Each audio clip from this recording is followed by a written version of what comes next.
ਸਤਿ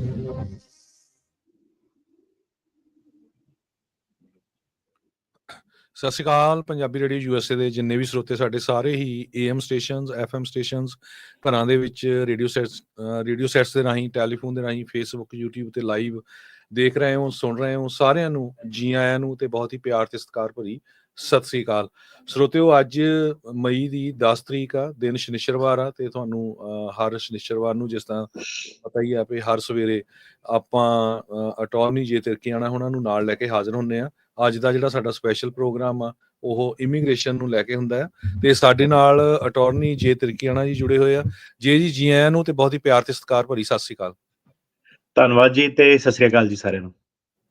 ਜੀ, ਸੋ ਸਭ ਤੋਂ ਪਹਿਲਾਂ ਆਪਾਂ ਜਿਹੜੀ ਇਮੀਗ੍ਰੇਸ਼ਨ ਦੇ ਨਾਲ ਰਿਲੇਟਡ ਗੱਲਾਂ ਵੀ ਕਰਨੀਆਂ ਹੈਗੀਆਂ। ਉਸ ਤੋਂ ਬਿਨਾਂ ਇੱਕ ਜੋ ਬ੍ਰੇਕਿੰਗ ਨਿਊਜ਼ ਹੈਗੀ ਆ, ਪ੍ਰੈਜ਼ੀਡੈਂਟ ਟਰੰਪ ਹੋਣੀ ਅਨਾਊਂਸ ਕੀਤਾ ਹੈ ਵੀ ਜੋ ਇੰਡੀਆ ਤੇ ਪਾਕਿਸਤਾਨ ਦੇ ਵਿੱਚ ਜੰਗ ਚੱਲ ਰਹੀ ਆ ਉਹ ਬੰਦ ਹੋ ਗਈ ਹੈਗੀ ਆ। ਉਹ ਉਹਨਾਂ ਨੇ ਜਿਹੜਾ ਸਮਝੌਤਾ ਕਰਾ ਦਿੱਤਾ ਹੈ। ਸੋ ਇੱਕ ਬਿਲਕੁਲ ਵਧੀਆ ਗੱਲ ਆ।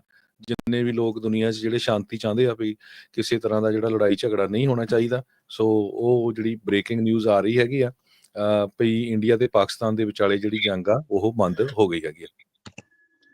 ਜੀ ਜੀ ਜੀ ਭਾਜੀ, ਹਾਂਜੀ, ਨਹੀਂ ਵਧੀਆ ਗੱਲ ਆ ਜੀ, ਜੰਗ ਬੰਦ ਹੋ ਗਈ ਆ ਤੇ ਆਪਣਾ ਮੀਡੀਆ 'ਚ ਤੁਹਾਨੂੰ ਪਤਾ ਕਈ ਕੁਝ ਸੁਣਨ ਨੂੰ ਮਿਲਦਾ ਦੋਨੋਂ ਪਾਸਿਓਂ, ਤੇ ਪਰ ਇਹ ਆ ਕਿ ਆਪਣਾ ਹੁਣ ਜਿੱਦਾਂ ਸਾਡੀ ਸਟੇਟ ਬਿਲਕੁਲ ਬਾਰਡਰ ਦੇ ਨਾਲ ਆ ਤੇ ਵਧੀਆ ਜੀ, ਸ਼ਾਂਤੀ ਚਾਹੀਦੀ ਹੈ ਸਾਰੀ। ਜੀ ਬਿਲਕੁਲ, ਜਾਨਾਂ ਜਾਂਦੀਆਂ, ਨੇਚਰ ਦਾ ਨੁਕਸਾਨ ਹੁੰਦਾ, ਜਾਨਵਰਾਂ ਦਾ ਤੇ ਲੋਕਾਂ ਦਾ, ਇਕੋਨਮੀ ਤੇ ਸਾਰਾ ਕੁਛ, ਜਿਹੜੇ ਲੋਕ ਸਕੂਲ ਬੰਦ ਆ, ਕਾਲਜਸ ਬੰਦ ਆ। ਸੋ ਇਹ ਜੰਗ ਤਾਂ ਕੋਈ ਵੀ ਜਿੱਤਦਾ ਨਹੀਂ ਹੁੰਦਾ ਹੈਗਾ। ਆਪਾਂ ਦੇਖਿਆ ਹੀ ਆ ਹੁਣ ਯੂਕਰੇਨ ਤਾਂ ਰਸ਼ੀਆ ਦੇ ਵਿੱਚ 3 ਸਾਲ ਹੋ ਗਏ, ਹਜ਼ਾਰਾਂ ਦੇ ਹਿਸਾਬ ਨਾਲ ਲੋਕ ਮਾਰੇ ਜਾ ਚੁੱਕੇ ਆ ਤੇ ਹਜੇ ਵੀ ਕੋਈ ਜਿਹੜਾ ਕਿਸੇ ਤਰ੍ਹਾਂ ਦਾ ਸਟਾਪ ਨਹੀਂ। ਇਹ ਤਾਂ ਦੇਖੋ, ਜਦੋਂ ਮਤਲਬ ਹਿਊਮਨ ਹਿਸਟਰੀ ਆ, ਜੰਗਾਂ ਜੁੰਗਾਂ ਚੱਲਦੀਆਂ ਰਹੀਆਂ ਹਮੇਸ਼ਾ ਤੇ ਨੁਕਸਾਨ ਹੀ ਹੁੰਦਾ, ਕੋਈ ਇਹਦਾ ਫਾਇਦਾ ਨਹੀਂ ਹੁੰਦਾ। ਠੀਕ ਹੈ, ਦੋਨੋਂ ਜਿਹੜੇ ਲੀਡਰਸ ਹੈਗੇ ਆ ਉਹਨਾਂ ਨੂੰ ਠੰਡੇ ਦਿਮਾਗਾਂ ਨਾਲ ਜਿਹੜਾ ਸੋਚਣਾ ਚਾਹੀਦਾ। ਤੇ ਦੋਨੋਂ ਕੰਟਰੀਆਂ ਹੁਣ ਜਿੱਦਾਂ ਪਾਵਰਫੁਲ ਆ, ਦੋਨੋਂ ਕੋਲ ਨਿਊਕਲੀਅਰ ਵੈਪਨ ਆ ਤੇ ਕੋਈ ਇੱਕ ਨੂੰ ਕਹਿ ਦੇਵੇ ਕਿ ਤੁਸੀਂ ਘੱਟ ਆ ਜਾਂ ਅਸੀਂ ਉਹ ਆ, ਮਤਲਬ ਕਿੱਡੇ ਨੁਕਸਾਨ ਵਾਲੀ ਜਿਹੜੀ ਚੀਜ਼ ਆ, ਰਾਈਟ। ਤੇ ਜਿਹੜੀ ਪ੍ਰੋਕਸੀਮਿਟੀ ਆ ਉਹ ਸਪੈਸ਼ਲੀ ਜਿੱਦਾਂ ਪੰਜਾਬ ਦੇ ਕਿੱਡੀ ਲਾਗੇ ਨਾਲ ਹੀ ਆ ਤੇ ਕਿਸੇ ਵੀ ਕਿਸਮ ਦਾ ਜਿਹੜਾ ਨੁਕਸਾਨ ਆਬਵੀਅਸਲੀ ਜਿਹੜੀਆਂ ਸਾਡੀਆਂ ਉੱਧਰਲੇ ਪਾਸੇ ਸਟੇਟਾਂ ਲੱਗਦੀਆਂ ਉਹਨਾਂ ਨੂੰ ਜ਼ਿਆਦਾ। ਤੇ ਸੋਸ਼ਲ ਮੀਡੀਆ ਵਾਲੇ ਜਿਹੜੇ ਕਈ ਸਪੋਰਟ ਵੀ ਕਰਦੇ ਆ ਲੜਾਈ ਲੜੂਈ ਨੂੰ, ਪਰ ਐਂਡ ਆਫ ਦਾ ਡੇ ਇਹ ਇਦਾਂ ਹੁੰਦਾ ਜਦੋਂ ਆਪਣੇ ਘਰ ਨੂੰ ਆਉਂਦੀ ਹੈ ਤਾਂ ਫੇਰ ਬੰਦੇ ਨੂੰ ਪਤਾ ਲੱਗਦਾ, ਰਾਈਟ। ਤੇ ਸਹੀ ਗੱਲ ਆ ਕਿ ਜਿਹੜਾ ਆਪਣਾ ਸ਼ਾਂਤੀ ਜਿਹੜੀ ਬਣੀ ਰਵੇ, ਠੀਕ ਆ। ਜਿਹੜੀ ਮਾੜੀਆਂ ਚੀਜ਼ਾਂ ਹੁੰਦੀਆਂ ਉਹਦੀ ਸਾਰੇ ਨਿੰਦਿਆ ਕਰਦੇ ਆ, ਪਰ ਲੜਾਈ ਇੱਕ ਅਲਟੀਮੇਟ ਸੋਲੂਸ਼ਨ ਨਹੀਂ ਹੈਗਾ ਹਿਊਮੈਨਿਟੀ ਵਾਸਤੇ। ਜੀ ਇਕੱਲਾ ਸੋਸ਼ਲ ਮੀਡੀਆ ਨਹੀਂ, ਜਿਹੜੇ ਦੋਨਾਂ ਮੁਲਕਾਂ ਦੇ ਜੇ ਕਿਤੇ ਤੁਸੀਂ ਮੀਡੀਆ ਦੇਖੋ, ਪਾਕਿਸਤਾਨ ਵਾਲੇ ਕਹੀ ਜਾਂਦੇ ਸੀ ਵੀ ਅਸੀਂ ਤਾਂ ਇੰਡੀਆ ਤੇ ਕਬਜ਼ਾ ਕਰ ਲਿਆ, ਇੰਡੀਆ ਵਾਲੇ ਕਹਿੰਦੇ ਸੀ ਅਸੀਂ ਪਾਕਿਸਤਾਨ ਤੇ ਕਬਜ਼ਾ ਕਰ। ਬਹੁਤ ਝੂਠ ਜਿੱਦਾਂ ਗਲਤ ਜਿਹੜਾ ਫੈਲਾਇਆ ਗਿਆ ਹੈਗਾ। ਮਤਲਬ ਅਕਾਊਂਟੇਬਿਲਟੀ ਤਾਂ ਏਦਾਂ ਤੁਸੀਂ ਲਾ ਲਓ ਕਿ ਜਿਹੜੇ ਇਵਨ ਨਾਮਚੀਨ ਵੀ ਜਿਹੜੇ ਚੈਨਲ ਸੀਗੇ, ਕਹਿ ਲਓ ਕਿ ਇੱਕ ਰਿਪੋਰਟਰੀ ਜਿਹੜੀ ਹੁੰਦੀ ਆ, ਥੋੜੀ ਜਿਹੀ ਜ਼ਿੰਮੇਵਾਰੀ ਜਿਹੜੀ ਬਣਦੀ ਆ, ਤੇ ਉਹ ਮਤਲਬ ਕਿ ਬਿਲਕੁਲ ਹੀ ਤੁਸੀਂ ਕਹਿ ਲਓ ਕਿ ਏਦਾਂ ਕਰਤਾ ਓਦਾਂ ਕਰਤਾ ਤੇ ਲੋਕੀ ਸੋਸ਼ਲ ਮੀਡੀਆ ਤੇ ਪਾ ਰਹੇ ਕਿ ਖਬਰਾਂ ਝੂਠੀਆਂ। ਤੇ ਆਈ ਡੋਂਟ ਨੋ ਕੀ ਪਹਿਲਾਂ ਵੀ ਕਈ ਵਾਰੀ ਗੱਲ ਕੀਤੀ ਕਿ ਕਿਸੇ ਦਾ ਰਾਈਟਰ ਦਾ ਸੀਗਾ, ਡਾਕਟਰ ਇੰਦੋਰੀ ਮੇਰੇ ਖਿਆਲ ਉਹਨਾਂ ਦਾ ਨਾਮ, ਤੇ ਇਹ ਸੀਗਾ ਕਿ ਕਹਿੰਦੇ सरहद पे जाके देखो तनाव है क्या, ਮੁਲਕ में जाके देखो ਚੁਣਾਵ ਹੈ ਕਿਆ। ਜੀ ਹਾਂ, ਕਿ ਹੁਣ ਜੋ ਵੀ ਚੀਜ਼ ਜਿਹੜੀ ਹੋਈ ਆ ਉਹਦੇ ਵਿੱਚੋਂ ਏਦਾਂ ਵਾ ਕਿ ਸਰਕਾਰਾਂ ਨੇ ਵੀ ਆਪਣਾ ਇੱਕ ਪੋਲੀਟੀਕਲ ਫੇਸ ਹੁੰਦਾ ਵਾ, ਉਹ ਰੱਖਣਾ ਹੁੰਦਾ। ਤੇ ਜਿਹੜੀਆਂ ਝੂਠੀਆਂ ਖਬਰਾਂ ਆਬਵੀਅਸਲੀ ਜਿਹੜੀ ਆਵਾਮ ਆ ਉਹਨੂੰ ਵੀ ਉਹਨਾਂ ਨੇ ਆਪਣਾ ਦੱਸਣਾ ਹੁੰਦਾ, ਪਾਵਰ ਦੱਸਣੀ ਹੁੰਦੀ ਆ।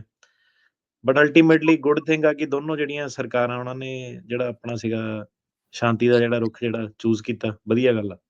ਜੀ। ਸੋ ਸਰੋਤੇ, ਹੁਣ ਆਪਾਂ ਨੇ ਕੁਛ ਕੁ ਇਮੀਗ੍ਰੇਸ਼ਨ ਨਾਲ ਰਿਲੇਟਡ ਜਿਹੜੇ ਕੁਐਸਚਨ ਆ, ਕੀ ਕੁਝ ਵਾਪਰਿਆ ਪਿਛਲੇ ਹਫ਼ਤੇ ਦੇ ਦੌਰਾਨ, ਕੀ ਕੁਝ ਚੇਂਜਸ ਆ ਰਹੀਆਂ ਅਮਰੀਕਾ ਦੇ ਵਿੱਚ। ਜੇ ਦੇਖਿਆ ਜਾਵੇ ਅੱਜ ਦੀ ਡੇਟ ਦੇ ਵਿੱਚ ਵੀ ਜਿਹੜਾ ਇਮੀਗ੍ਰੇਸ਼ਨ ਤੇ ਟੈਰਿਫਸ, ਦੋ ਮੇਨ ਮੁੱਦੇ ਜਿਹੜੇ ਬਣੇ ਹੋਏ ਹੈਗੇ ਆ, ਜਿਹਨੇ ਪੂਰੀ ਇਕੋਨਮੀ ਦੇ ਉੱਤੇ ਵੀ ਬਹੁਤ ਵੱਡਾ ਅਸਰ ਕੀਤਾ ਹੋਇਆ ਹੈ। 9 ਸਰਕਟ ਕੋਰਟ ਆਫ ਅਪੀਲ ਨੇ ਰੀਸੈਂਟਲੀ ਕਹਿੰਦੇ ਕਲੈਰੀਫਾਈ ਕੀਤਾ ਆ admission of conditionally approved refugees ਦੇ ਉੱਤੇ। ਜੀ, ਸੋ ਟਰੰਪ ਹੋਣਾ ਨੇ ਐਗਜ਼ੈਕਟਿਵ ਆਰਡਰ ਪਾਸ ਕੀਤਾ ਸੀਗਾ ਜਦੋਂ ਇਹਨਾਂ ਦੀ ਸਰਕਾਰ ਬਣੀ ਸੀ ਜਨਵਰੀ 2025 'ਚ। ਸੋ ਬੇਸਿਕਲੀ ਇਹ ਕੀ ਕਹਿੰਦੇ ਸੀਗੇ ਕਿ ਜਿਹੜੇ ਰਿਫਿਊਜੀ ਉਹਨਾਂ ਦੀ ਐਂਟਰੀ ਜਿਹੜੀ ਸਸਪੈਂਡ ਕਰ ਦੇਣੀ ਹੈ। ਸੋ ਉਹਦੇ ਕਾਫੀ ਜਿਹੜੇ ਵਿਵਾਦ-ਵਵੂਦ ਚੱਲੇ ਤੇ ਅਲਟੀਮੇਟਲੀ ਨਾਈਨਥ ਸਰਕਿਟ ਨੇ ਫੈਸਲਾ ਦਿੱਤਾ ਤੇ ਜਿਹੜੀ ਟਰੰਪ ਸਰਕਾਰ ਸੀਗੀ ਇਹਨੂੰ ਥੋੜਾ ਜਿਹਾ ਟਾਈਟ ਕਰਨਾ ਚਾਹੁੰਦੀ ਸੀਗੀ। ਬੇਸਿਕਲੀ ਜਿਹੜੀ ਨਾਈਨਥ ਸਰਕਿਟ ਆ ਉਹ ਕੀ ਕਹਿੰਦੇ ਆ ਕਿ ਤੁਸੀਂ ਜਿਹੜੇ ਵੀ ਕੰਡੀਸ਼ਨਲੀ ਅਪਰੂਵਡ ਰਿਫਿਊਜੀਜ਼ ਹੈਗੇ ਜਿਨ੍ਹਾਂ ਨੂੰ ਪਹਿਲਾਂ ਹੀ ਤੁਸੀਂ ਅਪਰੂਵਲ ਜਿਹੜਾ ਦੇ ਦਿੱਤਾ ਤੇ ਜਿਨ੍ਹਾਂ ਨੇ ਟਰੈਵਲ ਪਲਾਨ ਵਗੈਰਾ ਬਣਾਤੇ ਆ, ਉਹਨਾਂ ਨੂੰ ਤੁਸੀਂ ਹੁਣੇ ਯੂਐਸ ਦੇ ਵਿੱਚ ਐਡਮਿਟ ਕਰੋ ਬਿਨਾਂ ਕਿਸੇ ਡਿਲੇ ਦੇ। ਜਿਹੜੇ ਪੁਰਾਣੇ ਅਪਰੂਵਡ ਸੀਗੇ। ਉਹਨੂੰ ਜਿਹੜੀ ਟਰੰਪ ਸਰਕਾਰ ਸੀਗੀ ਥੋੜਾ ਜਿਹਾ ਟਾਈਮ ਫਰੇਮ ਜਿਹੜਾ ਉਹਦਾ ਸੀਗਾ ਕਿ ਕਿਹੜੇ ਆ ਸਕਦੇ ਆ, ਨਹੀਂ ਆ ਸਕਦੇ ਆ, ਉਹਨੂੰ ਨੈਰੋ ਕਰਨ ਦੀ ਕੋਸ਼ਿਸ਼ ਕਰਦੀ ਸੀਗੀ ਤੇ ਜਿਹੜਾ ਨਾਈਨਥ ਸਰਕਿਟ ਆ ਉਹਨੇ ਕਲੈਰੀਫਿਕੇਸ਼ਨ ਦਿੱਤੀ ਕਿ ਨਹੀਂ ਇਮੀਡੀਏਟਲੀ ਤੁਸੀਂ ਜਿਹੜੇ ਸੀਗੇ ਜਿਨ੍ਹਾਂ ਦੇ ਕੇਸ ਅਪਰੂਵ ਹੋਏ ਆ ਰਿਫਿਊਜੀਆਂ ਦੇ, ਉਹਨਾਂ ਨੂੰ ਵਿਦਆਊਟ ਡਿਲੇ ਜਿਹੜਾ ਲੈ ਕੇ ਜਿਹੜਾ ਆਉਣਾ ਤੇ ਤੁਸੀਂ ਏਦਾਂ ਜਿਹੜੀ ਕੋਰਟ ਦੀ ਨੈਰੋ ਇੰਟਰਪ੍ਰੀਟੇਸ਼ਨ ਜਿਹੜੀ ਆ ਨਹੀਂ ਕਰ ਸਕਦੇ। ਜੀ। ਅਗਲਾ ਇੱਕ ਜਿਹੜਾ ਪ੍ਰੋਜੈਕਟ ਹੋਮਕਮਿੰਗ ਵੋਲੰਟਰੀ ਡਿਪਾਰਚਰ ਇਨਸੈਂਟਿਵ ਪਿਛਲੇ ਦਿਨਾਂ 'ਚ ਅਨਾਉਂਸ ਕੀਤਾ ਸੀ ਵੀ $1000 ਤੁਹਾਨੂੰ ਦਿੱਤਾ ਜਾਊਗਾ ਜੇ ਤੁਸੀਂ ਵੋਲੰਟੀਅਰਲੀ ਅਮਰੀਕਾ ਨੂੰ ਛੱਡ ਕੇ ਜਾ ਰਹੇ ਆ। ਜੀ ਬਿਲਕੁਲ, ਸੋ ਪ੍ਰੋਜੈਕਟ ਹੋਮਕਮਿੰਗ ਇਹਨਾਂ ਨੇ ਰੱਖਿਆ ਉਹਦਾ ਤੇ ਹੋਮਕਮਿੰਗ ਕਾਹਦਾ ਇਹਦਾ ਹੋਮ ਤੋਂ ਬਾਹਰ ਕੱਢਣ ਵਾਲੀ ਗੱਲ ਹੀ ਲੱਗਦੀ ਆ ਜ਼ਿਆਦਾ। ਤੇ ਮਈ 9 2025 ਨੂੰ ਉਹਨਾਂ ਨੇ ਅਨਾਉਂਸ ਕੀਤਾ। ਕਹਿੰਦੇ ਆ ਕਿ ਜਿਹੜੇ ਅਨਡਾਕੂਮੈਂਟਡ ਇਮੀਗ੍ਰੈਂਟ ਉਹਨਾਂ ਨੂੰ $1000 ਇਹ ਦੇਊਗੇ ਤੇ ਨਾਲੇ ਗਵਰਨਮੈਂਟ ਫੰਡਡ ਫਲਾਈਟ ਉਹਨਾਂ ਨੂੰ ਫ੍ਰੀ ਟਿਕਟ ਮਿਲੂਗੀ ਜਿਹੜੀ ਵੀ ਕੰਟਰੀ ਉਹ ਜਾਣਾ ਚਾਹੁੰਦੇ ਆ ਜੇ ਕੋਈ ਇਮੀਗ੍ਰੈਂਟ ਜਾਣਾ ਚਾਹੁੰਦਾ। ਠੀਕ ਆ, ਹੁਣ ਇਹ ਨਹੀਂ ਕਿ ਐਵੇਂ ਤੁਸੀਂ ਘੁੰਮਣ ਫਿਰਨ ਚੱਲ ਜਾਓਗੇ ਚੱਲ $1000 ਮਿਲ ਜਾਣੇ ਆ, ਟਿਕਟ ਮਿਲ ਜਾਣੀ ਹੈ। ਸੋ ਇਹ ਜਿਹੜੇ ਡਿਪੋਟੇਸ਼ਨ ਵਾਲਾ ਠੱਪਾ ਨਾਲ ਲੱਗਣਾ ਇਹਦੇ ਤੇ ਸੀਬੀਪੀ ਦੀ ਜਿਹੜੀ ਐਪ ਹੈਗੀ ਆ, ਸੀਬੀਪੀ ਹੋਮ ਐਪ ਹੈਗੀ ਆ, ਉੱਤੇ ਜਾ ਕੇ ਤੁਸੀਂ ਇਹ ਅਪਾਇੰਟਮੈਂਟ ਵਗੈਰਾ ਬਣਾ ਸਕਦੇ ਆ ਤੇ ਨਾਲ ਇਹਨਾਂ ਨੇ ਲਿਖਿਆ ਕਿ 에ਅਰਪੋਰਟ ਦੀ ਜਿਹੜੀ ਕੰਸੀਅਰਜ ਸਰਵਿਸ ਵਗੈਰਾ ਹੈਗੀ ਆ ਪੂਰੀ ਜਿੱਦਾਂ ਕਹਿ ਲਓ ਤੁਸੀਂ 5 ਸਟਾਰ ਟ੍ਰੀਟਮੈਂਟ ਦਊਗੇ ਨਾਲ $1000 ਦਊਗੇ।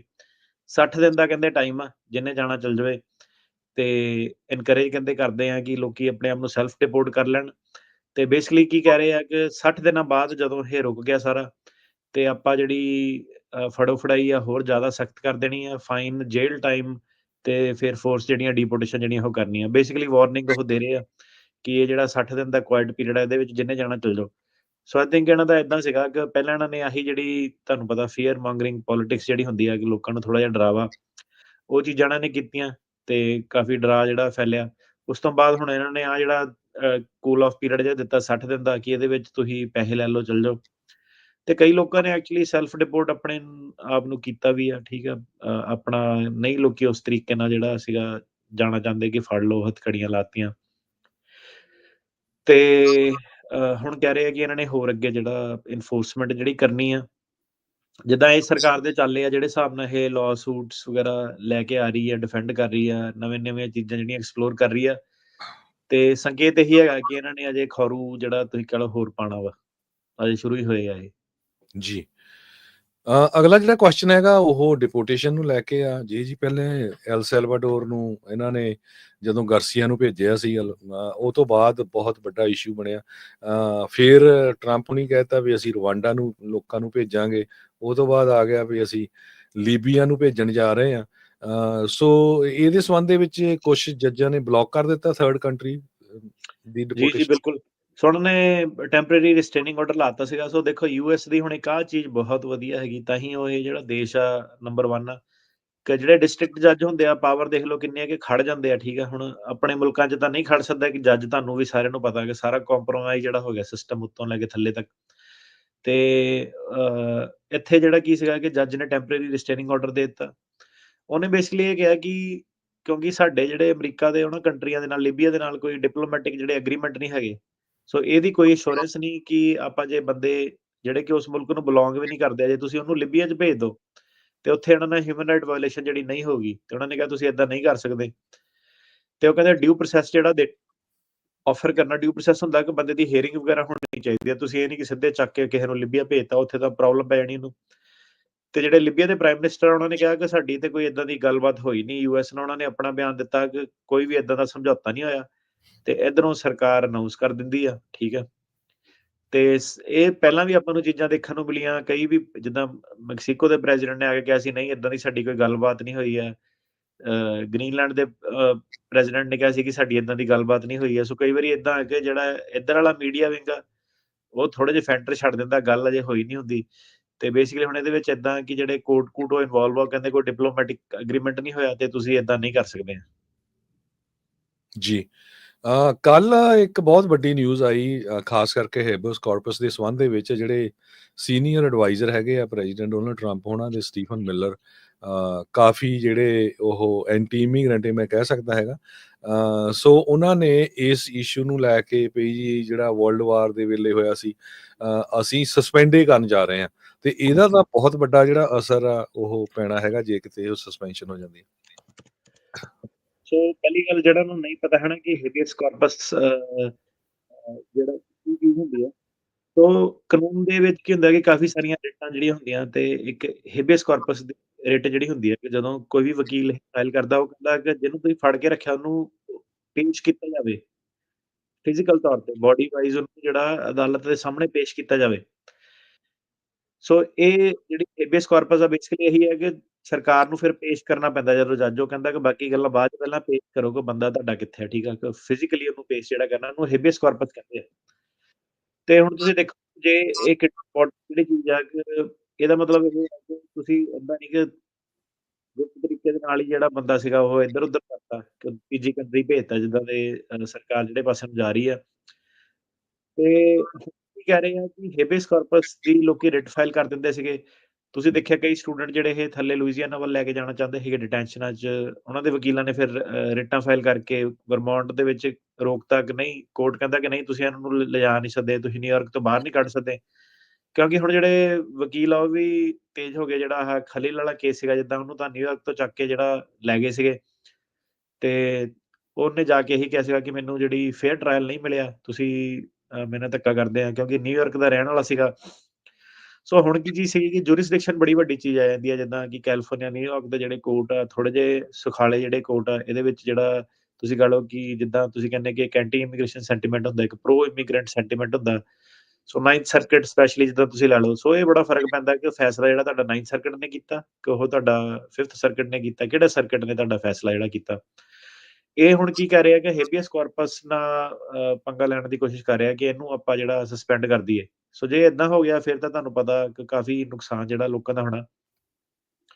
ਸੋ ਦੇਖਣ ਵਾਲੀ ਗੱਲ ਹੈ ਕਿ ਇਹ ਅੱਜ ਤੱਕ ਜਿਹੜਾ ਤੁਸੀਂ ਕਹਿ ਲਓ ਕਿ ਅਮਰੀਕਾ ਦੇ ਵਿੱਚ ਸਿਰਫ 4 ਵਾਰੀ ਹੋਇਆ, ਠੀਕ ਹੈ? ਤਾਂ ਤੁਸੀਂ ਅੰਦਾਜ਼ਾ ਲਾ ਸਕਦੇ ਹੋ, ਜਦੋਂ ਦਾ ਇਹ ਦੇਸ਼ ਬਣਿਆ ਦੇਖ ਲਓ ਕਿੰਨਾ ਕੁਛ ਹੋਇਆ, ਲੜਾਈਆਂ ਲੱਗੀਆਂ, ਕਈ ਕੁਛ ਹੋਇਆ। 4 ਵਾਰੀ ਸਿਰਫ ਇਹ ਜਿਹੜਾ ਹੋਇਆ, ਤੇ ਜ਼ਿਆਦਾਤਰ ਉਹ ਜਦੋਂ ਸੀਗੇ ਇਨਵੇਜਨ, ਮਤਲਬ ਕਿ ਤੁਸੀਂ ਅੰਡਰ ਅਟੈਕ ਸੀਗੇ, ਜਾਂ ਵਾਰ ਸੀਗੀ, ਜਾਂ ਕੋਈ ਸਿਚੁਏਸ਼ਨ ਤੁਹਾਡੀ ਜਿਹੜੀ ਗੰਭੀਰ ਚੱਲਦੀ ਸੀਗੀ। ਉਹਨਾਂ ਜਿਹੜਾ ਇੰਸਟੈਂਸਸ ਦੇ ਵਿੱਚ ਜਿਹੜਾ ਕੀ ਸੀਗਾ ਕਿ ਯੂਐਸ ਕਨਸਟੀਟਿਊਸ਼ਨ ਅਲਾਓ ਕਰ ਸਕਦਾ, ਮੇਬੀ ਕਾਂਗਰਸ ਦੇ ਅਪਰੂਵਲ ਦੇ ਨਾਲ, ਜੇ ਤੁਸੀਂ ਇਨਵੇਜਨ ਦੇ ਵਿੱਚ ਹੈਗੇ ਆ। ਤੇ ਜਿਹੜੀ ਇਹ ਸਰਕਾਰ ਹੈ, ਇਹ ਬੇਸਿਕਲੀ ਕੀ ਕਹਿੰਦੀ ਹੈ ਕਿ ਜਿਹੜੇ ਕੱਚੇ ਬੰਦੇ ਜਿਹੜੇ ਆ ਰਹੇ ਆ, ਉਹ ਇੱਕ ਤਰ੍ਹਾਂ ਦੀ ਇਨਵੇਜਨ ਮੰਨੀ ਜਾਣੀ ਚਾਹੀਦੀ ਆ। ਤੇ ਹੁਣ ਉਹੀ ਵਾਲਾ ਟਾਈਮ ਜਿਹੜਾ ਬਣਿਆ ਪਿਆ, ਇਹਨਾਂ ਦਾ ਦੇਸ਼ ਡੇਂਜਰ 'ਚ, ਕਲਚਰ ਡੇਂਜਰ 'ਚ, ਤਾਂ ਕਰਕੇ ਇਹਨਾਂ ਨੂੰ ਜਿਹੜਾ ਸੀਗਾ ਹੇਬੀਅਸ ਕਾਰਪਸ ਜਿਹੜੀ ਇਹ ਸਸਪੈਂਡ ਕਰ ਸਕਦੇ ਆ। ਇਹਨੂੰ ਜੇ ਥੋੜਾ ਜਿਹਾ ਹੋਰ, ਮਤਲਬ ਕੀ ਹੁੰਦਾ ਕਿ ਕਈ ਵਾਰੀ ਜਿੱਦਾਂ ਹੁਣ ਆਪਾਂ ਕਾਨੂੰਨ ਦੀ ਗੱਲ ਕਰਦੇ ਹਾਂ, ਠੀਕ ਹੈ, ਹੇਬੀਅਸ ਕਾਰਪਸ, ਤੇ ਲੋਕਾਂ ਨੂੰ ਲੱਗਦਾ ਯਾਰ ਪਤਾ ਨਹੀਂ ਕੀ ਹੇਬੀਅਸ ਕਾਰਪਸ ਸਸਪੈਂਡ ਕਰ ਦੇਣਾ, ਮੈਂ ਤਾਂ ਕਦੀ ਨਾਂ ਵੀ ਨਹੀਂ ਸੁਣਿਆ, ਮੈਨੂੰ ਕੀ ਫ਼ਰਕ ਪੈਣਾ। ਸੋ ਇਹ ਜਦੋਂ ਸਸਪੈਂਡ ਹੁੰਦੀ ਹੈ ਨਾ ਹੇਬੀਅਸ ਕਾਰਪਸ ਦੀ, ਉਦੋਂ ਕਾਫ਼ੀ ਵੱਡੀਆਂ ਜਿਹੜੀਆਂ ਸੁਸਾਇਟੀ ਦੇ ਵਿੱਚ, ਸਮਾਜ ਦੇ ਵਿੱਚ ਚੇਂਜਸ ਜਿਹੜੀਆਂ ਆ ਸਕਦੀਆਂ। ਕਿਉਂਕਿ ਫਿਰ ਜਿਹੜੀ ਸੀਗੀ ਗੁਪਤ ਤਰੀਕੇ ਨਾਲ ਜਿਹੜੀ ਸਰਕਾਰ ਆ, ਚੱਕ ਕੇ ਕਿਸੇ ਨੂੰ ਗੁਆਂਟਾਨਾਮੋ ਭੇਜਤਾ, ਕਿਸੇ ਨੂੰ ਲੀਬੀਆ ਭੇਜਤਾ, ਕਿਸੇ ਨੂੰ ਐਲ ਸੈਲਵਾਡੋਰ ਭੇਜਤਾ, ਤੇ ਕੋਈ ਸੁਣਵਾਈ ਨਹੀਂ ਜਿਹੜੀ ਤੁਸੀਂ ਗੱਲ ਹੋਣੀ। ਉਹ ਚੀਜ਼ ਨੂੰ ਜਿਹੜਾ ਆਪਾਂ ਕਹਿੰਦੇ ਆ ਹੇਬੀਅਸ ਕਾਰਪਸ ਕਹਿੰਦੇ ਆ, ਇਹਦੇ ਵਿੱਚ ਜਿਹੜੇ ਇਮੀਗ੍ਰੈਂਟ ਜਿਹੜੇ ਉਹ ਕਹਿ ਰਹੇ ਆ ਕਿ ਇਹਦੀ ਚਪੇਟ ਦੇ ਵਿੱਚ ਆਉਣੇ ਚਾਹੀਦੇ ਆ। ਮਤਲਬ ਕਿ ਪੰਜਾਬੀ ਬੰਦਿਆਂ ਨੂੰ ਚੱਕਿਆ ਤੇ ਚੱਕ ਕੇ ਤੁਸੀਂ ਲਾ ਲਓ ਕਿ ਗੁਆਂਟਾਨਾਮੋ ਭੇਜਤਾ। ਪਰ ਗੱਲ ਇਹ ਹੈਗੀ ਆ ਕਿ ਹੁਣ ਜਿੱਦਾਂ ਲੋਕੀ ਕਹਿੰਦੇ ਆ ਕਿ ਨਹੀਂ, ਇਹਨਾਂ ਨੇ ਸਿਰਫ ਕ੍ਰਿਮੀਨਲ ਲੋਕਾਂ ਨੂੰ ਭੇਜਣਾ, ਪਰ ਇਹਦੀ ਗਾਰੰਟੀ ਨਹੀਂ ਨਾ ਫਿਰ ਕੋਈ ਹੋਈ। ਉਹ ਤਾਂ ਐਲੀਗੇਸ਼ਨ ਹੀ ਕਿਸੇ ਤੇ ਲਾ ਦਿੱਤਾ ਕਿ ਨਹੀਂ, ਇਹ ਬੰਦਾ ਕ੍ਰਿਮੀਨਲ ਹੈ, ਇਹਨੂੰ ਚੱਕੋ, ਇਹ ਗੈਂਗ ਮੈਂਬਰ, ਇਹਨੂੰ ਭੇਜ ਦਿਓ, ਪ੍ਰੋਬਲਮ ਪੈ ਜਾਣੀ ਆ। ਪਹਿਲੀ ਵਾਰੀ ਇਹ ਸਸਪੈਂਡ ਹੋਈ ਸੀਗੀ 1861 ਦੇ ਵਿੱਚ, ਸਿਵਲ ਵਾਰ ਉਦੋਂ ਚੱਲਦੀ ਸੀਗੀ। ਅਬਰਾਹਮ ਲਿੰਕਨ ਜਿਹੜੇ ਸੀਗੇ ਉਹ ਪ੍ਰੈਜ਼ੀਡੈਂਟ ਸੀਗੇ। ਤੇ ਜਿਹਨਾਂ ਨੂੰ ਨਹੀਂ ਪਤਾ, ਸਿਵਲ ਵਾਰ ਜਿਹੜੀ ਸੀਗੀ ਕਿ ਇੱਕ ਦੇਸ਼ ਦੇ ਵਿੱਚ ਅੰਦਰੂਨੀ ਜੰਗ ਜਦੋਂ ਤੋਂ ਛੜੀ ਹੋਈ ਸੀਗੀ, ਅਮਰੀਕਾ ਦੀ ਬੜੀ ਜੱਦੋਜਹਿਦ ਜਿਹੜੀ ਸੀਗੀ ਚੱਲਦੀ ਸੀਗੀ, ਤੇ ਕਨਫੈਡਰੇਟਸ ਦੇ ਨਾਲ ਜਿਹੜਾ ਇਹਨਾਂ ਦਾ ਝਗੜਾ ਜਿਹੜਾ ਚੱਲਦਾ ਸੀਗਾ। ਸਾਊਥ ਦੀ ਸਟੇਟਸ ਅਲੱਗ ਹੋ ਗਈਆਂ ਸੀਗੀਆਂ, ਨਾਰਥ ਦੀਆਂ ਅਲੱਗ ਹੋ ਗਈਆਂ ਸੀਗੀਆਂ। ਬੜੇ ਰੌਲੇ ਰੱਪੇ ਜਿਹੜੇ ਸੀਗੇ, ਸਲੇਵਰੀ ਨੂੰ ਲੈ ਕੇ ਜਿਹੜਾ ਇੱਕ ਸੈਂਟਰ ਪੁਆਇੰਟ ਜਿਹੜਾ ਸੀਗਾ, ਤੇ ਆਲਮੋਸਟ ਜਿਹੜਾ ਬਰਾਬਰੀ ਦਾ ਮੁਕਾਬਲਾ ਜਿਹੜਾ ਸੀਗਾ, ਤੁਸੀਂ ਇਹਨਾਂ ਦੀ ਹਿਸਟਰੀ ਜਿਹੜੀ ਪੜ੍ਹ ਸਕਦੇ ਆ, ਕਾਫੀ ਜਿਹੜੀ ਇੰਟਰਸਟਿੰਗ ਹੈ, ਠੀਕ ਹੈ। ਤੇ ਉਹਨਾਂ ਨੇ ਜਿਹੜੇ ਕਨਫੈਡਰੇਟ ਸੀਗੇ, ਉਹਨਾਂ ਨੂੰ ਦਬਾਉਣ ਦੇ ਲਈ ਜਿਹੜਾ ਸੀਗਾ ਇਹ ਹੇਬੀਅਸ ਕਾਰਪਸ ਜਿਹੜੀ ਲਿੰਕਨ ਨੇ ਸਸਪੈਂਡ ਕੀਤੀ ਸੀਗੀ, ਬਿਨਾਂ ਕਾਂਗਰਸ ਦੇ ਅਪਰੂਵਲ ਤੋਂ। ਤੇ ਫਿਰ ਇੱਕ ਜਿਹੜਾ ਕੇਸ ਵੀ ਇਹਦੇ ਵਿੱਚ ਹੋਇਆ 1861 ਦੇ ਵਿੱਚ, ਮੈਰੀਮੈਨ ਕਰਕੇ, ਤੇ ਜਿਹਦੇ ਵਿੱਚ ਜਿਹੜਾ ਚੀਫ ਜਸਟਿਸ ਸੀਗੇ ਉਹਨਾਂ ਨੇ ਇਹ ਕਿਹਾ ਕਿ ਲਿੰਕਨ ਨੂੰ ਅਥਾਰਟੀ ਨਹੀਂ ਹੈਗੀ ਕਿ ਉਹ ਸਸਪੈਂਡ ਕਰ ਸਕੇ। ਪਰ ਲਿੰਕਨ ਨੇ ਜਿਹੜਾ ਸੀਗਾ ਸੁਪਰੀਮ ਕੋਰਟ ਦਾ ਡਿਸੀਜਨ ਇਗਨੋਰ ਕਰਤਾ ਸੀਗਾ। ਉਹਨੇ ਤਾਂ ਵੀ ਜਿਹੜੀ ਸੀਗੀ ਹੇਬੀਅਸ ਕਾਰਪਸ ਜਿਹੜੀ ਸਸਪੈਂਡ ਕਰਕੇ ਲੜਾਈ ਜਿਹੜੀ ਸੀਗੀ ਕਨਫੈਡਰੇਟਸ ਜਿਹੜੇ ਸੀਗੇ ਤੁਸੀਂ ਕਹਿ ਲਓ ਕਿ ਹਰਾਤੇ ਸੀਗੇ। ਜੀ। ਹੁਣ ਕੀ ਹੋਇਆ ਕਿ ਲਿੰਕਨ ਦਾ ਕਾਫੀ ਨਾਮ ਤੁਸੀਂ ਦੇਖੋ ਰਿਹਾ ਕਿ ਬੇਸਿਕਲੀ ਉਹ ਵਾਲੇ ਜਿਹਨਾਂ ਨੇ ਸਲੇਵਰੀ ਜਿਹੜੀ ਤੁਸੀਂ ਕਹਿ ਲਓ ਇੱਕ ਤਰ੍ਹਾਂ ਐਂਡ ਕਰਤੀ ਸੀਗੀ। ਕਨਫੈਡਰੇਸੀ ਜਿਹੜੀ ਸੀਗੀ ਤੇ ਕਾਫੀ ਮਤਲਬ ਤੁਸੀਂ ਕਹਿ ਲਓ ਕਿ ਇਤਿਹਾਸਿਕ ਜਿਹੜਾ ਮਤਲਬ ਕਿ ਟਾਪ ਲੈਵਲ ਦੇ ਜਿਹੜੇ ਪ੍ਰੈਜ਼ੀਡੈਂਟ ਹੁੰਦੇ ਆ ਉਹਨਾਂ 'ਚ ਜਿਹੜਾ ਨਾਮ ਉਹਨਾਂ ਦਾ ਵੱਜਦਾ।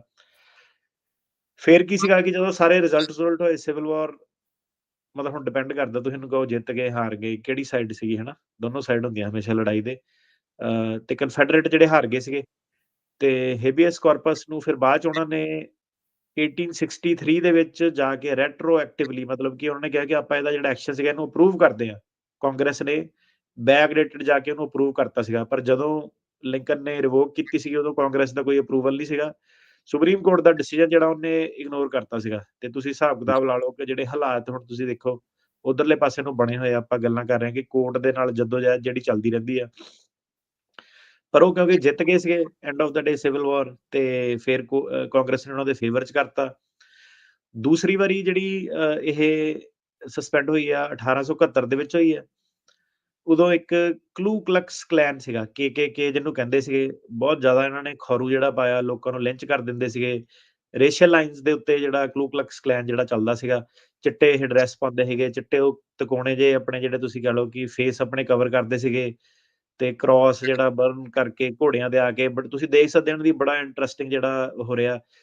ਕਾਫੀ ਫਿਲਮਾਂ ਵੀ ਜਿਹੜੀਆਂ ਇਸ ਟੌਪਿਕ ਦੇ ਉੱਤੇ ਬਣੀਆਂ ਹੋਈਆਂ। ਉਹ ਬੇਸਿਕਲੀ ਕੀ ਕਹਿੰਦੇ ਆ ਕਿ ਜਿਹੜਾ ਵਾਈਟ ਅਮਰੀਕਾ ਹੈਗਾ ਉਹਨੂੰ ਪਾਵਰ ਜਿਹੜੀ ਰਿਸਟੋਰ ਕਰਨੀ ਆ। ਤੇ ਪਰ ਬਹੁਤ ਜ਼ਿਆਦਾ ਜਦੋਂ ਲਿੰਚਿੰਗ ਹੋ ਗਈਆਂ ਤੇ ਸਪੈਸ਼ਲੀ ਜਿਹੜੇ ਅਫਰੀਕਨ ਅਮਰੀਕਨ ਮੂਲ ਦੇ ਲੋਕ ਸੀਗੇ ਉਹਨਾਂ ਨੂੰ ਜਿੱਦਾਂ ਸਕਿਨ ਕਰਕੇ ਪੇੜ ਦੇ ਨਾਲ ਜਿਹੜੇ ਟੰਗ ਦਿੰਦੇ ਸੀਗੇ। ਤੇ ਇਹਨਾਂ ਦੇ ਕਾਫੀ ਜਿਹੜੇ ਚੈਪਟਰ ਚੁਪਟਰ ਹੋਏ ਆ ਹਰੇਕ ਸਟੇਟ ਦੇ ਵਿੱਚ ਹੁਣ ਤੱਕ ਵੀ, ਜਿਹੜਾ ਤੁਸੀਂ ਕਹਿ ਲਓ ਕਿ ਇਹ ਇਨਫਿਲਟ੍ਰੇਟਡ ਹੈਗਾ। ਕਾਫੀ ਤੁਹਾਨੂੰ ਆਨਲਾਈਨ ਇਹਨਾਂ ਦਾ ਮਟੀਰੀਅਲ ਮਿਲ ਸਕਦਾ। ਨੀਓ ਨਾਜ਼ੀ ਜਿਹੜੇ ਹੋ ਗਏ, ਨਾਜ਼ੀ ਹੋ ਗਏ ਜਰਮਨੀ ਦੇ, ਇੱਕ ਤੁਸੀਂ ਕਹਿ ਲਓ ਕਿ ਜਿੱਦਾਂ ਵੇਵ ਹੁੰਦੀ ਹੈ ਨਾ ਹਰੇਕ ਜਿਹੜੀ, ਤੇ ਇਹ ਜੀ। ਜਿਹੜੀ ਸੀਗੀ ਏਦਾਂ ਦੀ ਇੱਕ ਜਿਹੜੀ ਆਰਗੇਨਾਈਜੇਸ਼ਨ ਜਿਹੜੀ ਸੀਗੀ। ਕਾਫੀ ਇਹਨਾਂ ਦੇ ਜਿਹੜੇ ਤੁਸੀਂ ਕਹਿ ਲਓ ਕਿ ਸਰਕਾਰੀ ਦਰਬਾਰੇ, ਪੁਲਿਸ ਦੇ ਵਿੱਚ ਹਰੇਕ ਜਿਹੜੀ ਐਂਟਰਪ੍ਰਾਈਜ਼ ਦੇ ਵਿੱਚ ਇਹਨਾਂ ਦੇ ਬੰਦੇ ਜਿਹੜੇ ਜਾ ਚੁੱਕੇ ਸੀਗੇ। ਸੋ ਇਹਨੂੰ ਜਿਹੜਾ ਕਰਬ ਕਰਨ ਲਈ ਤੇ ਇਹਨਾਂ ਨੇ ਇੱਕ ਲੀਗਲੀ ਇਹਨਾਂ ਨੇ ਕੀਤਾ। ਇਹਨਾਂ ਨੇ ਇੱਕ ਕਲੂ ਕਲਕਸ ਕਲੈਨ ਐਕਟ ਕੀਤਾ 1871 ਦੇ ਵਿੱਚ, ਜਿਹਦੇ ਵਿੱਚ ਕਿ ਹੇਬੀਅਸ ਕਾਰਪਸ ਜਿਹੜੀ ਸਸਪੈਂਡ ਹੋ ਗਈ ਸੀਗੀ। ਕਿਉਂਕਿ ਪਰ ਉਹ ਸਾਰੇ ਦੇਸ਼ ਦੇ ਵਿੱਚ ਨਹੀਂ ਹੋਈ ਸੀਗੀ, ਉਹ ਕਾਉਂਟੀਆਂ ਦੇ ਵਿੱਚ ਹੋਈ ਸੀਗੀ ਜਿੱਥੇ ਕਲੂ ਕਲਕਸ ਕਲੈਨ ਵਾਲੇ ਜ਼ਿਆਦਾ ਜਿਹੜਾ ਰੌਲਾ ਰੱਪਾ ਜਿਹੜਾ ਪਾਉਂਦੇ ਸੀਗੇ। ਤੇ ਫਿਰ ਇਹੀ ਹੇਬੀਅਸ ਕਾਰਪਸ ਸਸਪੈਂਡ ਹੋਈ ਤੇ ਬਿਨਾਂ ਜਿਹੜਾ ਇਹ ਕੋਰਟ ਦੇ ਪ੍ਰੋਸੈਸ ਤੇ ਤੁਸੀਂ ਬੰਦੇ ਨੂੰ ਡਿਟੇਨ ਕਰ ਸਕਦੇ ਆ, ਜੋ ਤੁਸੀਂ ਚਾਹੇ ਉਹ ਕਰ ਸਕਦੇ ਆ। ਤੇ ਇਹਦਾ ਗੋਲ ਸਿਰਫ ਇਹੀ ਸੀਗਾ ਕਿ ਜਿਹੜਾ ਪੋਸਟ ਸਿਵਲ ਵਾਰ ਜਿਹੜਾ ਟਾਈਮ ਸੀਗਾ, ਠੀਕ ਆ, ਇਹ ਰੌਲਾ ਰੱਪੇ ਨੂੰ ਜਿਹੜਾ ਸ਼ਾਂਤ ਕਰਨ ਲਈ, ਤਾਂ ਕਰਕੇ ਉਹਨਾਂ ਨੇ ਸਸਪੈਂਡ ਜਿਹੜੀ ਕੀਤੀ ਸੀਗੀ। ਤੀਜੀ ਵਾਰੀ ਜਿਹੜਾ ਵਰਲਡ ਵਾਰ 2 ਦੇ ਵਿੱਚ ਫਿਰ ਤੁਸੀਂ ਦੇਖ ਲਓ ਕਿ 1871 ਤੋਂ ਬਾਅਦ ਇਹ ਜਾ ਕੇ ਦੁਬਾਰਾ ਨਹੀਂ ਕਦੀ ਸਸਪੈਂਡ ਹੋਈ। ਜੀ। 1942 ਦੇ ਵਿੱਚ ਜਿਹੜਾ ਸੀਗਾ ਵਰਲਡ ਵਾਰ 2 ਦੇ ਟਾਈਮ ਤੇ ਜਿਹੜੇ ਜਰਮਨ ਸੀਗੇ ਲੜਦੇ ਪਏ ਸੀਗੇ ਅਮਰੀਕਾ ਦੇ ਨਾਲ, ਤੇ ਉਹ ਅਮਰੀਕਨ ਸੋਇਲ ਦੇ ਉੱਤੇ ਆ ਗਏ ਸੀਗੇ। ਠੀਕ ਹੈ, ਤੇ ਕਾਫੀ ਲੋਕੀ ਭੱਜ ਕੇ ਵੀ ਆਏ ਸੀਗੇ। ਕਾਫੀ ਲੋਕੀ ਜਿਹੜੇ ਸੀਗੇ ਤੁਸੀਂ ਕਹਿ ਲਓ ਕਿ ਐਨਮੀ ਜਿਹੜਾ ਤੁਸੀਂ ਕਹਿ ਲਓ ਕੰਬੈਟੈਂਟ ਸੀਗੇ, ਉਹ ਆ ਗਏ ਸੀਗੇ। ਉਹਨਾਂ ਨੂੰ ਹੁਣ ਤੁਸੀਂ ਕੋਰਟਾਂ ਦੇ ਵਿੱਚ ਡਿਊ ਪ੍ਰੋਸੈਸ ਨਹੀਂ ਦੇ ਸਕਦੇ, ਤੇ ਮਿਲਟਰੀ ਟ੍ਰਿਬਿਊਨਲ ਜਿਹੜੇ ਸੈੱਟ ਹੋਏ ਸੀਗੇ, ਕੁਇਕ ਜਿਹੜਾ ਉਹਨਾਂ ਦਾ ਟ੍ਰਾਇਲ ਜਿੱਦਾਂ ਕਿੱਦਾਂ ਕਰਨਾ, ਉਹਦੇ ਵਾਸਤੇ ਇਹਨਾਂ ਨੇ ਜਿਹੜਾ ਹੇਬੀਅਸ ਕਾਰਪਸ ਸਸਪੈਂਡ ਕੀਤੀ ਸੀਗੀ ਐਨਮੀ ਕੰਬੈਟੈਂਟ ਲਈ।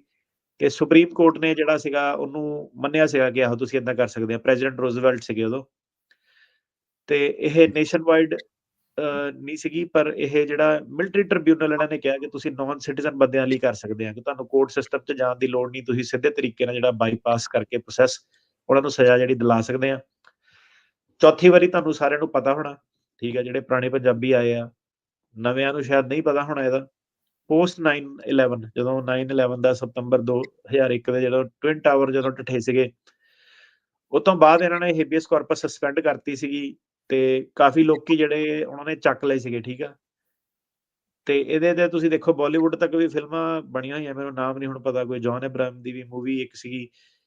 ਕਾਫੀ ਇਹਨਾਂ ਨੇ ਜਿਹੜਾ ਤੁਸੀਂ ਕਹ ਲਓ ਕਿ ਇਸ ਲੈਵਲ ਤੱਕ ਸੀਗੇ, ਕਾਫੀ ਜਿਹੜੇ ਮੁਸਲਿਮ ਮੂਲ ਦੇ ਲੋਕੀ ਜਿਹੜੇ ਜ਼ਿਆਦਾ ਜਿਹੜੇ ਚੱਕੇ ਸੀਗੇ।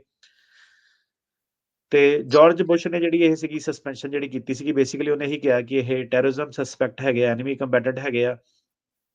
ਤੇ ਇਹਦਾ ਸੁਪਰੀਮ ਕੋਰਟ ਤੱਕ ਜਿਹੜਾ ਡਿਸੀਜਨ ਫਿਰ ਗਿਆ ਹਮਡੀ ਵਰਸਸ ਰਮਸਫੈਲਡ ਦਾ ਜਿਹੜਾ ਇੱਕ 2004 ਦੇ ਵਿੱਚ ਕੇਸ ਗਿਆ। ਸੁਪਰੀਮ ਕੋਰਟ ਨੇ ਇਹ ਕਿਹਾ ਕਿ ਤੁਸੀਂ ਐਨਮੀ ਯੂਐਸ ਸਿਟੀਜ਼ਨ ਜਿਹੜੇ ਇਹਨਾਂ ਨੇ ਚੱਕਣੇ ਸ਼ੁਰੂ ਕਰਤੇ ਸੀ, ਬੰਦੇ ਯੂਐਸ ਸਿਟੀਜ਼ਨ ਸੀਗੇ, ਸ਼ੱਕ ਦੇ ਬਿਆ ਉਹਦੇ ਉੱਤੇ ਕਿ ਇਹ ਬੰਦੇ ਰਲੇ ਆ, ਟੈਰਰਿਸਟਾਂ ਰਲੇ ਆ, ਇਹਨਾਂ ਦਾ ਕੋਈ ਲੈਣਾ ਦੇਣਾ ਹੈਗਾ। ਨਿਊਯਾਰਕ ਵਾਲੇ ਏਰੀਏ ਚੋਂ ਬੜੇ ਲੋਕੀ ਜਿਹੜੇ ਇਹਨਾਂ ਨੇ ਚੱਕੇ ਸੀਗੇ, ਤੇ ਸਪੈਸ਼ਲੀ ਬਰਾਊਨ ਜਿਹੜੇ ਠੀਕ ਆ ਲੋਕੀ ਲੱਗਦੇ ਸੀਗੇ ਉਹ ਚੱਕੇ। ਤੇ ਸੁਪਰੀਮ ਕੋਰਟ ਨੇ ਕਿਹਾ ਸੀਗਾ ਕੇਸ ਦੇ ਵਿੱਚ ਕਿ ਤੁਸੀਂ ਚੱਕ ਰਹੇ ਆ, ਪਰ ਉਹ ਤੋਂ ਬਾਵਜੂਦ ਵੀ ਜਿਹੜਾ ਹੇਬੀਅਸ ਦਾ ਰਾਈਟ ਜਿਹੜਾ ਹੋਣਾ ਚਾਹੀਦਾ, ਤੁਸੀਂ ਉਹਨਾਂ ਨੂੰ ਗੈਬ ਨਹੀਂ ਕਰ ਸਕਦੇ। ਤੇ ਫਿਰ ਇੱਕ ਇਹਨਾਂ ਨੇ ਕਾਨੂੰਨ ਬਣਾਇਆ ਮਿਲਟਰੀ ਕਮਿਸ਼ਨਸ ਐਕਟ 2006 ਦਾ, ਜਿਹਦੇ ਕਾਨੂੰਨ ਦੇ ਵਿੱਚ ਇਹੀ ਸੀਗਾ ਕਿ ਗੁੰਟੈਨਾਮੋ ਦੇ ਵਿੱਚ ਜਿਹੜੇ ਡਿਟੇਨੀ ਰੱਖੇ ਆ, ਜਿਹੜੇ ਇਹਨਾਂ ਨੂੰ ਲੱਗਦਾ ਕਿ ਉਹਨਾਂ ਤੋਂ ਹੇਬੀਅਸ ਕਾਰਪਸ ਦਾ ਰਾਈਟ ਉਹਨਾਂ ਕੋਲ ਖੋਲੋ। ਤੇ ਫਿਰ ਦੁਬਾਰਾ ਸੁਪਰੀਮ ਕੋਰਟ ਦੇ ਵਿੱਚ ਇਹੀ ਜਿਹੜਾ ਕੇਸ ਘੁੰਮ ਕੇ ਦੁਬਾਰਾ ਗਿਆ ਜਦੋਂ 2008 ਦੇ ਵਿੱਚ ਬੋਮਿਡਾਈਨ ਵਰਸਸ ਬੁਸ਼। ਇਹਦੇ ਵਿੱਚ ਇਹੀ ਉਹਨਾਂ ਨੇ ਸੁਪਰੀਮ ਕੋਰਟ ਨੇ ਕਿਹਾ ਕਿ ਇਹ ਜਿਹੜੀ ਧਾਰਾ ਤੁਸੀਂ ਬਣਾਈ ਆ ਮਿਲਟਰੀ ਕਮਿਸ਼ਨਸ ਐਕਟ ਆਫ 2006, ਤੁਸੀਂ ਏਦਾਂ ਨਹੀਂ ਕਰ ਸਕਦੇ। ਭਾਵੇਂ ਜਿਹੜੇ ਡਿਟੇਨੀ ਹੈਗੇ ਆ, ਜਿਹੜਾ ਗੁਆਂਟੈਨਾਮੋ ਬੇ ਹੈਗਾ ਉਹ ਯੂਐਸ ਦੇ ਕੰਟਰੋਲ ਦੇ ਥੱਲੇ ਆਂਦਾ, ਤੇ ਤੁਸੀਂ ਜਿਹੜਾ ਹੇਬੀਅਸ ਕਾਰਪਸ ਜਿਹੜੀ ਸਸਪੈਂਡ ਨਹੀਂ ਕਰ ਸਕਦੇ। ਸੋ ਇਹ ਜਿਹੜਾ ਇੱਕ ਬੜਾ ਵੱਡਾ ਤੁਸੀਂ ਦੇਖੋ ਕਿ ਸਾਡੇ ਮੁਲਕਾਂ ਦੇ ਉੱਧਰ ਤੇ ਇਸ ਮੁਲਕ ਦੇ ਵਿੱਚ ਇਹ ਇੱਕ ਜਿਹੜਾ ਫਰਕ ਜਿਹੜਾ ਹੁੰਦਾ। ਸੰਸਥਾਵਾਂ ਸਪੈਸੀਫਿਕਲੀ ਜਿੱਦਾਂ ਹੁਣ ACLU ਵਗੈਰਾ ਹੋਰ ਜਿਹੜੀਆਂ ਇੰਪੋਰਟੈਂਟ ਸੰਸਥਾਵਾਂ ਜਿਹੜੀਆਂ ਹੈਗੀਆਂ, ਇਹ ਪੂਰੀ ਜਿਹੜੀ ਫਾਈਟ ਇਹਨਾਂ ਨੂੰ ਦਿੰਦੀਆਂ ਆਈਆਂ ਹਿਸਟੋਰੀਕਲੀ।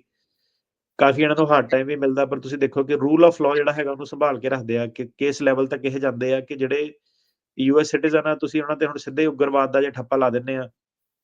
ਸਾਡੇ ਮੁਲਕਾਂ 'ਚ ਲੋਕੀ ਤੁਹਾਨੂੰ ਪਤਾ ਐਗਰੀ ਕਰ ਜਾਂਦੇ ਆ ਫਟਾਫਟ, ਨਹੀਂ ਜੀ ਚੱਕੋ ਕੋਈ ਚੱਕਰ ਨਹੀਂ, ਇਹਨਾਂ ਨੇ ਏਦਾਂ ਕੀਤਾ ਓਦਾਂ ਕੀਤਾ। ਤੁਸੀਂ ਆਹ ਹੁਣ ਵੀ ਜਿਹੜੀ ਲੜਾਈ ਲੱਗੀ ਆ, ਦੇਖੋ ਕਿੱਦਾਂ ਲੋਕਾਂ ਦੇ ਓਪੀਨੀਅਨ ਜਿਹੜੇ ਬਣ ਜਾਂਦੇ ਆ। ਇੰਟਰਨੈਟ ਵਾਲੇ ਵਾਰੀਅਰ ਬੜੇ ਜ਼ਿਆਦਾ ਇਕੱਠੇ ਹੋ ਜਾਂਦੇ ਆ, ਉਧਰੋਂ ਖਬਰਾਂ ਵੀ ਆਉਂਦੀਆਂ। ਕੋਈ ਏਦਾਂ ਤਾਂ ਹੈ ਨਹੀਂ ਕਿ ਐਵਰੇਜ ਬੰਦਾ ਇੰਡੀਆ 'ਚ ਉੱਠ ਕੇ ਕਹਿ ਰਿਹਾ ਕਿ ਮੈਂ ਬਾਰਡਰ ਵੱਲ ਜਾ ਕੇ ਡਿਫੈਂਡ ਕਰਨਾ, ਠੀਕ ਹੈ। ਕਿ ਐਂਡ ਆਫ ਦਾ ਡੇ ਤੁਹਾਨੂੰ ਪਤਾ ਕਿ ਸਾਰੀ ਜਿਹੜੀ ਭਰਵਾਈ ਆ ਕਿਹੜੀ ਸਟੇਟਾਂ ਨੂੰ ਜ਼ਿਆਦਾ ਜਿਹੜੀ ਕਰਨੀ ਪੈਂਦੀ ਆ, ਕਿਹੜੀਆਂ ਸਟੇਟਾਂ ਦੇ ਲੋਕ ਜਿਹੜੇ ਆਰਮੀਆਂ ਦੇ ਵਿੱਚ ਜ਼ਿਆਦਾ ਜਿਹੜੇ ਹਿਸਟੋਰੀਕਲੀ ਗਏ ਆ, ਹਨਾ। ਤੇ ਮੇਨ ਮੁੱਦਾ ਮਤਲਬ ਇਹ ਸੀਗਾ ਕਿ ਇਹ ਵਾਲੇ ਜਿਹੜੇ ਮੁਲਕਾਂ ਦੇ ਵਿੱਚ ਕੀ ਹੈਗਾ ਕਿ ਭਾਵੇਂ ਸੈਂਸਿਟਿਵ ਟੌਪਿਕ ਜਿਹੜਾ ਸੀਗਾ ਕਿ ਟੈਰਰਿਜ਼ਮ ਦੇ ਰਿਲੇਟਡ ਗੱਲ ਆ, ਐਨੀਮੀ ਕੰਬੈਟੈਂਟ ਦੇ ਰਿਲੇਟਡ ਗੱਲ ਆ, ਪਰ ਜਿਹੜਾ ਸੁਪਰੀਮ ਕੋਰਟ ਸੀਗਾ ਉਹਨੇ ਕਿਹਾ ਕਿ ਤੁਸੀਂ ਇਹ ਜਿਹੜੀ ਹੇਬੀਅਸ ਕਾਰਪਸ ਆ ਇਹਨੂੰ ਖੋਹ ਨਹੀਂ ਸਕਦੇ ਹੈਗੇ। ਉਹਨਾਂ ਨੇ ਤਾਂ ਵੀ ਇਹਨੂੰ ਪ੍ਰੀਜ਼ਰਵ ਕਰਕੇ ਰੱਖਿਆ ਕਿਉਂਕਿ ਉਹਨਾਂ ਨੂੰ ਪਤਾ ਸੀਗਾ ਕਿ ਜੇ ਉਹ ਵਾਲਾ ਦਰਵਾਜ਼ਾ ਇਹ ਖੋਲ ਦਿੰਦੇ ਉਦੋਂ, ਤੁਸੀਂ ਦੇਖੋਗੇ ਅੱਜ ਦੇਸ਼ ਇਹ ਕਿੱਧਰਲੇ ਪਾਸੇ ਨੂੰ ਜਾ ਰਿਹਾ ਹੋਣਾ ਸੀਗਾ। ਉਹਨਾਂ ਜੀ ਨੇ ਨਾ ਹੀ ਉਦੋਂ ਸਸਪੈਂਡ ਕੀਤੀ, ਸਿਰਫ 4 ਵਾਰੀ ਜਿਹੜਾ ਹੋਇਆ, ਤੇ ਹੁਣ ਸਰਕਾਰ ਜਿਹੜੀ ਗੱਲਾਂ ਉਹ ਕਰ ਰਹੀ ਹੈ ਕਿ ਏਦਾਂ ਕਰਨਾ, ਪਰ ਸੁਪਰੀਮ ਕੋਰਟ ਜਿਹੜਾ ਇੰਟਰਵੀਨ ਕਰ ਦਿੰਦਾ ਹੈਗਾ। ਤੇ ਹੋਪਫੁਲੀ ਜਿੱਦਾਂ ਹੁਣ ਇਹ ਟਰਾਈ ਕਰੂਗੇ, ਪਰ ਸੁਪਰੀਮ ਕੋਰਟ ਜਿਹੜਾ ਸੀਗਾ ਜੇ ਉਹਨਾਂ ਨੇ ਉਦੋਂ ਇੰਟਰਵੀਨ ਕੀਤਾ ਸੀਗਾ ਤੇ ਇਮੀਗ੍ਰੇਸ਼ਨ ਦੇ ਮਸਲੇ 'ਚ, ਤੇ ਇਹ ਕਿਹੜਾ ਕੋਈ ਐਕਚੁਅਲ ਦੇ ਵਿੱਚ ਟੈਰਰਿਸਟ ਆ ਜਿੱਦਾਂ ਲੇਬਲ ਲਾਇਆ ਜਾ ਰਿਹਾ, ਠੀਕ ਆ। ਮਿਹਨਤ ਵਾਲੇ ਬੰਦੇ ਆ, ਜਿਹੜੇ ਕੰਮਕਾਰ ਕਰਨ ਵਾਲੇ ਬੰਦੇ ਆ, ਤੇ ਹੋਪਫੁਲੀ ਜਿਹੜਾ ਸੀਗਾ ਸੁਪਰੀਮ ਕੋਰਟ ਤੇ ਜਿਹੜੀਆਂ ਸਾਰੀਆਂ ਸੰਸਥਾਵਾਂ ਇਹ ਵਿੱਚ ਪੈ ਕੇ ਏਦਾਂ ਨਹੀਂ ਹੋਣ ਦਊਗੀ। ਜੀ। ਅਗਲਾ ਜਿਹੜਾ ਕੁਐਸਚਨ ਹੈਗਾ ਉਹ ਸੁਪਰੀਮ ਕੋਰਟ ਅਪੀਲ ਜਿਹੜੀ ਹਿਊਮਨਿਟੇਰੀਅਨ ਪੈਰੋਲ ਦੇ ਉੱਤੇ ਆ, ਖਾਸ ਕਰਕੇ ਜਿਹੜੇ 5 lakh migrants Cuba, Haiti, Nicaragua, Venezuela ਦੇ ਆ, ਤੇ ਟਰੰਪ ਹੁਣੀ ਇਹ ਕਹਿੰਦੇ ਆ ਵੀ ਉਹ ਵੀ ਉਹਨਾਂ ਨੂੰ ਜਿਹੜੀ ਉਹਨਾਂ ਨੂੰ ਮਿਲਿਆ ਸੀਗਾ ਸਟੇਟਸ ਉਹ ਖਤਮ ਕਰ ਦੇਣਾ ਹੈਗਾ। ਜੀ ਬਿਲਕੁਲ। ਸੋ ਇਹ 5 ਲੱਖ ਜਿਹੜੇ ਸੀਗੇ ਬਾਇਡਨ ਸਰਕਾਰ ਨੇ ਵੰਡੇ ਸੀਗੇ ਬੇਸਿਕਲੀ ਕਿਊਬਾ, ਹੇਟੀ, ਨਿਕਰਾਗੁਆ ਤੇ ਵੈਨਜ਼ੂਏਲਾ। ਜਿਹੜਾ ਲੋਅਰ ਕੋਰਟ ਆ ਉਹਨੇ ਬਲੌਕ ਕਰਤਾ, ਕਹਿੰਦੇ ਤੁਸੀਂ ਏਦਾਂ ਨਹੀਂ ਕਰ ਸਕਦੇ ਕਿਉਂਕਿ ਤੁਸੀਂ ਇੱਕਦਮ ਹੀ ਹੁਣ ਜਿਹੜੇ ਬੰਦੇ ਪੱਕੇ ਆ ਉਹਨਾਂ ਕੋਲ ਤੁਸੀਂ ਕਹਿੰਦੇ ਹੋ ਕਿ ਉਹਨਾਂ ਨੂੰ ਕੱਚੇ ਬਣਾ ਦੋਗੇ, ਇਹਨਾਂ ਉਹ ਇੱਧਰ-ਉੱਧਰ ਦੌੜ ਜਾਣੇ ਆ, ਕਾਫੀ ਜਿਹੜੀ ਇਨਸਟੇਬਿਲਿਟੀ ਜਿਹੜੀ ਪੈਦਾ ਹੋ ਜਾਣੀ ਆ, ਤੇ ਉਹਦੇ ਨਾਲ ਕੋਈ ਵੀ ਜਿਹੜਾ ਗੋਲ ਅਕੰਪਲਿਸ਼ ਨਹੀਂ ਹੋਣਾ ਕਿ ਜੇ ਉਹ ਕੰਮ ਕਰਦੇ ਆ ਉਹਨਾਂ ਨੂੰ ਸਿਸਟਮ ਦੇ ਨਾਲ ਕੰਮ ਜਿਹੜਾ ਕਰਨ ਦਿਓ। ਤੇ ਹੁਣ ਜਿਹੜਾ ਟਰੰਪ ਸਰਕਾਰ ਆ ਉਹਨੇ ਜਿਹੜੀ ਇੱਕ ਐਮਰਜੈਂਸੀ ਅਪੀਲ ਜਿਹੜੀ ਫਾਈਲ ਕੀਤੀ ਆ, ਤੇ ਸੁਪਰੀਮ ਕੋਰਟ ਨੇ ਜਿਹੜੀ ਸੀਗੀ ਉਹਨਾਂ ਨੇ ਕਿਹਾ ਕਿ ਮਈ 15 ਤੱਕ ਸਾਰੇ ਜਾਣੇ ਜਿਹੜੀਆਂ ਵੀ ਇੰਟਰਸਟਿਡ ਪਾਰਟੀ ਹੈਗੀਆਂ ਆਪਣੀ ਰਿਸਪੌਂਸ ਜਿਹੜੀ ਦਿਓ, ਠੀਕ ਆ। ਤੇ ਇਹਨਾਂ ਨੂੰ ਫਿਰ ਕਾਫੀ ਸੰਸਥਾਵਾਂ ਜਿਹੜੀਆਂ ਚਿੱਠੀਆਂ ਲਿਖਦੀਆਂ, ਕਾਫੀ ਵਕੂਲ ਜਿਹੜੇ ਵੀ ਲੋਕੀ ਇਹ ਹੈਗੇ ਆ, ਸੁਪਰੀਮ ਕੋਰਟ ਨੂੰ ਆਪਣੇ ਓਪੀਨੀਅਨ ਜਿਹੜੇ ਫਿਰ ਦਿੰਦੇ ਆ, ਸੁਪਰੀਮ ਕੋਰਟ ਫੈਸਲਾ ਜਿਹੜਾ ਕਰਦੀ ਆ। ਸੇਮ ਚੀਜ਼ ਜਿੱਦਾਂ ਆਪਾਂ ਪਹਿਲਾਂ ਗੱਲ ਕਰਕੇ ਹਟੇ ਹਾਂ, ਦੇਖੋ ਕਿ ਸਰਕਾਰ ਕਹਿੰਦੀ ਕਿ ਆਪਾਂ ਏਦਾਂ ਕਰਨਾ, ਤੇ ਭਾਵੇਂ ਸਰਕਾਰ ਨੂੰ ਲੋਕਾਂ ਨੇ ਜਤਾਇਆ ਵੀ ਆ ਕਿ ਇਮੀਗ੍ਰੈਂਟਾਂ ਨੂੰ ਕੱਢਣਾ ਵਾ, ਪਰ ਫਿਰ ਵੀ ਤੁਸੀਂ ਦੇਖੋ ਕਿ ਜਿਹੜੇ ਕੋਰਟ ਕੂਟ ਆ ਉਹ ਜਿਹੜਾ ਫਾਈਟ ਪੂਰੀ ਇਹਨਾਂ ਨੂੰ ਜਿਹੜੀ ਦਿੰਦੇ ਆ। ਤੇ ਕੀ ਸੀਗਾ ਕਿ ਆਉਂਦੇ ਸਾਰੀ ਸਰਕਾਰ ਨੇ ਜਿਹੜਾ ਹੱਲਾ ਜਿਹਾ ਕਹਿ ਲਓ ਤੁਸੀਂ ਇੱਕ ਤਰ੍ਹਾਂ ਬੋਲਤਾ, ਤੇ ਲੋਕੀ ਪ੍ਰੀਪੇਅਰਡ ਨਹੀਂ ਸੀਗੇ। ਹੁਣ ਤੁਸੀਂ ਦੇਖੋ ਕਿ ਲੌਂਗ ਰਨ ਦੇ ਵਿੱਚ ਜਿਹੜਾ ਸਿਸਟਮ ਹੈਗਾ, ਜਿਹੜਾ ਕਾਨੂੰਨ ਹੈਗਾ ਉਹ ਫਾਈਟ ਬੈਕ ਕਰਦਾ। ਲੌਂਗ ਰਨ ਦੇ ਵਿੱਚ ਹਮੇਸ਼ਾ ਜਿਹੜਾ ਕਾਨੂੰਨ ਆ ਉਹੀ ਜਿੱਤਦਾ ਵਾ, ਅਦਾਲਤਾਂ ਦੀ ਜਿਹੜੀ ਜਿੱਤ ਹੁੰਦੀ ਆ। ਤੇ ਬਸ ਸਿਰਫ ਜਿਹੜਾ ਸੀਗਾ ਲੋਕੀ ਹੁੰਦੇ ਆ ਉਹਨਾਂ ਦੀ ਇਹੀ ਉਹਨਾਂ ਨੇ ਕਰਨਾ ਹੁੰਦਾ ਕਿ ਅਦਾਲਤਾਂ ਨੂੰ ਜਿਹੜਾ ਸੀਗਾ ਸਿਰ ਮੱਥੇ ਰੱਖਣਾ ਚਾਹੀਦਾ, ਠੀਕ ਆ। ਤੇ ਜਦੋਂ ਤੁਸੀਂ ਅਦਾਲਤਾਂ ਨੂੰ ਨਿੰਦਣਾ ਸ਼ੁਰੂ ਕਰ ਦਿੰਦੇ ਆ, ਥੱਲੇ ਸੁੱਟ ਦਿੰਦੇ ਆ, ਤੇ ਇੱਕੋ ਹੀ ਅਦਾਰਾ ਇੱਕ ਜਿਹੜਾ ਹੁੰਦਾ ਕਿ ਦੇਸ਼ ਨੂੰ ਜਿਹੜਾ ਬਚਾਉਂਦਾ, ਤੇ ਸਾਡੇ ਕੰਟਰੀ ਦੇ ਵਿੱਚ ਉਹ ਜਿਹੜਾ ਸਾਰਾ ਕੰਪਰੋਮਾਈਜ਼ ਹੋ ਗਿਆ, ਪਰ ਇਸ ਦੇਸ਼ ਦੇ ਵਿੱਚ ਉਹ ਅਜੇ ਜਿੰਦਾ ਵਾ। ਜੀ। ਅਗਲਾ ਜਿਹੜਾ ਕੁਐਸਚਨ ਆ ਬੜਾ ਇੰਪੋਰਟੈਂਟ ਆ, ਖਾਸ ਕਰਕੇ ਜਿਹੜੇ ਫਰਾਡ ਵਿਆਹ ਕਰਾਉਂਦੇ ਆ। ਤੁਸੀਂ ਪਿਛਲੇ ਕਾਫੀ ਲੰਮੇ ਸਮੇਂ ਤੋਂ ਫਰੋਜੂਲੈਂਟ ਸ਼ੈਮ ਮੈਰਿਜਸ ਨੂੰ ਲੈ ਕੇ ਉਹ ਤੋਂ ਬਾਅਦ ਵਾਹਵਾ ਜਿਹੜਾ ਅਪਲਾਈ ਕਰਦੇ ਆ, ਇਸ ਇਸ਼ੂ ਦੇ ਉੱਤੇ ਬੜੇ ਸ਼ੋਅ ਕੀਤੇ ਆ। ਹੁਣ ਇੱਕ ਨਵੀਂ ਖਬਰ ਆਈ ਆ ਵੀ US CIS ਇੱਕ ਜਿਹੜੀ ਇਨਵੈਸਟੀਗੇਸ਼ਨ ਕਰ ਰਹੀ ਆ, ਜਿਹੜੀ ਇੱਕ ਭਾਰਤੀ ਮੂਲ ਦਾ ਹੀ ਬੰਦਾ ਜਿਹੜਾ ਆ, ਉਸਨੇ ਫਰੋਜੂਲੈਂਟ ਇਮੀਗ੍ਰੇਸ਼ਨ ਐਪਲੀਕੇਸ਼ਨ ਸਬਮਿਟ ਕੀਤੀ ਸੀ। ਜੀ ਬਿਲਕੁਲ। ਸੋ ਕਈ ਵਾਰੀ ਗੱਲ ਇਹਦੇ ਬਾਰੇ ਕੀਤੀ ਆ, ਠੀਕ ਹੈ, ਤੇ ਸਾਰਿਆਂ ਨੂੰ ਪਤਾ ਹੀ ਆ ਕਿ ਓਪਨ ਜਿਹੜਾ ਤੁਸੀਂ ਕਹਿ ਲਓ ਕਿ ਫਰਾਡ ਜਿਹੜਾ ਚੱਲਦਾ ਕਮਿਊਨਿਟੀ ਦੇ ਵਿੱਚ, ਹਿਸਪੈਨਿਕ ਮੂਲ ਦੀਆਂ ਕੁੜੀਆਂ ਨਾਲ, ਅਫਰੀਕਨ ਅਮਰੀਕਨ ਮੂਲ ਦੀਆਂ ਕੁੜੀਆਂ ਨਾਲ ਜਿਹੜਾ ਸੀਗਾ ਪੈਸੇ ਦੇ ਕੇ ਵਿਆਹ ਕਰਾ ਦਿੰਦੇ ਆ। ਤੇ ਨਿਊਯਾਰਕ ਵੱਲ ਜਿੱਦਾਂ ਸਪੈਸ਼ਲੀ ਜਿੱਦਾਂ ਵਕੂਲ ਜਿਹੜੇ ਹੈਗੇ ਆ, ਉਹ ਝੂਠੇ ਜਿੱਦਾਂ ਵਾਹਵਾ ਫਾਈਲ ਕਰ ਦਿੰਦੇ ਆ, ਪੈਕੇਜ ਤੁਸੀਂ ਕਹਿ ਲਓ ਕਿ ਜਿਹੜਾ ਬਣਾ ਕੇ ਰੱਖੇ ਹੋਏ ਆ। ਕਈ ਵਾਰੀ ਇਹਦੇ ਵਿੱਚ ਗੱਲ ਕਰ ਚੁੱਕੇ ਆ, ਪਰ ਜਿੱਦਾਂ ਦੇ ਮਤਲਬ ਸੁਣੀਦਾ ਹੀ ਆ ਲੋਕਾਂ ਤੋਂ, ਹਨਾ, ਤੇ ਨਹੀਂ ਅਜੇ ਵੀ ਮਤਲਬ ਅੱਜ ਦੀ ਡੇਟ ਦੇ ਵਿੱਚ ਵੀ ਕਮਿਊਨਿਟੀ ਜਿਹੜੀ ਨਹੀਂ ਪਿੱਛੇ ਜਿਹੜੀ ਹਟੀ। ਸੋ ਉਦੋਂ ਆਪਾਂ ਜਦੋਂ ਖਬਰਾਂ ਦਿੰਦੇ ਸੀਗੇ, ਤੇ ਜਦੋਂ ਆਹ ਵਾਲੀ ਖਬਰ ਕਵਰ ਕਰੀਦੀ ਨਾ ਕੋਈ ਮੱਚ ਜਾਂਦਾ, ਕੋਈ ਕਮੈਂਟਾਂ 'ਚ ਮੱਚ ਜਾਂਦਾ, ਕੋਈ ਕੁਛ ਏਦਾਂ। ਬੜੀ ਕਈ ਵਾਰੀ ਲੋਕਾਂ ਨੂੰ, ਕਈਆਂ ਨੂੰ ਤਕਲੀਫ਼ ਹੁੰਦੀ ਹੈ ਕਿ ਯਾਰ ਇਹ ਏਦਾਂ ਕਿਉਂ ਕਹਿੰਦੇ ਆ, ਹਨਾ। ਸੋ ਗੱਲ ਇਹ ਹੈ ਕਿ ਕਹਿੰਦੇ ਤਾਂ ਕਿਉਂਕਿ ਫਰਾਡ ਜਿਹੜਾ ਕਾਲ ਆਊਟ ਕਰਦੇ ਆ, 2-4 ਸਾਲ ਸਾਨੂੰ ਹੋ ਗਏ ਕਹਿੰਦੇ ਹੋਏ ਕਿ ਨਾ ਪੁੱਠੇ ਕੰਮ ਏਦਾਂ ਦੇ ਕਰੋ। ਵੀਡੀਓ ਸੋਸ਼ਲ ਮੀਡੀਆ ਤੇ, ਪੰਜਾਬੀ ਰੇਡੀਓ ਤੇ ਪੂਰੀ ਡਿਟੇਲ ਜਿਹੜੀ ਇਹਦੀ ਦਿੱਤੀ ਸੀ, ਪਰ ਨਹੀਂ ਜਿਹੜੇ ਲੋਕੀ ਹਟੇ, ਕਈ ਕਹਿੰਦੇ ਕਿ ਨਹੀਂ ਇਹ ਐਵੇਂ ਹੀ ਬੋਲਦੇ ਆ ਨਾ। ਤੇ ਤੁਸੀਂ ਆਹ ਦੇਖ ਲਓ ਕਿ ਕਰਦੇ-ਕਰਦੇ ਜਿਹੜਾ ਸਰਕਾਰ ਨੇ ਵੀ ਅਨਾਉਂਸ ਕਰਤਾ, USCIS ਨੇ ਵੀ ਅਨਾਉਂਸ ਕਰਤਾ ਕਿ ਆਪਾਂ ਇੰਟਰਵਿਊ ਵਗੈਰਾ ਲੈਣੀਆਂ, ਪਰ ਤਾਂ ਵੀ ਲੋਕੀ ਜਿਹੜੇ ਨਹੀਂ ਹਟੇ। ਹੁਣ ਇਹ ਮਈ 5, 2025 ਦੀ ਖਬਰ ਆ, ਠੀਕ ਆ। ਹਟਣਾ ਪਤਾ ਨਹੀਂ ਕਿਹਨੇ ਨਹੀਂ ਹਟਣਾ, ਪਰ ਜਿੱਦਾਂ-ਜਿੱਦਾਂ ਤੁਹਾਨੂੰ ਦੱਸਿਆ ਸੀਗਾ, ਉਦਾਂ-ਉਦਾਂ ਹੀ ਚੀਜ਼ਾਂ ਜਿਹੜੀਆਂ ਹੋ ਰਹੀਆਂ, ਠੀਕ ਹੈ। ਇਨਵੈਸਟੀਗੇਸ਼ਨਸ ਜਿਹੜੀਆਂ ਸੀਗੀਆਂ, ਸੋ 5 ਮਈ 2025 ਨੂੰ ਸੋ US ਅਟਾਰਨੀ ਆਫਿਸ ਜਿਹੜਾ ਸੀਗਾ ਵਰਮੌਂਟ, ਉਹਨੇ ਇੱਕ ਬੰਦੇ ਨੂੰ ਸਜ਼ਾ ਦਿੱਤੀ ਹੈ, ਇੰਡੀਅਨ ਬੰਦਾ ਸੀਗਾ, ਨਾਸਿਰ ਇਹਦਾ ਨਾਮ ਸੀਗਾ। ਉਹ ਕਹਿੰਦੇ ਆ ਕਿ ਇਹਨੇ ਇੱਕ ਫਾਲਸ ਸਟੇਟਮੈਂਟ ਜਿਹੜੀ ਦਿੱਤੀ ਮਟੀਰੀਅਲ ਫੈਕਟ ਦੀ, ਝੂਠਾ ਜਿਹੜਾ ਸੀਗਾ ਵਾਵਾ ਦਾ ਕੇਸ ਜਿਹੜਾ ਫਾਈਲ ਕੀਤਾ, ਇਹਦੀ ਕਨਵਿਕਸ਼ਨ ਹੋਈ, ਇਹਨੂੰ ਸਜ਼ਾ ਮਿਲੀ, ਠੀਕ ਆ, ਜੇਲ੍ਹ ਭੇਜਿਆ ਗਿਆ। ਟਰਾਇਲ ਦੇ ਵਿੱਚ ਇਹਦੀ ਜਿਹੜੀ ਘਰਵਾਲੀ ਸੀਗੀ, ਜਿੰਨਾ ਝੂਠ ਵਿਆਹ ਇਹਨੇ ਕੀਤਾ ਸੀਗਾ, ਉਹ ਵੀ ਜਿਹੜੀ ਤੁਸੀਂ ਕਹਿ ਲਓ ਕਿ ਸਰਕਾਰ ਨੇ ਗਵਾਹ ਜਿਹੜੀ ਬਣਾ ਲਈ। ਇਹ ਜਿਹੜਾ ਬੰਦਾ ਸੀਗਾ, ਇਹ ਕਨੈਟੀਕਟ ਗਿਆ ਅਕਤੂਬਰ 2021 ਦੇ ਵਿੱਚ। ਉੱਥੇ ਇਹਨੇ ਝੂਠਾ ਵਿਆਹ ਜਿਹੜਾ ਕਰਾਇਆ, ਕਦੀ ਕੁੜੀ ਨੂੰ ਪਹਿਲਾਂ ਮਿਲਿਆ ਨਹੀਂ ਸੀਗਾ, ਨਾ ਹੀ ਵਿਆਹ ਕਰਨ ਤੋਂ ਬਾਅਦ ਮਿਲਿਆ। ਮਤਲਬ ਇੰਨਾ ਜਿਹੜਾ ਸੀਗਾ, ਇੰਸ਼ੋਰੈਂਸ ਖਰੀਦੀ ਉਹਦੇ ਨਾਂ ਤੇ, ਪਾਲਿਸੀਆਂ ਖਰੀਦੀਆਂ, ਮੈਗਜ਼ੀਨ ਵਗੈਰਾ ਏਦਾਂ ਦੀਆਂ ਚੀਜ਼ਾਂ ਜਿਹੜੀਆਂ ਸਬਸਕ੍ਰਾਈਬ ਕਰਾਤੀਆਂ ਕਿ ਮੇਰੇ ਨਾਲ ਜਿਹੜੇ ਫਲੋਰੀਡਾ ਰਹਿੰਦੀ ਆ, ਉਹਦੇ ਨਾਂ ਤੇ ਜੋ ਵੀ ਐਮਾਜ਼ਨ ਸਮਾਨ-ਸਮੂਨ ਖਰੀਦਣਾ ਸ਼ੁਰੂ ਹੋਇਆ। ਸੋ ਇਹਨਾਂ ਨੇ ਸਾਰੀ ਲਿਸਟ ਜਿਹੜੀ ਉਹਦੀ ਕੱਢ ਲਈ ਕਿ ਸਾਰਾ ਐਵੀਡੈਂਸ ਜਿਹੜਾ ਝੂਠਾ। ਤੇ ਇਹ ਕਹਿੰਦਾ ਕਿ ਔਰਲੈਂਡੋ ਰਹਿੰਦੀ ਆ, ਤੇ ਔਰਲੈਂਡੋ ਰਹਿੰਦੀ ਨਹੀਂ ਸੀਗੀ ਇਹਦੇ ਨਾਲ। ਉਸ ਤੋਂ ਬਾਅਦ ਇਹ ਜੀ ਅਰਜੈਂਟ ਕੇਅਰ ਫੈਸਿਲਿਟੀ 'ਚ ਗਿਆ, ਝੂਠਾ ਜਿਹੜੀਆਂ ਸੱਟਾਂ-ਸੁੱਟਾਂ ਲਾ ਕੇ, ਤੇ ਉਹਨੇ ਉੱਥੇ ਜਾ ਕੇ ਕਿਹਾ ਕਿ ਮੈਨੂੰ ਮੇਰੀ ਘਰਵਾਲੀ ਨੇ ਕੁੱਟਿਆ, ਤੇ ਝੂਠ ਜਿਹੜੀ ਗੱਲ ਬਣਾ ਲਈ। ਮੈਡੀਕਲ ਰਿਕਾਰਡ ਝੂਠੇ ਬਣਾ ਲਏ, ਕੇਸ ਜਿਹੜਾ ਆਪਣਾ ਪੇਸ਼ ਕਰਨ ਲਈ। ਵਾਵਾ ਦਾ ਤੁਸੀਂ ਕਹਿ ਲਓ ਕਿ ਜਿਹੜੀ ਆਪਾਂ ਗੱਲ ਕਰਦੇ ਸੀਗੇ ਕਿ ਵਾਵਾ ਦੇ ਜਿਹੜੇ ਝੂਠੇ ਪੈਕੇਜ ਬੁੱਕ ਜਿੱਦਾਂ ਲਾਉਂਦੇ ਆ, ਹਨਾ। ਤੇ ਕਹਿੰਦਾ ਕਿ ਆਰਲੈਂਡੋ ਦੇ ਵਿੱਚ ਇੰਨਾ ਜਿਹੜਾ ਇਹਦੀ ਘਰਵਾਲੀ ਨੇ ਧੱਕਾ ਕੀਤਾ। ਹੁਣ ਕੀ ਸੀਗਾ ਕਿ ਜਿਹੜੀ ਅ, ਉਹਨਾਂ ਨੇ ਗਵਾਹੀ ਪਵਾਤੀ ਉਹਨੂੰ, ਜਿੱਦਾਂ ਤੁਹਾਨੂੰ ਦੱਸਿਆ ਸੀਗਾ ਕਿ ਇਹਨਾਂ ਨੇ ਇੰਟਰਵਿਊ ਕਰਨੇ, ਇਹਨਾਂ ਨੇ ਫੜਨੇ ਸ਼ੁਰੂ ਕੀਤੇ ਆ। ਸੋ ਜਿਹੜੀ ਉਹਦੇ ਰੂਮਮੇਟ ਸੀਗੇ, ਘਰਵਾਲੀ ਦੇ ਸੀਗੇ, ਉਹ ਸਾਰਿਆਂ ਦੀ ਜਿਹੜੀ ਉਹਨਾਂ ਨੇ ਗਵਾਹੀ ਜਿਹੜੀ ਪਵਾਈ, ਉਹ ਤੁਸੀਂ ਲਾ ਲਓ ਕਿ ਸਿੱਧਾ ਹੀ ਕਲੀਅਰ ਹੀ ਹੋ ਗਿਆ ਕਿ ਇਹ ਕਦੀ ਉਹਨਾਂ ਰਹੀ ਨਹੀਂ ਕੁਛ ਵੀ, ਤੇ ਪੈਸੇ ਦੇ ਕੇ ਸਾਰਾ ਜਿਹੜਾ ਵਿਆਹ ਸੀਗਾ। ਕਿਉਂਕਿ ਹੁਣ ਰੂਮਮੇਟ ਆ ਗਏ, ਸਾਰੇ ਜਾਣੇ ਜਿਹੜੇ ਇਨਵੋਲਵ ਹੋ ਗਏ, ਵਾਈਫ ਨੇ ਵੀ ਗਵਾਹੀ ਪਾਤੀ, ਤੇ US ਸਿਟੀਜ਼ਨ ਨੂੰ ਤਾਂ ਐਂਡ ਦੇ ਵਿੱਚ ਕੁਛ ਇਹ ਕਹਿੰਦੇ ਨਹੀਂ ਆ, ਉਹਨੂੰ ਛੱਡ ਦਿੰਦੇ ਆ। ਤੇ ਉਹ ਕਹਿੰਦੀ ਕਿ ਮੈਂ ਅਬਿਊਜ਼ ਕਰ ਹੀ ਨਹੀਂ ਸਕਦੀ ਸੀ, ਕਿ ਮੈਂ ਕਦੀ ਗਈ ਨਹੀਂ ਉੱਥੇ, ਰਹੀ ਨਹੀਂ ਇਹਦੇ ਨਾਲ, ਤੇ ਅਬਿਊਜ਼ ਮੈਂ ਕਿੱਦਾਂ ਕਰਨਾ ਸੀਗਾ। ਤੇ ਹੁਣ ਜੇ ਇਹਦੀ ਪਟੀਸ਼ਨ ਸਕਸੈਸਫੁਲ ਹੋ ਜਾਂਦੀ, ਤੇ ਇਹਨੂੰ ਵਾਵਾ ਮਿਲ ਜਾਣਾ ਸੀਗਾ, ਵਾਵਾ ਦੇ ਥਰੂ ਗ੍ਰੀਨ ਕਾਰਡ ਮਿਲ ਜਾਣਾ ਸੀਗਾ।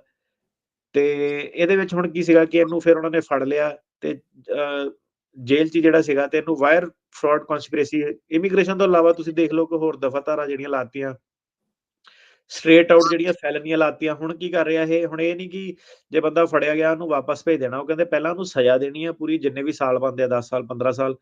ਉਸ ਤੋਂ ਬਾਅਦ ਫਿਰ ਜਿਹੜਾ ਸੀਗਾ ਵਾਪਸ ਜਿਹੜਾ ਡਿਪੋਰਟੇਸ਼ਨ ਜਿਹੜੀ ਉਹ ਕਰਨੀ ਆ। ਤੇ ਇਹ ਜਿਹੜੀਆਂ ਇੱਧਰਲੇ ਪਾਸੇ ਨੂੰ ਜਿਹੜੀਆਂ ਚੀਜ਼ਾਂ ਜਿਹੜੀਆਂ ਤੁਰ ਪਈਆਂ, ਠੀਕ ਆ। ਤੇ ਤੁਸੀਂ ਇਹ ਜਿਹੜੀ ਚੀਜ਼ ਹੈ ਨਾ ਇਹਨੂੰ ਕਮਿਊਨਿਟੀ ਦੇ ਵਿੱਚ ਸਪਰੈਡ ਕਰੋ, ਦੱਸੋ ਸਾਰਿਆਂ ਨੂੰ ਕਿ ਕੀ ਹੈ ਇਹ ਰੀਅਲ ਜਿਹੜੀਆਂ ਖਬਰਾਂ ਜਿਹੜੀਆਂ ਹੈਗੀਆਂ, ਠੀਕ ਆ। ਇੱਕ ਜਿਹੜਾ ਬੜਾ ਦੋਸ਼ ਜਿਹੜਾ ਸਾਡੇ ਉੱਤੇ ਲੱਗਦਾ ਕਿ ਲੈ ਯਾਰ ਇਹ ਹੌਸਲਾ ਨਹੀਂ ਦਿੰਦੇ, ਲੋਕਾਂ ਨੂੰ ਡਰਾ ਦਿੰਦੇ ਆ। ਡਰਾਉਂਦੇ ਨਹੀਂ ਹੈਗੇ ਲੋਕਾਂ ਨੂੰ, ਸੱਚ ਜਿਹੜਾ ਦੱਸਦੇ ਆ। ਬਸ ਇਹ ਹੁੰਦਾ ਕਿ ਕਈਆਂ ਨੂੰ ਕੌੜਾ ਜਿਹਾ ਲੱਗ ਜਾਂਦਾ ਉਹ ਸੱਚ ਕਿੱਦਾਂ ਵਾ। ਪਰ ਤੁਸੀਂ ਹੁਣ ਜਿਹੜੀਆਂ ਸਾਰੀਆਂ ਪਿੱਛੇ ਜਾ ਕੇ ਬੈਕ ਜਾ ਕੇ ਸੁਣਿਓ ਕਿ ਆਹ ਜਿਹੜਾ ਹੁਣ ਦਿਨ ਹੈਗਾ ਮਈ ਵਾਲਾ, ਤੁਸੀਂ ਪਿੱਛੇ ਬਹਿ ਕੇ ਜਾ ਕੇ ਸੁਣਿਓ ਕਿ ਕਿਹੜਾ ਵਕੀਲ ਆ, ਜਿਹੜਾ ਤੁਹਾਨੂੰ ਦੱਸਦਾ ਸੀਗਾ ਕਿ ਏਦਾਂ ਹੋਣਾ ਵਾ, ਇਹ ਹਾਲਾਤ ਜਿਹੜੇ ਆ ਜਾਣੇ ਆ, ਲੋਕਾਂ ਨੂੰ ਏਦਾਂ ਫੜਨਾ ਉਹਨੇ ਸ਼ੁਰੂ ਕਰ ਦੇਣਾ। ਜਿਨ੍ਹਾਂ ਦੇ ਝੂਠੇ ਅਪਰੂਵ ਹੋਏ ਸੀਗੇ, ਉਹਨਾਂ ਦੇ ਵੀ ਬੈਕ ਡੇਟਡ ਇਹਨਾਂ ਨੇ ਖੋਲਣੇ ਜਿਹੜੇ ਕੇਸ ਸ਼ੁਰੂ ਕਰ ਦੇਣੇ ਆ। ਬੜੇ ਸਾਰੇ ਲੋਕਾਂ ਨੇ ਜਿਹੜਾ ਅਸਾਈਲਮ ਵਾਲਾ ਜਿਹੜਾ ਸੀਗਾ ਫੇਲ ਹੋ ਗਿਆ ਕੇਸ, ਝੂਠੇ ਵਾਅਵੇ ਲਗਾ ਕੇ ਜਿਹੜੇ ਉੱਧਰ ਨੂੰ ਗਏ ਆ। ਸੋ ਇਹ ਸਰਕਾਰ ਪਹਿਲਾਂ ਹੀ ਸਾਲ ਤੋਂ ਤਾਂ ਸਰਕਾਰ ਰੌਲਾ ਪਾਈ ਜਾਂਦੀ ਕਿ ਆਪਾਂ ਏਦਾਂ ਕਰਨਾ, ਕਰਨਾ, ਕਰਨਾ, ਰਾਈਟ? ਤੇ ਇਹ ਜਿਹੜੀ ਇਨਵੈਸਟੀਗੇਸ਼ਨ ਜਿਹੜੀ ਅੰਡਰ ਵੇ ਆ, ਹੁਣ ਇਹ ਜਿਹੜਾ ਪਹਿਲਾ ਵਿਅਕਤੀ ਆ, ਇਹ ਮਤਲਬ ਅਜੇ ਸ਼ੁਰੂਆਤ ਹੋਈ ਆ, ਮਤਲਬ 4 ਸਾਲ ਇਹਨਾਂ ਕੋਲ ਪਏ ਆ। ਤੇ ਇਹਨਾਂ ਨੇ ਜਿਹੜਾ ਪ੍ਰੋਪਰ ਜਿਹੜਾ ਤੁਸੀਂ ਕਹਿ ਲਓ ਕਿ ਉੱਧਰਲੇ ਪਾਸੇ ਨੂੰ ਜਿਹੜੀਆਂ ਚੀਜ਼ਾਂ ਬਿਲਕੁਲ ਜਾਊਗੀਆਂ। ਤੇ ਇੱਕ ਜਿਹੜਾ ਸੀਗਾ ਬਰੁਕਲਿਨ ਵਗੈਰਾ 'ਚ ਇੱਕ ਵਕੀਲ ਵੀ ਫੜਿਆ ਸੀਗਾ ਇਹਨਾਂ ਨੇ, ਜਿਹੜਾ ਝੂਠੇ ਫਰਾਡ ਜਿਹੜੇ ਵਾਅਵੇ ਬਣਾਉਂਦਾ ਸੀਗਾ। ਤੇ ਆਪਣੀ ਕਮਿਊਨਿਟੀ ਦੇ ਵਿੱਚ ਵੀ ਇਹਦੇ ਵਿੱਚ ਬੜੇ ਜਿਹੜੇ ਵਕੀਲ ਇਹ ਕੰਮ ਜਿਹੜਾ ਕਰਦੇ ਆ, ਪੈਸੇ-ਪੂਸੇ ਪੈਕੇਜ 50-50, 80-80 ਹਜ਼ਾਰ ਡਾਲਰ ਜਿਹੜਾ ਲੈ ਕੇ ਏਦਾਂ ਦੇ ਕੰਮ ਜਿਹੜੇ ਕਰਦੇ ਆ। ਜੀ ਬਿਲਕੁਲ, ਮੈਨੂੰ ਲੱਗਦਾ ਪਿਛਲੇ ਵੀਕ ਜਾਂ ਉਦੋਂ ਪਿਛਲੇ ਵੀਕ ਵੀ ਤੁਸੀਂ ਸ਼ੋਅ ਕੀਤਾ ਸੀ, ਤਾਂ ਇੱਕ ਬਹੁਤ ਬੰਦਾ ਸਾਡੇ ਨਾਲ ਫਸੀ ਜਾਂਦਾ ਸੀ ਰੇਡੀਓ ਤੇ, ਜੀ ਮੈਨੂੰ 45 ਸਾਲ ਹੋ ਗਏ, ਏਦਾਂ ਫਰਾਡ ਮੈਰਿਜ ਕੀ ਹੁੰਦੀ ਆ। ਹੁਣ ਭਾਈ ਸਾਹਿਬ ਮੈਂ ਉਹ ਸਾਰਿਆਂ ਨੂੰ ਕਹਿੰਦਾ ਵੀ ਚੈੱਕ ਕਰ ਲਿਓ, ਮਈ 5 ਦੀ ਨਿਊਜ਼ ਹੈਗੀ ਆ, ਨਾਸਰ ਹੁਸੈਨ ਗੂਗਲ ਤੇ ਸਰਚ ਕਰ ਲਿਓ, ਤੇ ਘੱਟੋ ਘੱਟ 10 ਕੁ ਪੇਜ ਜਿਹੜੇ ਆ ਉਹਦੇ ਨਾਲ ਫੜੇ ਹੋਏ ਆ, ਭਰੇ ਹੋਏ ਆ, ਵੀ ਕਿੱਦਾਂ ਜਿਹੜੀ ਫਰਾਡ ਮੈਰਿਜ ਕੀਤੀ ਹੈਗੀ ਆ। ਸੋ ਬੰਦਿਆਂ ਦੀ ਲੇਡੀਜ਼ ਦੀ ਬੰਦਿਆਂ ਦੇ ਨਾਲ ਪੈਸੇ ਦੇ ਕੇ 50-50 ਹਜ਼ਾਰ 60-60 ਹਜ਼ਾਰ ਡਾਲਰ ਦੇ ਕੇ ਕਿਸ ਤਰ੍ਹਾਂ ਜਿਹੜੇ ਵਕੀਲ ਆ ਉਹੀ ਮੈਰਿਜ ਬਿਊਰੋ ਵੀ ਬਣੇ ਹੋਏ ਸੀਗੇ, ਸਾਰਾ ਕੁਝ ਕਰ ਰਹੇ ਆ। ਸੋ ਹੁਣ ਉਹ ਵਕੀਲ ਵੀ ਚੱਕ ਹੋ ਜਾਣੇ ਆ। ਸੋ ਇਹ ਹੁੰਦੀ ਆ, ਸਾਡਾ ਕੰਮ ਆ ਵੀ ਕਮਿਊਨਿਟੀ ਨੂੰ ਬਿਲਕੁਲ ਜਿਹੜੀ ਸਹੀ ਖਬਰ ਆ ਉਹ ਸਾਂਝੀ ਕੀਤੀ ਜਾਵੇ ਤਾਂ ਕਿ ਸਾਰਿਆਂ ਨੂੰ ਪਤਾ ਲੱਗ ਜਾਵੇ। ਰਾਹੁਲ ਹਰਜੋਜੀ ਵੀ ਪੈਂਦੀ ਹੁਣ, ਜਿਹਨੇ ਵਿਚਾਰੇ ਨੇ ਵਾਕਈ ਅਸਲੀ ਦੇ ਵਿੱਚ ਵਿਆਹ ਕਰਾਇਆ ਹਿਸਪੈਨਿਕ ਕੁੜੀ ਨਾਲ, ਠੀਕ ਆ। ਉਹਦੀਆਂ ਤੁਸੀਂ ਦੇਖੋ ਕਿੰਨੀਆਂ ਦਿੱਕਤਾਂ ਜਿਹੜੀਆਂ ਉਹਦੇ ਲਈ ਪੈਦਾ ਹੋ ਜਾਂਦੀਆਂ। ਉਹ ਕਹਿਣਾ ਲੈ ਇਹ ਵੀ ਫਰਾਡ ਆ, ਜਿਹੜਾ ਸਹੀ ਬੰਦਾ ਵੀ ਉਹ ਵੀ ਉਹੀ ਚੀਜ਼ 'ਚ ਆ ਜਾਂਦਾ ਕਿ ਜਿਹਦਾ ਹੁਣ ਸਹੀ ਵਿਆਹ ਵੀ, ਹੁਣ ਤੁਸੀਂ ਦੱਸੋਗੇ ਕਿੱਦਾਂ ਜਦੋਂ ਐਡਾ ਜ਼ਿਆਦਾ ਚੀਜ਼ਾਂ ਵੱਧ ਜਾਂਦੀਆਂ ਉਸ ਲੈਵਲ ਤੇ। ਬਟ ਦੂਸਰੀ ਗੱਲ ਇਹ ਆ ਜਾਂਦੀ ਹੈ ਕਿ ਹੁਣ ਬੰਦੇ ਨੂੰ ਇੰਗਲਿਸ਼ ਨਹੀਂ ਬੋਲਣੀ ਆਉਂਦੀ, ਕੁੜੀ ਨੂੰ ਪੰਜਾਬੀ ਨਹੀਂ ਬੋਲਣੀ ਆਉਂਦੀ। ਇਹ ਹੁਣ ਵਿਆਹ ਜਿਹੜਾ ਤੁਸੀਂ ਦੇਖ ਲਓ। ਤੇ ਦੂਸਰਾ ਇਹ ਆ ਕਿ ਅ, ਜਦੋਂ ਉਹਨਾਂ ਨੇ ਕੁੜੀ ਨੂੰ ਹੀ ਪਾ ਦਿੱਤਾ ਸਟੈਂਡ ਦੇ ਵਿੱਚ ਫੈਡਰਲ ਉਹ, ਤਾਂ ਉਹਨੇ ਤਾਂ ਸੱਚ ਹੀ ਬੋਲਣਾ, ਝੂਠ ਕਿਉਂ ਬੋਲਣਾ ਵਾ? ਜੀ, ਇਹ ਆਪਾਂ ਪਿਛਲੇ ਦਿਨਾਂ 'ਚ ਇਹ ਵੀ ਡਿਸਕਸ ਕੀਤਾ ਸੀ ਵੀ ਹੁਣ ਆਉਣ ਵਾਲੇ ਸਮੇਂ ਦੇ ਵਿੱਚ ਜਿਹੜੇ ਖਾਸ ਕਰਕੇ ਰੀਅਲ ਜਿਹੜੀ ਅਸਲੀ ਵਿਆਹ ਵੀ ਹੋ ਰਹੇ ਆ, ਉਹਨਾਂ ਦੀ ਵੀ ਜਿਹੜੀ ਕਾਫੀ ਜ਼ਿਆਦਾ ਇੰਟਰਵਿਊ, ਹਸਬੈਂਡ ਦੀ ਅਲੱਗ, ਵਾਈਫ ਦੀ ਅਲੱਗ, ਰੂਮ ਦੀ ਕੀ ਕੰਡੀਸ਼ਨ ਆ, ਰੂਮ ਦੇ ਵਿੱਚ ਤੁਹਾਡੇ ਕਿੱਦਾਂ ਦੀ ਚਾਦਰਾਂ ਪਈਆਂ, ਸਾਰਾ ਕੁਝ ਅਲੱਗ-ਅਲੱਗ ਪੁੱਛਦੇ ਤਾਂ ਕਿ ਤੁਹਾਨੂੰ ਪਤਾ ਲੱਗ ਜਾਏ ਵੀ ਬੰਦੇ ਸਹੀ ਵਿਆਹ ਹੋਇਆ ਜਾਂ ਉਹੀ ਆ। ਜੀ। ਜੀ। ਸੋ ਬਹੁਤ-ਬਹੁਤ ਧੰਨਵਾਦ, ਤੁਸੀਂ ਹਿਸਟਰੀ ਬਾਰੇ ਵੀ ਬਹੁਤ ਜ਼ਿਆਦਾ ਨੌਲੇਜ ਦਿੱਤਾ ਤੇ ਨਾਲ ਜੋ ਕੁਛ ਪਿਛਲੇ ਹਫ਼ਤੇ ਦੇ ਦੌਰਾਨ ਹੈਵੀਅਸ ਕਾਰਪਸ ਨੂੰ ਲੈ ਕੇ ਤੇ ਹੋਰ ਜਿਹੜੇ ਇਮੀਗ੍ਰੇਸ਼ਨ ਵਾਲੇ ਮਸਲੇ 500,000 ਜਿਹੜੇ ਲੋਕ ਆ ਉਹਨਾਂ ਦੇ ਸੰਬੰਧ ਦੇ ਵਿੱਚ ਵੀ ਗੱਲਬਾਤ ਕੀਤੀ ਹੈਗੀ ਆ। ਤੇ ਆਪਾਂ ਹੁਣ ਬ੍ਰੇਕ ਲੈਣੀ ਆ ਛੋਟੀ ਜਿਹੀ, ਬ੍ਰੇਕ ਤੋਂ ਬਾਅਦ ਜਿਹੜੇ ਸਾਡੇ ਸਰੋਤਿਆਂ ਦੇ ਕੁਐਸਚਨ ਹੈਗੇ ਆ ਤੁਸੀਂ ਕਾਲ ਕਰ ਸਕਦੇ ਹੋ 408-272-5200 408-272-5200 ਤੇ ਆਪਾਂ ਇੱਕ ਛੋਟੀ ਜਿਹੀ ਬ੍ਰੇਕ ਲੈਂਦੇ ਆ, ਬ੍ਰੇਕ ਤੋਂ ਬਾਅਦ ਫਿਰ ਹਾਜ਼ਰ ਹੁੰਦੇ ਆ। ਜੀ।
ਸਤਿ ਸ਼੍ਰੀ ਅਕਾਲ, ਧੰਨਵਾਦ, ਜੀ ਆਇਆਂ ਨੂੰ।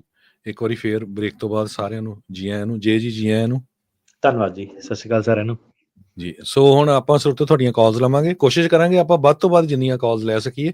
ਸੋ ਆਪਣਾ ਜਿਹੜਾ ਸਤਿ ਸ਼੍ਰੀ ਅਕਾਲ ਸਾਰਿਆਂ ਨੂੰ ਇੱਕੋ ਵਾਰੀ ਕਹਿ ਦਿੰਦੇ ਆ, ਕੁਐਸਚਨ ਜਿਹੜਾ ਲਿਮਿਟਡ ਜਿਹਾ ਰੱਖੋ ਤਾਂ ਕਿ ਜਿੰਨੇ ਵੀ ਸਾਡੇ ਜਿਹੜੇ ਸਰੋਤੇ ਆ ਉਹ ਪੂਰਾ ਵੀਕ ਇਹ ਕਾਲਾਂ ਕਰਦੇ ਰਹਿੰਦੇ ਆ, ਉਹਨਾਂ ਦੇ ਆਨਸਰ ਜਿਹੜੇ ਜਲਦੀ ਤੋਂ ਜਲਦੀ ਦਿੱਤੇ ਜਾ ਸਕਣ। ਸੋ ਸਾਡੇ ਪਹਿਲੇ ਕਾਲਰ ਹੈਗੇ ਆ ਭੁਪਿੰਦਰ ਸਿੰਘ ਜੀ। ਹਾਂਜੀ ਭੁਪਿੰਦਰ ਜੀ। ਹਾਂਜੀ ਭਾਈ, ਸਤਿ ਸ਼੍ਰੀ ਅਕਾਲ ਜੀ। ਸਤਿ ਸ਼੍ਰੀ ਅਕਾਲ ਜੀ। ਮੈਂ ਨਾ ਵਕੀਲ ਸਾਹਿਬ ਤੋਂ ਪੁੱਛਣਾ ਸੀ ਵੀ ਸਾਡੇ ਨਾਲ ਰਿਸ਼ਤੇਦਾਰੀ ਦੇ ਵਿੱਚ ਇੱਕ ਮੁੰਡਾ ਕੁੜੀ ਆ, ਮਤਲਬ ਹਸਬੈਂਡ ਵਾਈਫ ਜੀ। ਤੇ 6 ਮਹੀਨੇ ਪਹਿਲਾਂ ਉਹਨਾਂ ਦਾ ਵਿਆਹ। ਆਵਾਜ਼ ਘੱਟ ਗਈ ਥੋੜੀ। ਹਾਂਜੀ, ਆਵਾਜ਼ ਘੱਟ ਗਈ ਸੀ। ਤੂੰ ਕਿਹਾ 6 ਮਹੀਨੇ ਪਹਿਲਾਂ ਵਿਆਹ ਹੋਇਆ, ਉਸ ਤੋਂ ਬਾਅਦ ਕੀ ਕਿਹਾ? ਉਹ ਨਾ ਇੱਥੇ ਆਉਣਾ ਚਾਹੁੰਦੇ ਆ, ਜੋੜਾ ਇੱਕ ਕਪਲ ਇੱਥੇ ਆਉਣਾ ਚਾਹੁੰਦਾ ਵੀ ਕੁੜੀ ਨੂੰ ਸਟੱਡੀ ਵੀਜ਼ੇ ਤੇ ਉਹਦੇ ਨਾਲ ਮੁੰਡੇ ਨੂੰ ਮੁੰਡਾ ਆ ਸਕਦਾ ਉਹਦੇ ਨਾਲ, ਉਹਦਾ ਹਸਬੈਂਡ, ਜਾਂ ਕੋਈ ਹੋਰ ਤਰੀਕਾ? ਹਾਂਜੀ, ਜੇ ਸਟੱਡੀ ਵੀਜ਼ਾ ਮਿਲ ਜਵੇ ਤੇ ਜਿਹੜਾ ਦੂਜਾ ਸਪਾਊਸ ਆ ਉਹ ਡਿਪੈਂਡੈਂਟ ਵੀਜ਼ੇ ਤੇ ਆ ਸਕਦਾ ਨਾਲ।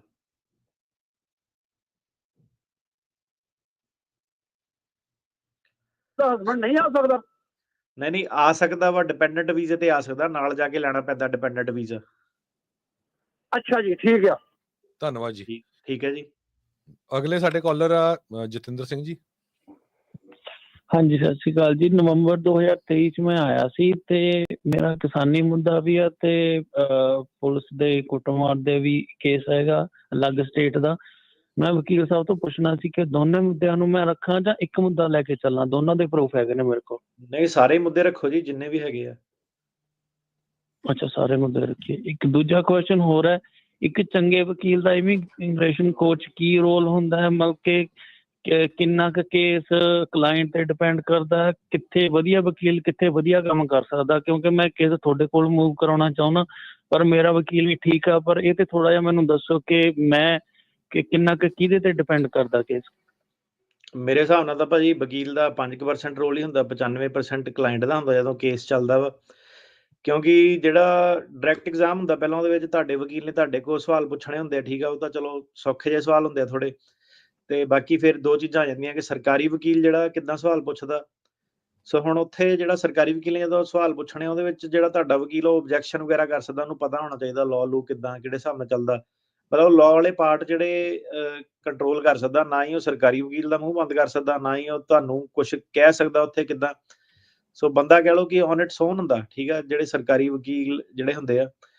ਸੋ ਇੱਕ ਚੀਜ਼ ਜਿਹੜੀ ਸੀਗੀ ਕਿ ਸਾਡੇ ਕੇਸ ਹੁਣ ਜ਼ਿਆਦਾ ਕਿਉਂ ਪਾਸ ਹੁੰਦੇ ਆ, ਕਿਉਂਕਿ ਆਪਾਂ ਇਹ ਗੱਲ ਨੂੰ ਦੱਸਦੇ ਹਾਂ ਕਿ ਭਾਈ ਵਕੀਲ ਦਾ 5% ਰੋਲ ਆ, ਕਲਾਇੰਟ ਦਾ 95% ਆ, ਠੀਕ ਆ। ਮਤਲਬ ਬੇਸਿਕਲੀ ਕੀ ਹੈ ਕਿ ਬੰਦੇ ਨੇ ਆਪਣੀ ਜਿਹੜੀ ਹੈਗੀ ਆ, ਕੀ ਉਹਨਾਂ ਹੋਇਆ, ਹੁਣ ਜਿੱਦਾਂ ਤੁਸੀਂ ਕਹਿ ਰਹੇ ਹੋ ਮੇਰੇ ਨਾਲ ਚੀਜ਼ਾਂ ਹੋਈਆਂ, ਹੁਣ ਇਹ ਤੁਸੀਂ ਦੱਸੋਗੇ ਨਾ ਉੱਥੇ ਕਿੱਦਾਂ।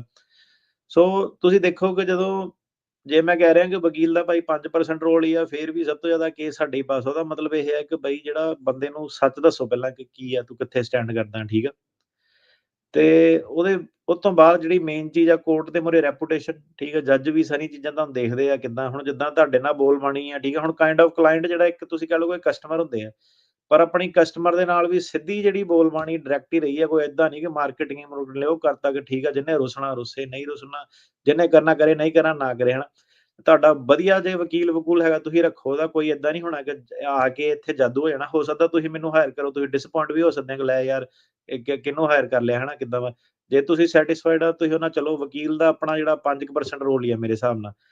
ਹੁਣ ਇਹ ਆ ਕਿ ਕਈ ਵਾਰੀ ਜਿਹੜੀ ਸਿਚੁਏਸ਼ਨ ਏਦਾਂ ਦੀ ਆ ਜਾਂਦੀ ਆ ਕਿ ਲਾਅ ਲੂ ਜਿਹੜਾ ਕਈ ਵਾਰੀ ਵਕੀਲਾਂ ਨੂੰ ਨਹੀਂ ਪਤਾ ਹੁੰਦਾ।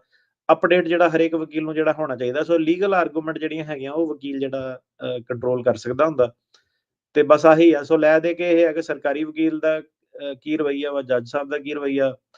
ਉਹਨਾਂ ਨੇ ਜਦੋਂ ਕ੍ਰਾਸ ਐਗਜ਼ਾਮੀਨੇਸ਼ਨ ਕੀਤੀ, ਜੱਜ ਸਾਹਿਬ ਨੇ ਜਿਹੜੇ ਸਵਾਲ ਪੁੱਛੇ, ਉਹਦੇ ਵਿੱਚ ਉਹਨਾਂ ਨੇ ਦੇਖਣਾ ਹੁੰਦਾ ਕਿ ਜਿਹੜਾ ਇਹ ਬੰਦਾ ਠੀਕ ਆ, ਜਿਹੜਾ ਰਿਸਪੋਂਡੈਂਟ ਆ, ਕਲਾਇੰਟ ਆ ਜਿਹੜਾ, ਇਹ ਕਿਤੇ ਰੱਟਾ ਲਾ ਕੇ ਕਿਤੇ ਝੂਠਿਆ ਤਾਂ ਨਹੀਂ ਬੋਲੀ ਜਾ ਰਿਹਾ, ਇਹਨੂੰ ਕਿਸੇ ਨੇ ਕਹਾਣੀ ਤਾਂ ਨਹੀਂ ਲਿਖ ਕੇ ਉੱਦਾਂ ਤਾਂ ਨਹੀਂ ਕਿਤੇ ਪੜ੍ਹੀ ਜਾ ਰਿਹਾ ਕਿੱਦਾਂ।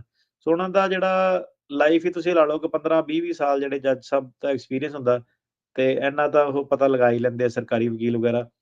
ਤੇ ਉਹ ਚੀਜ਼ ਤੇ ਜਿਹੜਾ ਮੇਨ ਕੇਸ ਜਿਹੜਾ ਡਿਪੈਂਡ ਕਰਦਾ ਹੁੰਦਾ। ਜੀ ਬਿਲਕੁਲ। ਜੀ ਮੈਨੂੰ ਵੀ ਬਹੁਤ ਚਿਰ ਹੋ ਗਿਆ ਰਹਿੰਦੇ ਨੂੰ ਅਮਰੀਕਾ ਦੇ ਵਿੱਚ। ਆਪਾਂ ਪਹਿਲਾਂ ਦੇਖਦੇ ਰਹੇ ਹਾਂ ਬਹੁਤ ਵਾਰ ਵਕੀਲਾਂ ਦੇ ਜਿਹੜੇ ਜਾਂਦੇ ਨਾ, ਤੇ ਉਹ ਕਹਿੰਦੇ ਆ ਜਾਓ ਤੁਹਾਡਾ ਹੋ ਜਾਊਗਾ ਕੇਸ। ਤੁਹਾਡੇ ਆਫਿਸ ਬਾਰੇ ਸਾਡੀ ਕੰਪਲੇਨ ਇਹੀ ਰਹਿੰਦੀ ਆ ਵੀ ਬਹੁਤ ਸਾਰੇ ਲੋਕ ਕਾਲ ਕਰਦੇ ਜੀ, ਸਾਨੂੰ ਤਾਂ ਉਹਨੇ ਨਾ ਕਰਤੀ ਵੀ ਨਹੀਂ ਤੁਹਾਡਾ ਕੇਸ ਹੋਣਾ ਨਹੀਂ। ਸੋ ਇਹ ਗੱਲ ਬਿਲਕੁਲ ਸਹੀ ਹੈਗੀ ਆ। ਜੇ ਤੁਹਾਨੂੰ ਲੱਗਦਾ ਵੀ ਨਹੀਂ ਹੋਣਾ ਤੇ ਅਗਲੇ ਨੂੰ ਕਲੀਅਰ ਦੱਸ ਦਿੰਦੇ ਆ, ਠੀਕ ਹੈ ਜੀ। ਤੇ ਸਾਡੇ ਅਗਲੇ ਕਾਲਰ ਆ ਜਸਵੀਰ ਕੌਰ ਜੀ। ਜੀ ਜਸਵੀਰ ਜੀ। ਹੈਲੋ ਭਾਈ, ਸਤਿ ਸ਼੍ਰੀ ਅਕਾਲ ਜੀ। ਭਾਜੀ ਮੇਰਾ ਕੁਐਸਚਨ ਇਹ ਹੈ ਕਿ ਮੇਰੇ ਹਸਬੈਂਡ ਇੱਥੇ 80 ਦਸੰਬਰ 81 ਚ ਆਏ ਸੀਗੇ, ਤਾਂ ਜੀ। ਉਹ ਜਦੋਂ 81 ਦਾ ਨਿਕਲੇ ਸੀਗੇ, ਉਹਨਾਂ ਨੇ ਅਪਲਾਈ ਕੀਤਾ ਤੇ ਉਹ ਜੱਜ ਨੇ ਕਿਹਾ ਕਿ ID ਦਿਖਾਓ 81 ਦੀ। ਉਦੋਂ ਇਹਨਾਂ ਕੋਲ ਹੈ ਨਹੀਂ, ਉਹ ਇਹਨਾਂ ਦਾ ਕੇਸ ਡਿਲੇ ਹੋਈ ਗਿਆ ਤੇ ਮੈਂ ਫਿਰ ਇਹ ਨਾ ਪਰਮਿਸ਼ਨ ਲੈ ਕੇ ਇੰਡੀਆ ਗਈ। ਮੇਰੀ ਮੈਰਿਜ ਹੋਈ 90 ਚ ਤੇ 93 ਚ ਮੈਂ ਆਈ ਮੈਕਸੀਕੋ ਥਰੂ। ਫਿਰ ਮੇਰਾ ਵੀ ਨਾ ਜਿਵੇਂ 6-7 ਸਾਲ ਕੋਈ ਇੰਟਰਵਿਊ ਨਹੀਂ ਆਈ। 2001 ਵਿੱਚ ਮੇਰੀ ਇੰਟਰਵਿਊ ਆਈ ਤੇ ਅਸੀਂ 2000 ਚ ਅਪਲਾਈ ਕਰਤਾ ਸੀ ਐਜ਼ ਏ ਬਿਜ਼ਨਸ ਕੈਨੇਡਾ ਦਾ। ਪਹਿਲਾਂ ਮੈਨੂੰ ਇੱਕ ਮਿੰਟ, ਜਿਹੜੀ ਤੁਸੀਂ ਕਿਹਾ ਸੀ ਤੁਸੀਂ ਜਿਹੜਾ ਫਾਈਲ ਕੀਤਾ ਤੇ ਇੰਟਰਵਿਊ ਆਈ, ਤੁਸੀਂ ਉਹ ਕਿਹੜੇ ਵੀਜ਼ੇ ਅਸਾਈਲਮ ਦੀ ਗੱਲ ਕਰਦੇ ਆ ਕਿ ਉਹ ਹੁਣ ਤੁਸੀਂ? ਹਾਂਜੀ, ਮੈਂ ਅਸਾਈਲਮ ਦਾ ਕੀਤਾ ਸੀਗਾ 2093 ਚ ਕੀਤਾ ਸੀ। ਹਾਂਜੀ ਠੀਕ ਹੈ ਜੀ। ਤਾਂ ਫਿਰ ਨਾ 2001 ਵਿੱਚ ਤੱਕ ਮੇਰੀ ਕੋਈ ਇੰਟਰਵਿਊ ਨਹੀਂ ਆਈ ਤੇ 2001 ਅਗਸਤ ਵਿੱਚ ਮੇਰੀ ਇੰਟਰਵਿਊ ਆਈ ਤੇ ਅਸੀਂ ਨਾ ਐਜ਼ ਏ ਬਿਜ਼ਨਸ ਤੌਰ ਤੇ ਕੈਨੇਡਾ ਦਾ ਅਪਲਾਈ ਕਰਤਾ ਸੀਗਾ। ਜੀ ਜੀ ਜੀ ਦੱਸੋ ਅੱਗੇ। ਹਾਂਜੀ, ਮੇਰੀ ਇੰਟਰਵਿਊ ਆਈ ਤੇ ਮੇਰਾ ਨਾ ਇੱਥੇ ਡਿਨਾਈ ਹੋ ਗਿਆ ਤੇ ਮੈਂ ਆਪਣੇ ਵਕੀਲ ਨੂੰ ਕਿਹਾ ਕਿ ਅਸੀਂ ਨਾ ਕੰਟਰੀ ਆਊਟ ਛੱਡ ਕੇ ਜਾ ਰਹੇ ਹਾਂ ਵੀ ਸਾਡਾ ਕੈਨੇਡਾ ਦਾ ਬਣ ਗਿਆ। ਤੇ ਉਹ ਕਹਿੰਦੇ ਤੁਸੀਂ ਨਾ, ਉਹਨਾਂ ਨੇ ਮੈਨੂੰ ਸੈਨ ਫਰਾਂਸਿਸਕੋ ਭੇਜਿਆ ਕਿਸੇ ਆਫਿਸ ਦੇ ਵੀ ਉੱਥੇ ਜਾ ਕੇ ਦੱਸ ਆਓ। ਮੈਂ ਗਈ ਦੱਸਣ ਤੇ ਲੇਡੀ ਕਹਿੰਦੀ ਵੀ ਤੂੰ 10 ਸਾਲ ਦਾ ਤੈਨੂੰ ਬੈਨ ਕਰਨਾ, ਤੂੰ ਆ ਨਹੀਂ ਸਕਦੀ। ਮੈਂ ਕਿਹਾ ਠੀਕ ਆ, ਆਪਾਂ ਤਾਂ ਜਾ ਰਹੇ ਹਾਂ। ਤੇ ਅਸੀਂ ਨਾ ਦਸੰਬਰ 2001 ਵਿੱਚ ਚਲੇ ਗਏ ਤੇ ਆਪਾਂ ਹੁਣ ਕੈਨੇਡੀਅਨ ਸਿਟੀਜ਼ਨ ਆ। ਸਾਡਾ ਬੇਟਾ ਇੱਥੋਂ ਦਾ ਬੋਰਨ ਨਹੀਂ, ਉਹ 30 ਸਾਲ ਦਾ ਹੋਇਆ ਤੇ ਕਹਿੰਦਾ ਮੈਂ ਤੇ ਕੈਨੇਡਾ ਰਹਿਣਾ ਨਹੀਂ, ਮੈਂ ਤਾਂ ਵਾਪਸ ਅਮਰੀਕਾ ਜਾਣਾ। ਤੇ ਉਹਨਾਂ 2000 ਉਹ US ਦਾ ਬੋਰਨ ਆ ਨਾ? ਹਾਂਜੀ, ਅਸਾਨਾ ਜੋ ਬੋਰਨ ਹੋਇਆ। ਹਾਂਜੀ ਤੇ 2022 ਵਿੱਚ ਉਹ ਇੱਥੇ ਆਇਆ ਤੇ ਆਪਾਂ ਵੀ ਉਹਦੇ ਨਾਲ ਇੱਥੇ ਆ ਕੇ 4 ਮਹੀਨੇ ਰਹਿ ਕੇ ਫਿਰ ਵਾਪਸ ਚਲੇ ਗਏ। ਫਿਰ 2023 ਵਿੱਚ ਉਹਨੇ ਸਾਡਾ ਗ੍ਰੀਨ ਕਾਰਡ ਅਪਲਾਈ ਕੀਤਾ ਤੇ 24 ਵਿੱਚ ਸਾਨੂੰ ਮਿਲਿਆ ਤੇ ਫਿਰ ਆਪਾਂ ਉਦੋਂ ਇੰਡੀਆ ਵੀ ਜਾ ਕੇ ਆਏ ਹਾਂ। ਤੇ ਹੁਣ ਮੇਰਾ ਕੁਐਸਚਨ ਇਹ ਹੈ ਕਿ ਜਿਵੇਂ ਮੈਂ ਹੁਣ ਆਪਾਂ ਇੰਡੀਆ ਜਾਈਏ, ਕੋਈ ਪ੍ਰੋਬਲਮ ਤਾਂ ਨਹੀਂ ਆਏਗੀ? ਮੇਰਾ ਕੋਈ ਪੋਲੀਟੀਕਲ ਵਾਲਾ ਤਾਂ ਨਹੀਂ ਨਿਕਲੇਗਾ? ਨਹੀਂ ਦੇਖੋ, ਨਿਕਲੇਗਾ ਤਾਂ ਮਤਲਬ ਮੈਨੂੰ ਇੰਡੀਆ ਦਾ ਨਹੀਂ ਮੈਂ ਕਹਿ ਸਕਦਾ ਕਿ ਉਹਨਾਂ ਨੂੰ ਕੀ ਇਨਫੋਰਮੇਸ਼ਨ ਹੋਣੀ ਹੈ ਨਹੀਂ ਹੋਣੀ ਹੈ, ਕਿ ਇੱਥੇ ਦੀ ਗਵਰਨਮੈਂਟ ਉਹਨਾਂ ਨਾਲ ਸ਼ੇਅਰ ਨਹੀਂ ਕਰਦੀ। ਪਰ ਤੁਸੀਂ ਇਹ ਪੁੱਛ ਰਹੇ ਕਿ ਵਾਪਸ ਇੱਥੇ ਅਮਰੀਕਾ ਆਉਣ ਵਿੱਚ ਪ੍ਰੋਬਲਮ ਨਹੀਂ ਹੋਗੀ, ਇਹ ਸਵਾਲ ਹੈ ਨਾ ਤੁਹਾਡਾ? ਹਾਂਜੀ ਕਿ ਹੁਣ ਹਾਂਜੀ ਉਹਦਾ ਦੇਖੋ ਬੜਾ ਸੌਖਾ ਜਿਹਾ ਜਵਾਬ ਆ। ਪਹਿਲਾਂ ਤਾਂ ਆਪਣੀਆਂ ਸਾਰੀਆਂ ਜਿਹੜੀਆਂ ਫਾਈਲਾਂ ਉਹ ਕਢਾਓ ਕੀ ਆ, ਠੀਕ ਹੈ। ਹੁਣ ਮੈਨੂੰ ਪਤਾ ਨਹੀਂ ਤੁਹਾਡੇ ਲਾਇਰ ਨੇ ਫਾਈਲ ਕੀਤਾ ਸੀਗਾ, ਪੈਰਾਲੀਗਲ ਨੇ ਫਾਈਲ ਕੀਤਾ ਸੀਗਾ, ਕਿਉਂਕਿ ਹੁਣ ਇੰਨਾ ਟਾਈਮ ਹੋ ਗਿਆ ਕਿਸੇ ਦੇ ਕੋਲ ਵੀ ਕੋਈ ਐਡੀ ਦੇ ਰਿਕਾਰਡ ਨਹੀਂ ਰੱਖਦਾ। ਪਹਿਲਾਂ ਤਾਂ ਆਪਣੀਆਂ ਫਾਈਲਾਂ ਚੈੱਕ ਕਰੋ, ਠੀਕ ਆ। ਆਪਣੀ ਜਿਹੜੀ ਪੋਲੀਟੀਕਲ ਵਾਲੀ, ਗ੍ਰੀਨ ਕਾਰਡ ਵਾਲੀ, ਜੇ ਤੁਹਾਡੀ ਗ੍ਰੀਨ ਕਾਰਡ ਫਾਈਲ ਦੇ ਉੱਤੇ ਸਾਰਾ ਕੁਝ ਸਹੀ ਲਿਖਿਆ ਹੋਇਆ, ਠੀਕ ਹੈ ਕਿ ਨਹੀਂ? ਸੋ ਸਹੀ ਦਾ ਕੀ ਮਤਲਬ? ਤਾਂ ਹੁਣ ਮੈਨੂੰ ਪਤਾ ਨਹੀਂ ਤੁਹਾਡੀ ਪੋਲੀਟੀਕਲ ਫਾਈਲ ਦੇ ਵਿੱਚ ਕੀ ਆ ਤੇ ਗ੍ਰੀਨ ਕਾਰਡ ਫਾਈਲ ਦੇ ਵਿੱਚ ਕੀ ਆ। ਜਿਹਨੇ ਵੀ ਫਾਈਲ ਕੀਤਾ, ਦੋਨੋਂ ਫਾਈਲਾਂ ਜਿਹੜੀਆਂ ਸਾਹਮਣੇ ਰੱਖ ਕੇ ਦੇਖਿਓ। ਸੋ ਉਹ ਕੀ ਕਹਿੰਦੇ ਆ ਕਿ ਗ੍ਰੀਨ ਕਾਰਡ ਐਰਰ ਦੇ ਵਿੱਚ ਜੇ ਅਪਰੂਵ ਹੋਇਆ, ਮਤਲਬ ਕਿ ਗ੍ਰੀਨ ਕਾਰਡ ਵਾਲੀ ਐਪਲੀਕੇਸ਼ਨ 'ਚ ਤੁਸੀਂ ਕੋਈ ਚੀਜ਼ ਦੱਸੀ ਨਹੀਂ ਸੀਗੀ, ਤੁਸੀਂ ਕੁਝ ਲੁਕੋਇਆ ਵਾ, ਕੋਈ ਸੰਸਥਾ ਦੀ ਮੈਂਬਰਸ਼ਿਪ ਲੁਕੋਈ ਆ, ਕੋਈ ਅਰੈਸਟ ਦਾ, ਡਿਟੈਂਸ਼ਨ ਦਾ ਨਾਮ ਜੇ ਲੁਕੋਇਆ, ਜਾਂ ਤੁਸੀਂ ਹੋਰ ਨਾਮ ਕੋਈ ਯੂਜ਼ ਕੀਤਾ ਸੀਗਾ, ਜਾਂ ਤੁਸੀਂ ਕਦੀ ਝੂਠ ਬੋਲਿਆ ਸੀਗਾ ਅਮਰੀਕੀ ਸਰਕਾਰ ਅੱਗੇ, ਇੱਦਾਂ ਦੇ ਕਾਫੀ ਸਾਰੇ ਜਿਹੜੇ ਕੁਐਸਚਨ ਹੁੰਦੇ ਆ। ਜੇ ਤੁਸੀਂ ਤੁਹਾਡੀ ਗ੍ਰੀਨ ਕਾਰਡ ਐਪਲੀਕੇਸ਼ਨ 'ਚ ਕੋਈ ਡਿਫੈਕਟ ਨਹੀਂ ਹੈਗਾ ਤੇ ਤੁਸੀਂ ਆਪਣੀ ਪੁਰਾਣੀ ਐਪਲੀਕੇਸ਼ਨਾਂ ਦੇ ਰਿਲੇਟਡ ਵੀ ਕੁਐਸਚਨ ਆਨਸਰ ਕਰ ਸਕਦੇ ਆ, ਤੁਸੀਂ ਨਵੀਂ ਦੇ ਰਿਲੇਟਡ ਵੀ ਆਨਸਰ ਕਰ ਸਕਦੇ ਆ, ਠੀਕ ਆ। ਤੇ ਉਸ ਤੋਂ ਬਾਅਦ ਤੁਸੀਂ ਜੇ ਤੁਸੀਂ ਕਹਿੰਦੇ ਆ ਕਿ ਤੁਹਾਨੂੰ ਪ੍ਰੋਬਲਮ ਹੁਣ ਇੰਡੀਆ ਤੋਂ ਹੈਗੀ ਆ ਨਹੀਂ ਹੈਗੀ ਆ, ਕੀ ਤੁਹਾਡਾ ਸਟੈਂਸ ਹੈਗਾ, ਉਹ ਤੁਹਾਨੂੰ ਸਾਰਾ ਉਹ ਜੇ ਪੁੱਛੋਗੇ ਤਾਂ ਤੁਹਾਨੂੰ ਆਫ ਕੋਰਸ ਉਹ ਕਲੀਅਰ ਕਰਨਾ ਪੈਣਾ ਜੇ ਉਹਨਾਂ ਨੂੰ ਲੱਗਿਆ ਕਿ ਇਹ ਸੱਚ ਬੋਲਦੀ ਹੈ ਸਵਾਲ ਜਵਾਬ ਤੋਂ ਬਾਅਦ, ਠੀਕ ਹੈ। ਇਹਨੇ ਕਦੀ ਵੀ ਕੋਈ ਝੂਠੀ ਐਪਲੀਕੇਸ਼ਨ ਨਹੀਂ ਫਾਈਲ ਕੀਤੀ ਸੀ, ਫ੍ਰਿਵਲੈਸ ਅਸਾਈਲਮ ਐਪਲੀਕੇਸ਼ਨ ਫਾਈਲ ਨਹੀਂ ਕੀਤੀ ਸੀਗੀ, ਤੇ ਫਿਰ ਕੋਈ ਪ੍ਰੋਬਲਮ ਨਹੀਂ ਹੋਣੀ। ਪਰ ਜੇ ਉਹਨਾਂ ਨੇ ਤੁਹਾਡੀ ਇੰਟਰਵਿਊ ਤੋਂ ਬਾਅਦ ਉਹਨੂੰ ਲੱਗਿਆ ਕਿ ਇਹਨਾਂ ਨੇ ਆਪਣੀ ਗ੍ਰੀਨ ਕਾਰਡ ਦੀ ਐਪਲੀਕੇਸ਼ਨ ਝੂਠ ਬੋਲਿਆ, ਜਾਂ ਇਹਨਾਂ ਨੇ ਉਦੋਂ ਐਪਲੀਕੇਸ਼ਨ ਝੂਠ ਫਾਈਲ ਕੀਤੀ ਸੀਗੀ, ਜਾਂ 80s ਦੇ ਵਿੱਚ ਜਿਹੜਾ ਹਸਬੈਂਡ ਸੀਗਾ ਹੀ ਨਹੀਂ, ਉਹਨੇ ਝੂਠੇ ਜਿਹੜੇ ਫਾਰਮਿੰਗ ਦੇ ਪੇਪਰ ਲੈਣ ਦੀ ਕੋਸ਼ਿਸ਼ ਕੀਤੀ ਸੀਗੀ, ਪਰ ਹੁਣ ਉਹਨੇ ਗ੍ਰੀਨ ਕਾਰਡ ਦੇ ਵਿੱਚ ਡਿਸਕਲੋਜ਼ ਨਹੀਂ ਕੀਤੇ, ਫਿਰ ਤੁਹਾਨੂੰ ਪ੍ਰੋਬਲਮ ਆਊਗੀ। ਜੀ ਧੰਨਵਾਦ ਜੀ।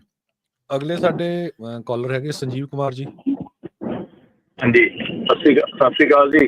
ਜੀ ਜੀ ਮੈਂ ਕਿਹਾ ਮੈਂ ਨਾ ਅਗਸਤ 24 ਚ ਸਿਟੀਜ਼ਨ ਹੋਇਆ ਸੀ ਜੀ ਇੱਥੇ ਜੀ, ਤੇ ਆਪਣੀ ਮਦਰ ਦਾ ਅਪਲਾਈ ਕਰਿਆ ਸੀਗਾ, ਕੋਈ ਮਤਲਬ ਉਹਨਾਂ ਦਾ ਜਵਾਬ ਨਹੀਂ ਆਇਆ ਜੀ ਕੋਈ। ਤੇ ਤੁਸੀਂ ਗ੍ਰੀਨ ਕਾਰਡ ਕਿੱਦਾਂ ਲਿਆ ਸੀਗਾ? ਨਹੀਂ, ਅਸੀਂ ਪੱਕੇ ਆਏ ਸੀਗੇ ਜੀ। ਗ੍ਰੀਨ ਕਾਰਡ ਤਾਂ ਮਤਲਬ ਜਿਵੇਂ ਫੈਮਿਲੀ ਵੀਜ਼ਾ ਸੀਗਾ, ਇਨ-ਲਾਜ਼ ਨੇ ਅਪਲਾਈ ਕਰਿਆ ਸੀ, ਫਿਰ 5 ਸਾਲ ਬਾਅਦ ਸਾਨੂੰ ਸਿਟੀਜ਼ਨਸ਼ਿਪ ਹੋ ਗਈ ਅਗਸਤ ਚ। ਹਾਂਜੀ ਤੇ ਉਸ ਤੋਂ ਬਾਅਦ ਮੈਂ 2-2.5 ਸਾਲ ਲੱਗ ਹੀ ਜਾਂਦੇ ਭਾਜੀ ਪੇਰੈਂਟਸ ਦੇ ਗ੍ਰੀਨ ਕਾਰਡ ਦੇ ਅੱਜ ਕੱਲ। ਅੱਛਾ ਜੀ। ਹਾਂਜੀ, ਆਪਾਂ ਕੋਈ ਫੋਨ ਵਗੈਰਾ ਉਹਨਾਂ ਨੂੰ ਕਰ ਸਕਦੇ ਜਾਂ ਕੁਝ ਨਹੀਂ ਕਰ ਸਕਦੇ ਜੀ? ਆਪੇ ਉਹਨਾਂ ਦੀ ਆਊਗੀ ਈਮੇਲ ਵਗੈਰਾ? ਤੁਹਾਡਾ I-130 ਅਪਰੂਵ ਹੋ ਗਿਆ? ਕੋਈ ਮਤਲਬ ਉਹਨਾਂ ਨੂੰ ਜਵਾਬ ਕੋਈ ਨਹੀਂ ਆਇਆ ਜੀ। I-130 ਵੀ ਨਹੀਂ ਅਪਰੂਵ ਹੋਇਆ ਅਜੇ ਤੱਕ? ਉਹਨਾਂ ਨੂੰ ਕੋਈ ਈਮੇਲ ਕੋਈ ਆਈ ਨਹੀਂ ਹੈ ਜੀ। ਅੱਛਾ, ਜਿਹਨੇ ਫਾਈਲ ਕੀਤਾ ਭਾਜੀ ਉਹਨਾਂ ਚੈੱਕ ਕਰੋ, ਤਾਂ I-130 ਤਾਂ ਅਪਰੂਵ ਹੋ ਜਾਣਾ ਚਾਹੀਦਾ ਸੀਗਾ ਤੁਹਾਡਾ ਹੁਣ ਤੱਕ। ਅੱਛਾ, ਜੇ ਅਪਰੂਵ ਹੋ ਗਿਆ ਉਸ ਤੋਂ ਬਾਅਦ ਜੀ ਫਿਰ?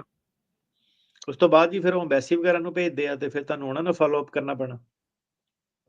ਨਹੀਂ ਮਤਲਬ ਆਪਾਂ ਕੋਈ ਕਾਲ ਵਗੈਰਾ ਤਾਂ ਨਹੀਂ ਕਰ ਸਕਦੇ? ਜੇ ਮੰਨ ਲਓ I-30 ਨਹੀਂ ਹੋਇਆ ਫਿਰ ਆਪਾਂ ਕਾਲ ਕਰਨੀ ਹੈ ਜੀ? ਨਹੀਂ, ਤੁਸੀਂ ਕਾਲ ਕਰ ਸਕਦੇ ਹੋ ਉਹਨਾਂ ਨੂੰ, ਤੇ ਜੇ ਤੁਹਾਡਾ ਆਊਟਸਾਈਡ ਪ੍ਰੋਸੈਸਿੰਗ ਟਾਈਮ ਆ ਉਹ ਤੁਹਾਨੂੰ ਜਵਾਬ ਵੀ ਦੇ ਦੇਊਗੇ। ਆਨਲਾਈਨ ਵੀ ਤੁਸੀਂ ਇਨਕੁਆਇਰੀ ਜਿਹੜੀ ਸਬਮਿਟ ਕਰਾ ਸਕਦੇ ਹੋ।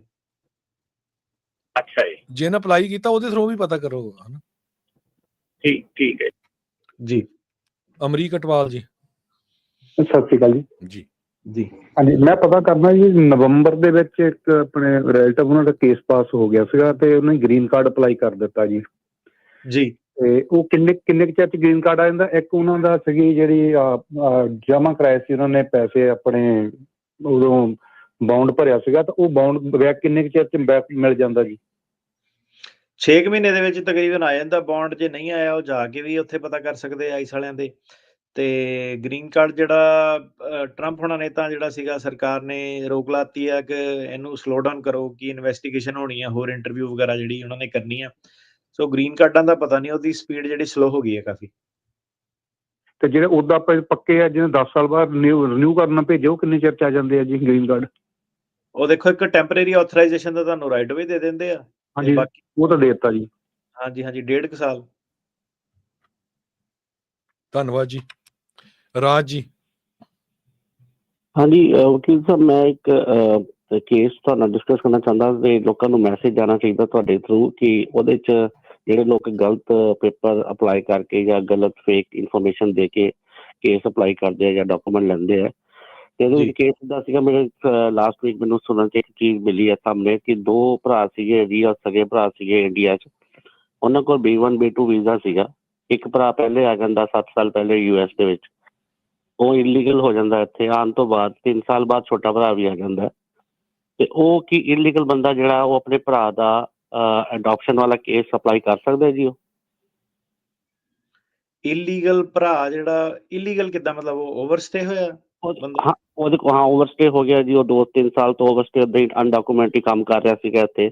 ਛੋਟਾ ਭਰਾ ਆ ਜਾਂਦਾ ਤੇ ਉਹ ਆਪਣੇ ਸਗੇ ਭਰਾ ਦਾ ਹੀ ਅਡਾਪਸ਼ਨ ਦਾ ਕੇਸ ਪਾ ਦਿੰਦਾ, ਔਰ ਉਹਦੇ ਛੋਟੇ ਭਰਾ ਨੂੰ ਗ੍ਰੀਨ ਕਾਰਡ ਮਿਲ ਵੀ ਜਾਂਦਾ।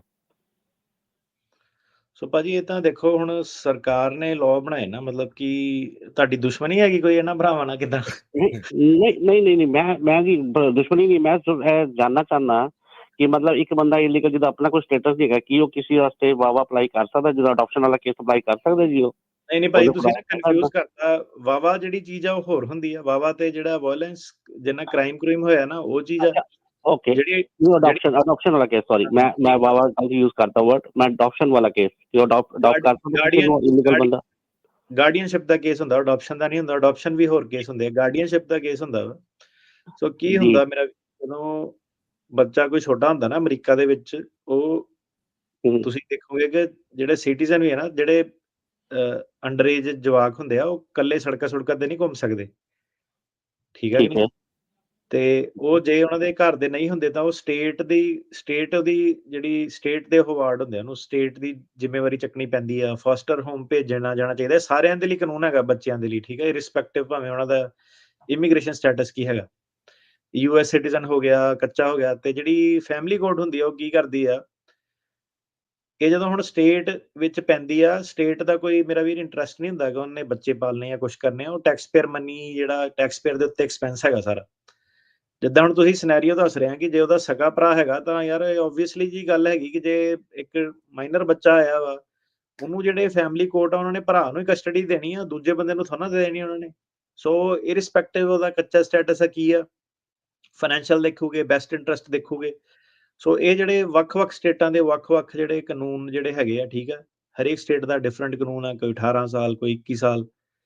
ਤੇ ਇਹਦੇ ਵਿੱਚ ਜਿਹੜੀ ਪ੍ਰੋਬਲਮ ਜੇ ਤੁਹਾਨੂੰ ਜਿੱਦਾਂ ਮੰਨ ਲਓ ਹੈਗੀ ਆ, ਤਾਂ ਤੁਸੀਂ as a US citizen vote ਪਾ ਸਕਦੇ ਆ ਕਿ ਆਪਣੀ ਸਟੇਟ ਦੇ ਲਾਅ ਜਿਹੜੇ ਚੇਂਜ ਹੋਣੇ ਚਾਹੀਦੇ ਆ ਜਾਂ ਕਿੱਦਾਂ ਨਾ, ਅਲੱਗ-ਅਲੱਗ ਸਟੇਟ ਦੇ।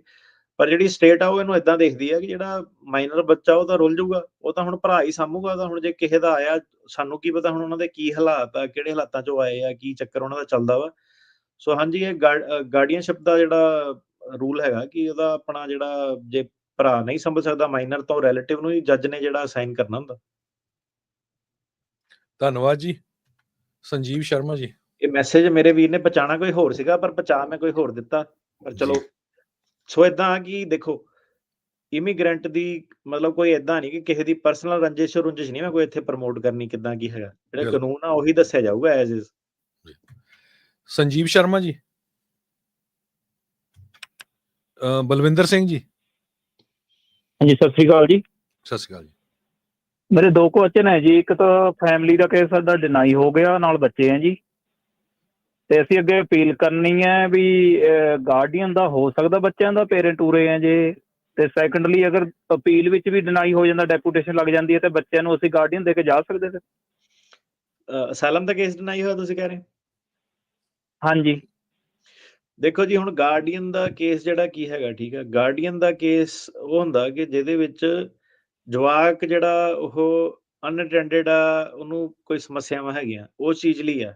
ਮਤਲਬ ਕਿ ਕੁਦਰਤੀ ਤਰੀਕੇ ਨਾਲ ਉਹਦੇ ਏਦਾਂ ਦੇ ਹਾਲਾਤ ਬਣ ਗਏ ਕਿ ਘਰ ਦੇ ਜਿਹਦੇ ਟੇਕ ਕੇਅਰ ਨਹੀਂ ਕਰ ਸਕਦੇ ਹੈਗੇ। ਤੇ ਗਾਰਡੀਅਨ ਕੋਈ ਏਦਾਂ ਦਾ ਕੇਸ ਨਹੀਂ ਹੈਗਾ ਕਿ ਤੁਸੀਂ ਕਹਿ ਲਓ ਕਿ ਨਹੀਂ ਹੁਣ ਸਾਡੀ ਗੱਲ ਬਣੀ ਨਹੀਂ, ਸਾਡੇ ਨਾਲ ਹੀ ਰਹਿ ਰਿਹਾ ਵਾ, ਸਾਡਾ ਪੂਰਾ ਮੋਹ ਪਿਆਰ ਆ ਬੱਚਿਆਂ ਨਾਲ, ਤੇ ਪਰ ਆਪਾਂ ਜਾਂਦੇ ਜਾਂਦੇ ਜਿਹੜਾ ਇਹਨਾਂ ਦਾ ਭਲਾ ਕਰ ਜਾਣਾ। ਤਾਂ ਉਹ ਚੀਜ਼ ਮੇਰੇ ਹਿਸਾਬ ਨਾਲ ਫਰਾਡ 'ਚ ਜਿਹੜੀ ਆ ਜਾਊਗੀ, ਠੀਕ ਹੈ। ਤੇ ਦੂਸਰੀ ਗੱਲ ਇਹ ਹੈ ਕਿ ਜੇ ਮੰਨ ਲਓ ਕਿ ਕਿਸੇ ਦੇ ਹਾਲਾਤ ਏਦਾਂ ਦੇ ਆ ਕਿ ਪ੍ਰੋਬਲਮਸ ਕਰਕੇ ਉਹ ਜਵਾਕਾਂ ਨੂੰ ਨਹੀਂ ਵਾਪਸ ਜਾਂਦੇ, ਆ ਜਵਾਕ ਉਰੇ ਓਵਰਸਟੇ ਕਰ ਜਾਂਦੇ ਆ, ਡੀਪੋਰਟੇਸ਼ਨ ਤੋਂ ਬਾਅਦ ਰੁਕ ਜਾਂਦੇ ਆ। ਸੋ ਪਹਿਲੀ ਇੱਕ ਚੀਜ਼ ਤਾਂ ਇਹ ਹੈ ਕਿ ਉਹਨਾਂ ਨੇ ਜਿਹੜਾ ਕਾਨੂੰਨ ਇਹ ਕਹਿੰਦਾ ਕਿ $900 ਸਮਥਿੰਗ ਪਰ ਡੇ ਦੇ ਹਿਸਾਬ ਨਾਲ ਫਾਈਨ ਆ, ਠੀਕ ਹੈ। ਉਹ ਹੁਣ ਅੱਜ ਤੱਕ ਕਿਸੇ ਨੇ ਇਹਨੂੰ ਯੂਜ਼ ਤਾਂ ਨਹੀਂ ਕੀਤਾ, ਪਰ ਇਹ ਫਾਈਨ ਤਾਂ ਦੇਖ ਲਓ ਤੁਸੀਂ, ਇੰਨਾ ਕੁ ਬਣ ਜਾਂਦਾ ਕਿ ਮਹੀਨੇ ਦਾ ਹੀ ਤੁਸੀਂ ਲਾ ਲਓ ਕਿ 30,000 ਬਣ ਜਾਇਆ ਕਰਨਾ। ਤੇ ਮੰਨ ਲਓ ਕਿ ਇਹ ਸਾਰੀਆਂ ਦਫਾ ਧਾਰਾਂ ਤੋਂ ਬੰਦਾ ਪਾਰ ਕਰ ਜਾਂਦਾ, ਗਾਰਡੀਅਨਸ਼ਿਪ ਕਿਸੇ ਨੂੰ ਗ੍ਰਾਂਟ ਕਰ ਦਿੰਦਾ ਕੋਰਟ। ਜਿਹੜਾ ਡੀਪੋਰਟੇਸ਼ਨ ਆਰਡਰ ਆ ਉਹ ਤਾਂ ਵੀ ਜਿਹੜਾ ਜਵਾਕਾਂ ਦੇ ਖਿਲਾਫ ਜਿਹੜਾ ਆਊਟਸਟੈਂਡਿੰਗ ਰਹਿੰਦਾ। ਗਾਰਡੀਅਨਸ਼ਿਪ ਗ੍ਰਾਂਟ ਦਾ ਮਤਲਬ ਇਹ ਨਹੀਂ ਹੈਗਾ ਕਿ ਡੀਪੋਰਟੇਸ਼ਨ ਆਪਣੇ ਆਪ ਹੀ ਜਿਹੜੀ ਆ ਉਹ ਰਫਾ ਦਫਾ ਹੋ ਜਾਣੀ ਆ। ਉਹਦੇ ਵਿੱਚ ਵੀ ਤੁਹਾਡਾ ਜਿਹੜਾ ਅੱਗੇ ਪ੍ਰੋਸੈਸ ਜਿਹੜਾ ਰਹਿੰਦਾ, ਉਹ ਮੋਸ਼ਨ ਟੂ ਰੀਓਪਨ, ਕਿ ਪਹਿਲਾਂ ਉਹ ਜਿਹੜਾ ਜਿਹੜੀ ਡੀਪੋਰਟੇਸ਼ਨ ਲੱਗੀ ਆ ਉਹਨੂੰ ਰੀਓਪਨ ਲਈ ਫਾਈਲ ਕਰਨਾ, ਉਹਨੂੰ BIA ਗ੍ਰਾਂਟ ਕਰਦੀ ਆ ਨਹੀਂ ਕਰਦੀ ਆ, ਠੀਕ ਆ। ਕਿ ਗਾਰਡੀਅਨਸ਼ਿਪ ਇਹਦੀ ਅਪਰੂਵ ਹੋ ਗਈ, ਇਹਨੂੰ ਗ੍ਰਾਂਟ ਕਰੋ। ਉਹ ਡਿਪੈਂਡ ਕਰਦਾ ਸਰਕਾਰਾਂ ਕਿਹੜੀਆਂ ਚੱਲਦੀਆਂ, ਉਹਨਾਂ ਦੀ ਪਾਲਿਸੀ ਕੀ ਆ। ਇਹ ਵਾਲੀ ਸਰਕਾਰ ਤੋਂ ਤੇ ਭੁੱਲ ਜਾਓ, ਠੀਕ ਹੈ। ਮੰਨ ਲਓ ਕਿ ਜੇ ਨਵੀਂ ਸਰਕਾਰ ਆਉਂਦੀ ਵੀ ਕਰਦੀ ਆ, ਫਿਰ ਡੀਪੋਰਟੇਸ਼ਨ ਪਹਿਲਾਂ ਖੁੱਲੂਗੀ, ਮੋਸ਼ਨ ਟੂ ਰੀਓਪਨ, ਫਿਰ ਡੀਪੋਰਟੇਸ਼ਨ ਟੁੱਟੂਗੀ, ਫਿਰ ਆਪਣਾ ਜਿਹੜਾ 360 ਦਾ ਜਿਹੜਾ ਬੇਸ ਅੱਗੇ ਚੱਲੂਗਾ। ਸੋ ਥਿਓਰੈਟਿਕਲੀ ਸਪੀਕਿੰਗ ਕਈ ਕੇਸਾਂ ਦੇ ਵਿੱਚ ਪੋਸੀਬਲ ਹੈਗਾ, ਪਰ ਐਡਾ ਈਜ਼ੀ ਨਹੀਂ ਹੈਗਾ। ਤੇ ਜਿਹੜੀ ਸਰਕਾਰ ਆ ਉਹਦਾ ਕੰਸਰਨ ਇਹੀ ਰਹੂਗਾ ਕਿਤੇ ਇਹ ਫਰਾਡ ਤਾਂ ਨਹੀਂ ਕਰਦੇ ਪਏ, ਕਿਤੇ ਇਹ ਜਾਣ ਕੇ ਤਾਂ ਨਹੀਂ ਹੈਗਾ ਕਿ ਆਪਣੇ ਜਵਾਕਾਂ ਨਾਲ ਹੀ ਰਹੀ ਜਾ ਰਹੇ ਆ ਤੇ ਜਾਣ ਬੁੱਝ ਕੇ ਜਿਹੜਾ ਹੈਗਾ ਉਹ ਗਾਰਡੀਅਨਸ਼ਿਪ ਤਾਂ ਹੁੰਦਾ ਜਿਹਦੇ ਵਿੱਚ ਨਾਤਾ ਜਿਹੜਾ ਟੁੱਟ ਜਾਂਦਾ ਘਰਦਿਆਂ ਦਾ ਆਪਣਾ ਜਵਾਕਾਂ ਦੇ ਨਾਲ। ਸੋ ਉਹ ਚੀਜ਼ ਗਾਰਡੀਅਨਸ਼ਿਪ ਹੁੰਦੀ ਆ। ਸੋ ਇਹਨੂੰ ਕੋਈ ਵੀ ਜਿਹੜਾ ਸੀਗਾ ਪੰਜਾਬੀ ਏਦਾਂ ਹਥਿਆਰ ਜਿਹਾ ਬਣਾ ਕੇ ਨਾ ਵਰਤੇ ਕਿ ਮੇਰੀ ਹੁਣ ਆ ਲੱਗੀ ਹੈ ਮੈਂ ਚੱਲ ਜਾਣਾ, ਤੇ ਉਹ ਫਿਰ ਆਬਵੀਅਸਲੀ ਹਾਈਲਾਈਟ ਹੋਣਗੇ, ਪ੍ਰੋਬਲਮ ਚਾਹੋਗੇ ਹਨ ਜੀ। ਸੰਜੀਵ ਸ਼ਰਮਾ ਜੀ। ਸੰਜੀਵ ਜੀ, ਇਹਨਾਂ ਦੀ ਕੋਈ ਲਾਈਨ ਦੀ ਪ੍ਰੋਬਲਮ ਹੈ। ਸੁਖਮਨ ਗਿੱਲ ਜੀ। ਹਾਂਜੀ ਭਾਜੀ ਮੈਂ I-589 ਆਪਣਾ ਅਪਲਾਈ ਕੀਤਾ ਸੀਗਾ ਜੀ, ਤੇ ਉਸ ਤੋਂ ਬਾਅਦ ਦੇ ਵਿੱਚ ਮੈਨੂੰ ਰਿਜੈਕਸ਼ਨ ਨੋਟਿਸ ਆ ਗਿਆ ਉਹਦਾ, ਤੇ ਉਹ ਕਹਿੰਦੇ ਵੀ ਤੁਹਾਡੀ ਜਿਹੜੀ ਐਪਲੀਕੇਸ਼ਨ ਹੈ ਉਹ ਫੁੱਲੀ ਕੰਪਲੀਟ ਨਹੀਂ ਹੈਗੀ। ਤੇ ਭਾਜੀ ਜਿਹੜਾ ਮੇਰਾ ਵਕੀਲ ਆ ਉਹਨੇ 2 ਗਲਤੀਆਂ ਕਰ ਦਿੱਤੀਆਂ ਵਿੱਚ, ਜਿੱਦਾਂ ਮੈਂ ਸਟੂਡੈਂਟ ਵੀਜ਼ੇ ਤੇ ਇੰਗਲੈਂਡ ਗਿਆ ਸੀ ਤੇ ਉਹਨੇ ਲਿਖ ਦਿੱਤਾ ਕਿ ਇਹ ਟੂਰਿਸਟ ਵੀਜ਼ੇ ਤੇ ਗਿਆ ਸੀ, ਤੇ ਉਹਦਾ ਵੀ ਭਾਜੀ ਟੈਕਸ ਪਿਆ ਹੋਊਗਾ? ਇਹ ਕਿਹੜਾ ਕੌਂਕਰਡ ਕੋਰਟ ਸੀਗਾ? ਨਹੀਂ ਭਾਜੀ, ਇਹ ਨਾ ਮੈਂ ਅਸਾਈਲਮ ਆਫਿਸ ਦੇ ਵਿੱਚ ਅਪਲਾਈ ਕੀਤਾ ਜੀ। ਮੈਂ ਨਾ ਆਇਆ ਹਜੇ ਨਵੰਬਰ ਦੇ ਵਿੱਚ 2024 ਦੇ ਵਿੱਚ ਹੀ ਆ, ਤੇ ਉਸ ਤੋਂ ਬਾਅਦ ਮੈਨੂੰ ਬਿਨਾਂ ਵਿਆਜ ਤੋਂ ਮੈਨੂੰ ਉਹਨੇ ਛੱਡਿਆ ਸੀਗਾ। ਰਿਜੈਕਟ ਕਰਕੇ ਉਹਨਾਂ ਨੇ ਰੈਫਰ ਕਰਤੀ ਉੱਤੇ ਕੋਰਟ ਦੇ ਵਿੱਚ ਕਿ ਨਹੀਂ ਹੈ ਜੀ? ਨਹੀਂ ਭਾਜੀ, ਹਜੇ ਰੈਫਰ ਨਹੀਂ ਕਦੇ ਕੀਤੀ। ਉਹਨਾਂ ਨੇ I-797 ਫਾਰਮ ਮੈਨੂੰ ਭੇਜਿਆ, ਰਿਜੈਕਸ਼ਨ ਨੋਟਿਸ, ਤੇ ਉਹਨਾਂ ਨੇ ਕਿਹਾ ਵੀ ਐਪਲੀਕੇਸ਼ਨ ਜਿਹੜੀ ਆ ਇਹ ਫੁੱਲੀ ਕੰਪਲੀਟ ਨਹੀਂ ਹੈਗੀ, ਤਾਂ ਕਰਕੇ ਅਸੀਂ ਐਡੀਸ਼ਨਲ ਇਨਫੋਰਮੇਸ਼ਨ ਚਾਹੀਦੀ ਸਾਨੂੰ। ਸੋ ਭਾਜੀ ਇਹ ਕੀ ਸੀਗਾ ਕਿ ਹੁਣ ਕਾਫੀ ਜਿਹੜੀ ਨਾ ਇਸ ਪਾਸੇ ਨੂੰ ਚੀਜ਼ਾਂ ਵੱਧ ਗਈਆਂ, ਪਿਛਲੇ ਸਾਲ ਤੱਕ ਨਹੀਂ ਸੀਗੀਆਂ। ਤੇ ਜਿਹੜੀ ਫਾਰਮ ਜਿਹੜੇ ਕੰਪਲੀਟ ਹੈਗੇ ਆ ਕੋਰਟ ਲੈਵਲ ਤੇ, ਅਸਾਈਲਮ ਆਫਿਸ ਲੈਵਲ ਤੇ ਬਹੁਤ ਜ਼ਿਆਦਾ ਜਿਹੜਾ ਇਹ ਰੌਲਾ ਰੱਪਾ ਚੱਲਦਾ। ਜੇ ਤੁਹਾਨੂੰ ਉਹਨਾਂ ਨੇ ਕੋਰਟ ਦੇ ਵਿੱਚ ਰੈਫਰ ਨਹੀਂ ਨਾ ਕੀਤਾ, ਤੁਸੀਂ ਆਪਣੀ ਜਿਹੜੀ ਐਪਲੀਕੇਸ਼ਨ ਉਹਨੂੰ ਦੁਬਾਰਾ ਕੰਪਲੀਟ ਕਰਕੇ ਜੇ ਤੁਹਾਨੂੰ ਨਹੀਂ ਹੋਇਆ ਸਾਲ ਆਏ ਨੂੰ, ਤਾਂ ਤੁਸੀਂ ਦੁਬਾਰਾ ਜਿਹੜੀ ਆਪਣੀ ਜਮ੍ਹਾਂ ਕਰਾ ਸਕਦੇ ਆ। ਨਹੀਂ ਭਾਜੀ ਦੁਬਾਰਾ ਜਦੋਂ ਜਮ੍ਹਾਂ ਕਰਾਉਣੀ ਫਿਰ ਭਾਜੀ ਪੂਰੀ ਸਟੋਰੀ ਦੱਸਣੀ ਪੈਣੀ ਨਾ ਆਪਾਂ ਨੂੰ, ਤੇ ਮੈਂ ਕਹਿੰਦਾ ਵੀ ਦੁਬਾਰਾ ਫਿਰ ਮੇਰਾ ਵਕੀਲ ਉਹੀ ਮਿਸਟੇਕ ਨਾ ਕਰ ਦਿੰਦਾ, ਉਹਨੂੰ ਸਟੋਰੀ ਦੇਤੀ ਸੀਗੀ, ਆਪਣਾ ਸਾਰਾ ਕੁਝ ਦੇਤਾ ਸੀ। ਇਹ ਭਾਜੀ ਕੀ ਆ, ਸਟੋਰੀ ਦੀ ਨਹੀਂ ਗੱਲ ਹੈਗੀ ਆ, ਬੜਾ ਲੋਕਾਂ ਨੂੰ ਭੁਲੇਖਾ ਕਿ ਮੈਂ ਸਟੋਰੀ ਦੇ ਦਿੱਤੀ ਆ ਤੇ ਉਹ ਹੋ ਜਾਣਾ। ਜਿਹੜਾ ਮੇਨ ਮੁੱਦਾ ਸਟੋਰੀ ਦਾ ਨਹੀਂ ਹੈਗਾ, ਉਹ ਕਹਿ ਰਿਹਾ ਕਿ ਜਿਹੜੇ ਫਾਰਮ ਹੈਗੇ ਨਾ ਤੁਹਾਡੇ 589 ਉਹਦੇ ਵਿੱਚ ਉਹ ਨੁਕਸ ਕੱਢ ਰਹੇ ਹੈਗੇ। ਸੋ ਕੋਈ ਏਦਾਂ ਦੀ ਰਿਕੁਆਇਰਮੈਂਟ ਨਹੀਂ ਹੈਗੀ ਕਿ ਸਟੋਰੀ ਦੇਣਾ ਕਿ ਨਹੀਂ ਦੇਣਾ। ਹੁਣ ਕਾਫੀ ਜਿਹੜੇ ਸੀਗੇ ਉਹ ਪਤਾ ਨਹੀਂ ਕੀ ਦੌਰ ਜਿਹਾ ਚੱਲਿਆ, ਵਕੀਲ ਸਟੋਰੀਆਂ ਹੀ ਲਿਖੀ ਜਾਂਦੇ ਆ ਬਹਿ ਕੇ, ਕੋਈ ਏਦਾਂ ਦਾ ਨਹੀਂ। ਉਹ ਜੇ ਉਹ ਤਾਂ ਮੇਨ ਜਿਹੜਾ ਮੁੱਦਾ ਇਹਦੇ ਵਿੱਚ ਹੈਗਾ ਕਿ ਜਿਹੜਾ 589 ਫਾਰਮ ਜਿਹੜਾ ਹੈਗਾ ਨਾ, ਉਹ ਕਹਿੰਦੇ ਆ ਕਿ ਪੂਰਾ ਜਿਹੜਾ ਕੰਪਲੀਟ ਹੋਣਾ ਚਾਹੀਦਾ। ਜਿੱਦਾਂ ਹੁਣ ਤੁਸੀਂ ਆ ਯੂਕੇ ਵਾਲਾ ਜਿਹੜਾ ਸੀਗਾ ਮੁੱਦਾ ਕਹਿੰਦੇ ਸਹੀ ਤਰ੍ਹਾਂ ਐਕਸਪਲੇਨ ਨਹੀਂ ਕੀਤਾ। ਜਿਹੜਾ ਮੇਨ ਜ਼ੋਰ ਆ ਉਹ ਆਪਣਾ ਜਿਹੜਾ ਫਾਰਮ ਆ ਉਹਨੂੰ ਸਹੀ ਤਰੀਕੇ ਨਾਲ ਜਿਹੜਾ ਕਰਨ ਤੇ ਜਿਹੜਾ ਲਾਓ। ਸੋ ਇਹ ਹੁਣ ਜਿਹੜਾ ਸੀਗਾ ਤੁਸੀਂ ਕਹਿ ਲਓ ਕਿ ਜਿਹਨੇ ਨੁਕਸ ਕੱਢਣਾ ਉਹਨੇ ਕੋਈ ਨਾ ਕੋਈ ਤਰੀਕੇ ਨਾਲ ਕੱਢ ਹੀ ਦੇਣਾ ਕਿ ਇਹਦਾ ਆ ਰਹਿੰਦਾ ਉਹ ਫਾਰਮ ਵਾਕਈ ਹੈਗਾ ਵੀ ਇਦਾਂ ਦਾ ਟ੍ਰਿਕੀ, ਡਿਟੇਲਾਂ ਉਹਦੇ ਵਿੱਚ ਇੰਨੀਆਂ ਜਗ੍ਹਾ ਘੱਟ ਆ ਕਰਨ ਲਈ, ਤੇ ਤੁਸੀਂ ਉਹਨੂੰ ਜਿਹੜਾ ਨਾ ਫਾਰਮਲ ਜਿਹੜਾ ਜ਼ੋਰ ਲਾਓ। ਤੇ ਬੇਸਿਕਲੀ ਜਿਹੜਾ ਇੱਕ ਫੈਸਲਾ ਆਇਆ ਵਾ ਮੈਟਰ ਆਫ CARR, ਤੇ ਉਹ ਫੈਸਲਾ ਬੇਸਿਕਲੀ ਕੀ ਕਹਿੰਦਾ, ਉਹ ਚ BIA ਨੇ ਕਲੀਅਰ ਕਰਤਾ ਕਿ ਜਿਹੜੀ ਸਟੋਰੀ ਆ ਉਹ ਫਾਰਮ ਦਾ ਕੋਈ ਪਾਰਟ ਨਹੀਂ ਹੈਗਾ। ਫਾਰਮ ਅਲੱਗ ਚੀਜ਼ ਆ, ਸਟੋਰੀ ਅਲੱਗ ਚੀਜ਼ ਆ। ਤੁਸੀਂ ਸਟੋਰੀ ਚ ਭਾਵੇਂ ਸਾਰਾ ਕੁਝ ਜਿਹੜਾ ਸਹੀ ਲਿਖ ਵੀ ਦਿੰਦੇ ਆ ਡੈਕਲੇਰੇਸ਼ਨ ਚ ਆਪਣੀ ਚ, ਉਹਦਾ ਮਤਲਬ ਇਹ ਨਹੀਂ ਹੈ ਤੁਸੀਂ ਫਾਰਮ ਜਿਹੜੇ ਸਹੀ ਤਰੀਕੇ ਨਾਲ ਭਰੇ ਆ। ਸੋ ਜਿਹੜੀ ਤੁਸੀਂ ਗੱਲ ਕਹਿ ਰਹੇ ਆ ਕਿ ਮੈਂ ਵਕੀਲ ਨੂੰ ਸਟੋਰੀ ਦੇ ਦਿੱਤੀ ਸੀਗੀ, ਉਹ ਇਨਫ ਨਹੀਂ ਹੈਗੀ। ਤੁਸੀਂ ਫਾਰਮਲ ਜਿਹੜਾ ਜ਼ੋਰ ਲਾਓ ਜ਼ਿਆਦਾ। ਧੰਨਵਾਦ ਜੀ। ਜਸਕਰਨ ਸਿੰਘ ਜੀ। ਹਾਂਜੀ ਹਾਂਜੀ, ਸਤਿ ਸ਼੍ਰੀ ਅਕਾਲ ਜੀ। ਸਤਿ ਸ਼੍ਰੀ ਅਕਾਲ ਜੀ। ਜੀ ਹੈਲੋ। ਹਾਂਜੀ ਜੀ, ਮੇਰਾ ਸਵਾਲ ਹੈਗਾ G325R ਦਾ ਜੀ। ਜੀ ਜੀ ਮੈਂ ਆਪਣਾ ਦਸੰਬਰ 2023 ਚ ਇੱਥੇ ਆਇਆ ਸੀ। ਮੈਂ, ਮੇਰੀ ਵਾਈਫ ਤੇ ਮੇਰੇ 2 ਬੇਟੀਆਂ, ਤੇ ਜਿਹੜੀ ਮੇਰੀ, ਅਸੀਂ ਸਾਰੇ ਇੰਡੀਅਨ ਸਿਟੀਜ਼ਨ ਆ, ਤੇ ਇੱਕ ਬੇਟੀ ਮੇਰੀ ਕੈਨੇਡੀਅਨ ਸੀ। ਤੇ ਅਸੀਂ ਕੈਨੇਡਾ ਤੋਂ ਟੂਰਿਸਟ ਵੀਜ਼ੇ ਤੋਂ ਇੱਥੇ ਆਏ ਆ। ਤੇ ਫਰਵਰੀ ਚ ਮੈਂ ਅਸਾਈਲਮ ਦਾ ਕੇਸ ਲਾਤਾ ਸੀ, ਮਾਰਚ ਚ ਮੇਰੀ ਬਾਇਓਮੈਟ੍ਰਿਕ ਹੋ ਗਏ ਨੇ। ਕਿ ਮੈਨੂੰ ਸਟਿਲ ਲੋੜ ਹੈਗੀ ਹੈ G325R ਭਰਨ ਦੀ ਜੀ? ਵੀਜ਼ੇ ਤੇ ਆਏ ਸੀਗੇ ਤੁਸੀਂ ਉਰੇ? ਹਾਂਜੀ, ਮੈਂ ਵੀਜ਼ੇ, ਕੈਨੇਡਾ ਵੀਜ਼ੇ ਤੋਂ ਆਇਆ ਸੀ। ਨਹੀਂ ਭਾਜੀ, B1 ਵੀਜ਼ੇ ਦੇ। US ਦਾ ਵੀਜ਼ਾ ਲੱਗਿਆ ਸੀਗਾ ਨਾ ਤੁਹਾਡਾ? ਹਾਂਜੀ ਜੀ, ਮੈਂ ਪ੍ਰੋਪਰ ਵੀਜ਼ੇ ਤੇ ਆਇਆ ਸੀ ਜੀ। ਜਿਹੜਾ ਭਾਜੀ ਉਹਨਾਂ ਨੇ ਲਾਅ ਐਕਸਪਲੇਨ ਕੀਤਾ ਉਹ ਇਹ ਹੈ ਕਿ ਜਿਹਨਾਂ ਦੇ ਵੀਜ਼ੇ ਲੱਗੇ ਸੀਗੇ ਉਹਨਾਂ ਦੇ ਫਿੰਗਰਪ੍ਰਿੰਟ ਹੋਏ ਹੁੰਦੇ, ਉਹਨਾਂ ਨੂੰ ਕਰਨ ਦੀ ਲੋੜ ਨਹੀਂ ਹੁੰਦੀ। ਜਵਾਕ ਜਿਹੜੇ 14 ਸਾਲ ਤੋਂ ਥੱਲੇ ਉਹਨਾਂ ਦੇ ਫਿੰਗਰਪ੍ਰਿੰਟ ਕੈਪਚਰ ਨਹੀਂ ਹੋਏ ਹੁੰਦੇ, ਤੇ 14 ਸਾਲ ਦੇ ਹੁੰਦੇ ਹੀ ਸਾਰੀ ਉਹਨਾਂ ਨੇ ਜਿਹੜਾ ਆਪਣਾ ਕਰਨੇ ਆ ਫਿੰਗਰਪ੍ਰਿੰਟ। ਹਾਂਜੀ, ਪਰ ਅਸੀਂ ਕੈਨੇਡਾ ਤੋਂ ਆਏ ਸਾਂ, ਕੈਨੇਡਾ ਦਾ ਟੂਰਿਸਟ ਵੀਜ਼ਾ ਲੱਗਿਆ ਸੀ ਉੱਥੋਂ ਸਾਡਾ, ਤੇ ਫਿਰ ਸਾਨੂੰ ਲੋੜ ਨਹੀਂ ਹੈਗੀ। ਜੇ ਤੁਸੀਂ ਲੀਗਲੀ ਆਏ ਆ? ਨਹੀਂ ਜੀ, ਤੇ ਜਵਾਕਾਂ ਦਾ ਲੀਗਲੀ ਆਏ ਸੀ ਅਸੀਂ। ਕੈਨੇਡਾ ਤੋਂ ਟੂਰਿਸਟ ਵੀਜ਼ਾ ਲੱਗਿਆ ਸੀ, ਉਹ ਜਵਾਕ ਦਾ B1 B2 ਲੱਗਿਆ। ਇੱਕ ਤੇ ਕੈਨੇਡੀਅਨ ਸੀ, ਉਹਦੀ ਤਾਂ ਲੋੜ ਹੀ ਨਹੀਂ ਸੀ ਵੀਜ਼ੇ ਦੀ। ਹਾਂਜੀ, ਜਿਹੜੇ ਕੈਨੇਡੀਅਨ ਆ ਉਹਦੀ ਤਾਂ 14 ਸਾਲ ਦੇ ਜਵਾਕ ਦਾ ਜਿਹੜਾ ਤੁਹਾਨੂੰ ਦੱਸਿਆ ਨਾ ਕਿ ਫਿੰਗਰਪ੍ਰਿੰਟ ਜਿਹੜੇ ਹੋਣੇ ਆ। ਹਾਂਜੀ, ਨਹੀਂ ਉਹ ਛੋਟੀ ਬੱਚੇ ਜੇ 2-2.5 ਸਾਲ, ਫਿਰ ਆਪਾਂ ਨੂੰ ਲੋੜ ਨਹੀਂ G325R ਦੀ। ਹਾਂਜੀ ਠੀਕ ਹੈ ਵੀਰ ਜੀ। ਇੱਕ ਹੋਰ ਸਵਾਲ ਹੈਗਾ ਜੀ, ਛੋਟਾ ਜਿਹਾ। ਹਾਂਜੀ ਜੀ। ਹਾਂਜੀ ਵੀਰ ਜੀ, ਮੈਂ ਆਪਣੇ ਬੱਚੇ ਦੀ ਗਾਰਡੀਅਨਸ਼ਿਪ ਆਪਣੇ ਫਾਦਰ ਨੂੰ ਦੇਣਾ ਚਾਹੁੰਦਾ ਵਾਂ, ਕੀ ਮੈਂ ਦੇ ਸਕਦਾ ਵਾਂ ਇੱਕ ਬੇਟੀ ਦੀ? ਕਿਉਂਕਿ ਮੇਰੇ ਕੋਲ ਆਪਣੇ ਟੇਕ ਕੇਅਰ ਨਹੀਂ ਹੁੰਦੀ ਤੇ ਖਰਚੇ ਬਹੁਤ ਜ਼ਿਆਦੇ ਆ। ਕਿ ਅਸੀਂ ਦੇ ਸਕਦੇ? ਮੇਰੇ ਫਾਦਰ ਇੱਥੇ ਗ੍ਰੀਨ ਕਾਰਡ ਨੇ ਜੀ ਅਮਰੀਕਾ 'ਚ। ਹਾਂਜੀ, ਦੇ ਸਕਦੇ ਆ ਗਾਰਡੀਅਨਸ਼ਿਪ। ਜੇ ਨਹੀਂ ਤੁਸੀਂ ਟੇਕ ਕੇਅਰ ਕਰ ਸਕਦੇ ਹੋ ਤਾਂ ਜੱਜ ਨੂੰ ਫਿਰ ਤੁਹਾਨੂੰ ਐਕਸਪਲੇਨ ਕਰਨਾ ਪੈਣਾ ਸਾਰਾ ਕੀ ਮਸਲਾ। ਜੇ ਜੱਜ ਨੇ ਗ੍ਰਾਂਟ ਕਰਤੀ ਤਾਂ ਗੁੱਡ ਹੈ ਨਾ, ਮਤਲਬ ਉਹਨਾਂ ਨੇ ਦੇਖਣਾ ਹੁੰਦਾ ਕੋਈ ਫਰਾਡ ਤਾਂ ਨਹੀਂ ਹੈਗਾ। ਤੇ ਮਤਲਬ ਮੋਸਟਲੀ ਜਿਹੜਾ $1 ਮਿਲੀਅਨ ਕੁਐਸਚਨ ਇਹ ਹੁੰਦਾ ਕਿ ਕਿਤੇ ਵੈਸੇ ਤਾਂ ਨਹੀਂ ਫਾਦਰ ਦਾ ਬਹਾਨਾ ਲਾਈ ਜਾ ਰਿਹਾ, ਤੇ ਬਾਅਦ ਚ ਐਂਡ ਆਫ ਦਾ ਡੇ ਰਹੇ ਉਸੇ ਹਿਸਾਬ ਨਾਲ ਰਹੇ ਆ ਕਿ ਆਪਣੀ ਫੈਮਿਲੀ ਦੇ ਨਾਲ ਹੀ ਨਾ, ਉਹ ਚੀਜ਼ ਨੂੰ ਉਹਨਾਂ ਨੇ ਉਹਨੂੰ ਫਿਰ ਫਰਾਡ ਮੰਨਦੇ ਆ ਉਹ। ਧੰਨਵਾਦ ਜੀ। ਮਨਿੰਦਰ ਸਿੰਘ ਜੀ। ਹਾਂਜੀ, ਸਤਿ ਸ਼੍ਰੀ ਅਕਾਲ ਸਰ। ਜੀ ਹਾਂਜੀ ਸਰ, ਮੇਰਾ ਕੁਐਸਚਨ ਮੇਰੇ ਦੋਸਤ ਵਾਸਤੇ, ਉਹ ਮੁੰਡਾ ਕੰਮ ਤੇ ਗਿਆ ਹੋਇਆ, ਸੌਰੀ ਫॉर दैट। ਤੇ ਉਹ ਨਾ 5 ਸਾਲ ਪਹਿਲਾਂ, ਲਗਭਗ 4.5 ਸਾਲ ਪਹਿਲਾਂ ਉਹ ਅਮਰੀਕਾ ਆਏ ਸੀਗੇ ਮੈਰਿਜ ਬੇਸ ਤੇ ਉਹਨਾਂ ਨੇ ਸਿਟੀਜ਼ਨਸ਼ਿਪ ਦਾ ਇੱਕ ਲਗਾਉਣਾ, ਆਪਣਾ ਕੇਸ ਲਾਉਣਾ। ਸੌਰੀ, ਉਹਨਾਂ ਨੂੰ IRS ਪਹਿਲਾਂ 4 ਸਾਲ ਪਹਿਲਾਂ ਆਏ ਸੀਗੇ ਮੈਰਿਜ ਬੇਸ ਦੇ ਉੱਤੇ, ਗ੍ਰੀਨ ਕਾਰਡ ਤੇ ਆਏ ਸੀਗੇ? ਹਾਂਜੀ ਸਰ, ਗ੍ਰੀਨ ਕਾਰਡ ਤੇ ਆਏ ਸੀਗੇ। ਠੀਕ ਹੈ ਜੀ। ਤੇ ਉਹਨਾਂ ਨੇ ਹੁਣ ਸਿਟੀਜ਼ਨਸ਼ਿਪ ਦਾ ਆਪਣਾ ਪ੍ਰੋਗਰਾਮ ਕੇਸ ਲਾਉਣਾ, ਤੇ ਉਹਨਾਂ ਨੂੰ IRS ਤੋਂ ਇੱਕ ਪੈਨਲਟੀ ਪਈ ਸੀਗੀ ਛੋਟੀ ਜਿਹੀ ਕੋਈ, ਤੇ ਉਹ ਪੈਨਲਟੀ ਇਸ ਟਾਈਮ ਸਿਟੀਜ਼ਨਸ਼ਿਪ 'ਚ ਪ੍ਰੋਬਲਮ ਕਰੇਗੀ ਕਿ ਨਹੀਂ ਕਰੇਗੀ? ਬਿਲਕੁਲ ਕਰੂਗੀ। IRS ਦੇ ਨਾਲ ਸਾਰੇ ਡਿਊਜ਼ ਤੁਹਾਡੇ ਕਲੀਅਰ ਹੋ ਜਾਣੇ ਚਾਹੀਦੇ ਆ। ਕਈਆਂ ਦਾ ਤਾਂ ਜ਼ਿਆਦਾ ਕਰਜ਼ਾ ਹੁੰਦਾ, IRS ਨਾਲ ਫਿਰ ਪੇਮੈਂਟਾਂ ਬਣਾਉਂਦੇ ਆ ਉਹਨਾਂ ਦੀ, ਉਹ ਸਿਟੀਜ਼ਨਸ਼ਿਪ ਹੋਲਡ ਕਰਕੇ ਰੱਖਦੇ ਆ ਜਦ ਤੱਕ ਬੈਲੈਂਸ ਜਿਹੜਾ ਕਲੀਅਰ ਨਹੀਂ ਹੋ ਜਾਂਦਾ। ਨਹੀਂ, ਬੈਲੈਂਸ ਉਹਨਾਂ ਦਾ ਕਲੀਅਰ ਹੈ, ਪੈਨਲਟੀ ਪੇ ਕਰਤੀ ਸੀ, ਬਸ ਉਹਨਾਂ ਨੂੰ ਇਹ ਡਰ ਹੈ ਇਸ ਟਾਈਮ, ਜਿਵੇਂ ਖਬਰ ਆ ਰਹੀ ਹੈ ਵੀ ਸਿਟੀਜ਼ਨਸ਼ਿਪ ਦੀ ਇੰਟਰਵਿਊ ਤੇ ਬੰਦਾ ਚੱਕ ਲਿਆ, ਤਾਂ ਮਤਲਬ ਕਿ ਡਿਊ ਉਹਨਾਂ ਦੇ ਕਲੀਅਰ ਹੈ, ਕੁਝ ਵੀ ਬਕਾਇਆ ਨਹੀਂ ਹੈ। ਹਾਂਜੀ ਜੇ ਕੋਈ ਫਰਾਡ ਨਹੀਂ ਉਹਨਾਂ ਨੇ ਕੀਤਾ ਤੇ ਸਟ੍ਰੇਟ ਫਾਰਵਰਡ ਆ, ਜੇ IRS ਨਾਲ ਟੈਕਸਸ ਜੇ ਉਹਨਾਂ ਦੇ ਕਲੀਨ ਆ ਤਾਂ ਬਸ ਉਹ ਆਪਣਾ ਆਲ ਗੁੱਡ। ਓਕੇ ਬਸ। ਤੇ ਦੂਸਰਾ ਇੱਕ ਕੁਐਸਚਨ ਹੋਰ ਹੈ, ਮੇਰੇ ਕਜ਼ਨ ਦਾ ਕੁਐਸਚਨ ਹੈ। ਉਹ ਲਗਭਗ 2 ਸਾਲ ਪਹਿਲਾਂ ਆਏ ਸੀਗੇ, 1 ਸਾਲ 8 ਮਹੀਨੇ ਪਹਿਲਾਂ ਅਮਰੀਕਾ ਆਏ ਸੀਗੇ।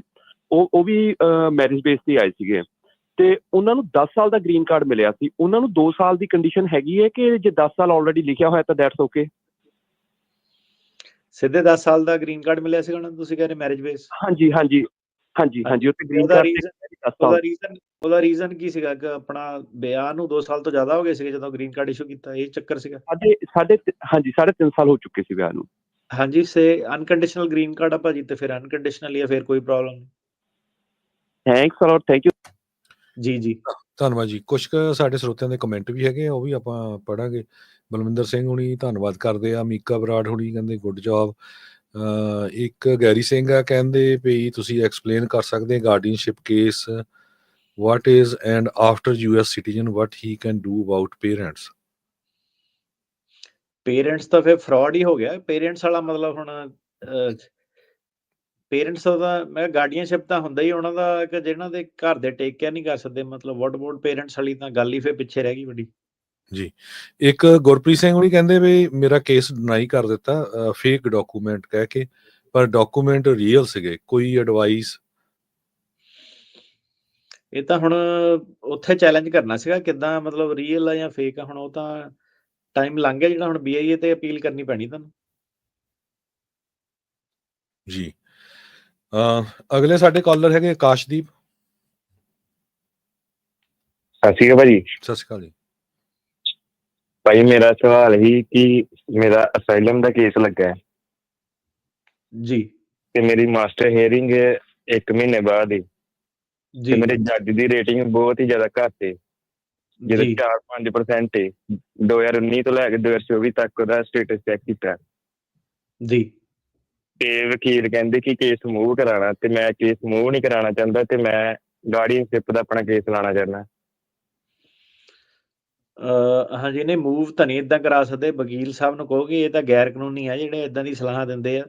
ਉਹ ਤਾਂ ਜਿੱਥੇ ਬੰਦਾ ਰਹਿੰਦਾ ਉਹਦੇ ਹਿਸਾਬ ਨਾਲ ਕੇਸ ਜਿਹੜਾ ਚੱਲਣਾ ਵਾ, ਤੇ ਜਿਹੜੇ ਵੀ ਇਹ ਵਕੀਲ ਸਾਹਿਬ ਹੈਗੇ, ਠੀਕ ਹੈ। ਸੋ ਐਡਰੈਸਾਂ ਦਾ ਨਾਲੇ ਅੱਜ ਕੱਲ੍ਹ ਉਹਨਾਂ ਨੇ ਸਿੱਧੇ ਕਾਨੂੰਨ ਪਾਸ ਕੀਤਾ ਕਿ ਜੇ ਘਪਲਾ ਕੁਛ ਉਹਨਾਂ ਨੂੰ ਲੱਗਿਆ ਤੇ ਉਹ ਇਟਸੈਲਫ ਗਰਾਊਂਡ ਫॉर ਡੀਪੋਰਟੇਸ਼ਨ ਜਿਹੜੀ ਹੈਗੀ ਆ। ਸੋ ਉਹ ਨਾ ਇਹ ਵਕੀਲ ਦੇ ਆਖੇ ਲੱਗੇ ਕੇਸ ਮੂਵ ਕਰਾ ਲਿਆ, ਕਿੱਦਾਂ ਜਿੱਥੇ ਰਹਿੰਦਾ ਉੱਥੇ ਲੱਗਣਾ।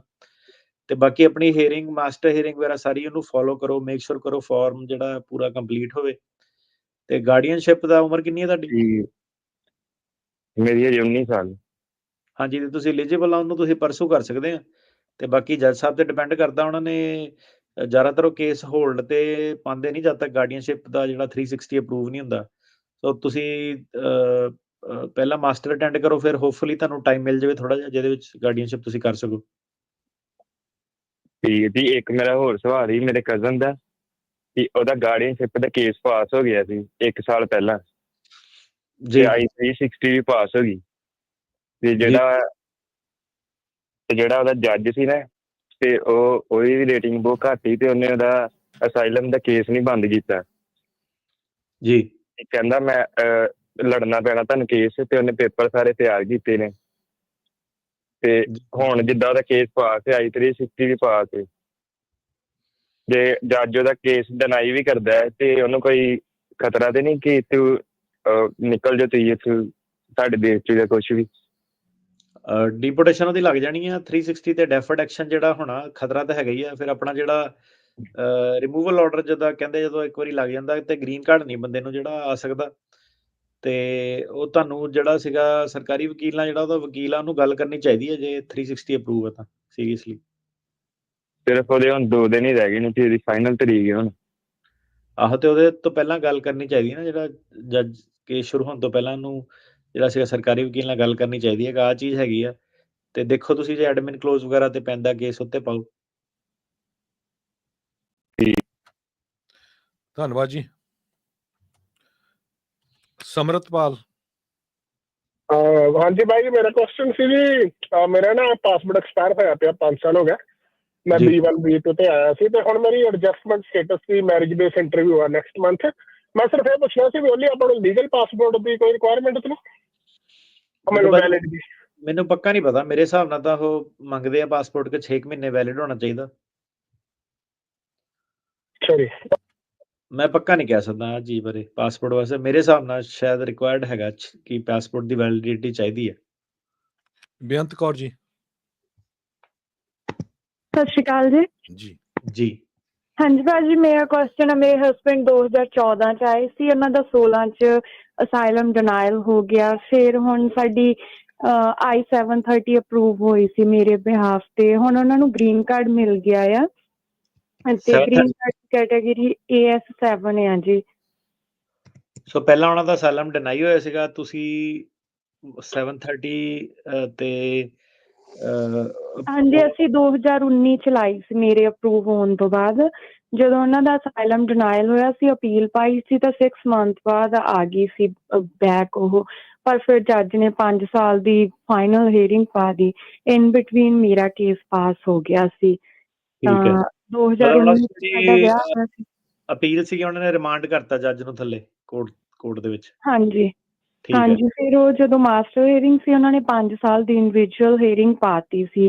ਤਾਂ ਇਹਦੇ ਇੰਨੇ ਟਾਈਮ 'ਚ ਸਾਡਾ ਵਿਆਹ ਹੋਇਆ, ਮੇਰਾ ਕੇਸ ਪਾਸ ਹੋ ਗਿਆ, I-730 ਲਾਈ, ਫਿਰ ਹੁਣ ਗ੍ਰੀਨ ਕਾਰਡ ਵੀ ਆ ਗਿਆ। ਉਹਨਾਂ ਦੀ ਕੈਟਾਗਰੀ AS7 ਆ। ਮੇਰਾ ਕੁਐਸਚਨ ਇਹ ਆ ਭਾਜੀ ਕਿ ਉਹ ਜੇ ਇੰਡੀਆ ਜਾਂਦੇ ਆ ਇਨ ਫਿਊਚਰ ਮੇਰੀ ਸਿਟੀਜ਼ਨ ਤੋਂ ਬਾਅਦ ਜਾਂ ਕੁਛ ਵੀ, ਉਹਨਾਂ ਨੂੰ ਕਹਿ ਸਕਦੇ ਆ ਕਿ ਤੁਸੀਂ ਪਹਿਲਾਂ ਅਸਾਈਲਮ ਲਾਇਆ ਸੀ, ਜਾਂ ਉਹਨਾਂ ਨੂੰ ਕੋਈ ਪ੍ਰੋਬਲਮ ਆ ਸਕਦੀ ਹੈ ਜੀ?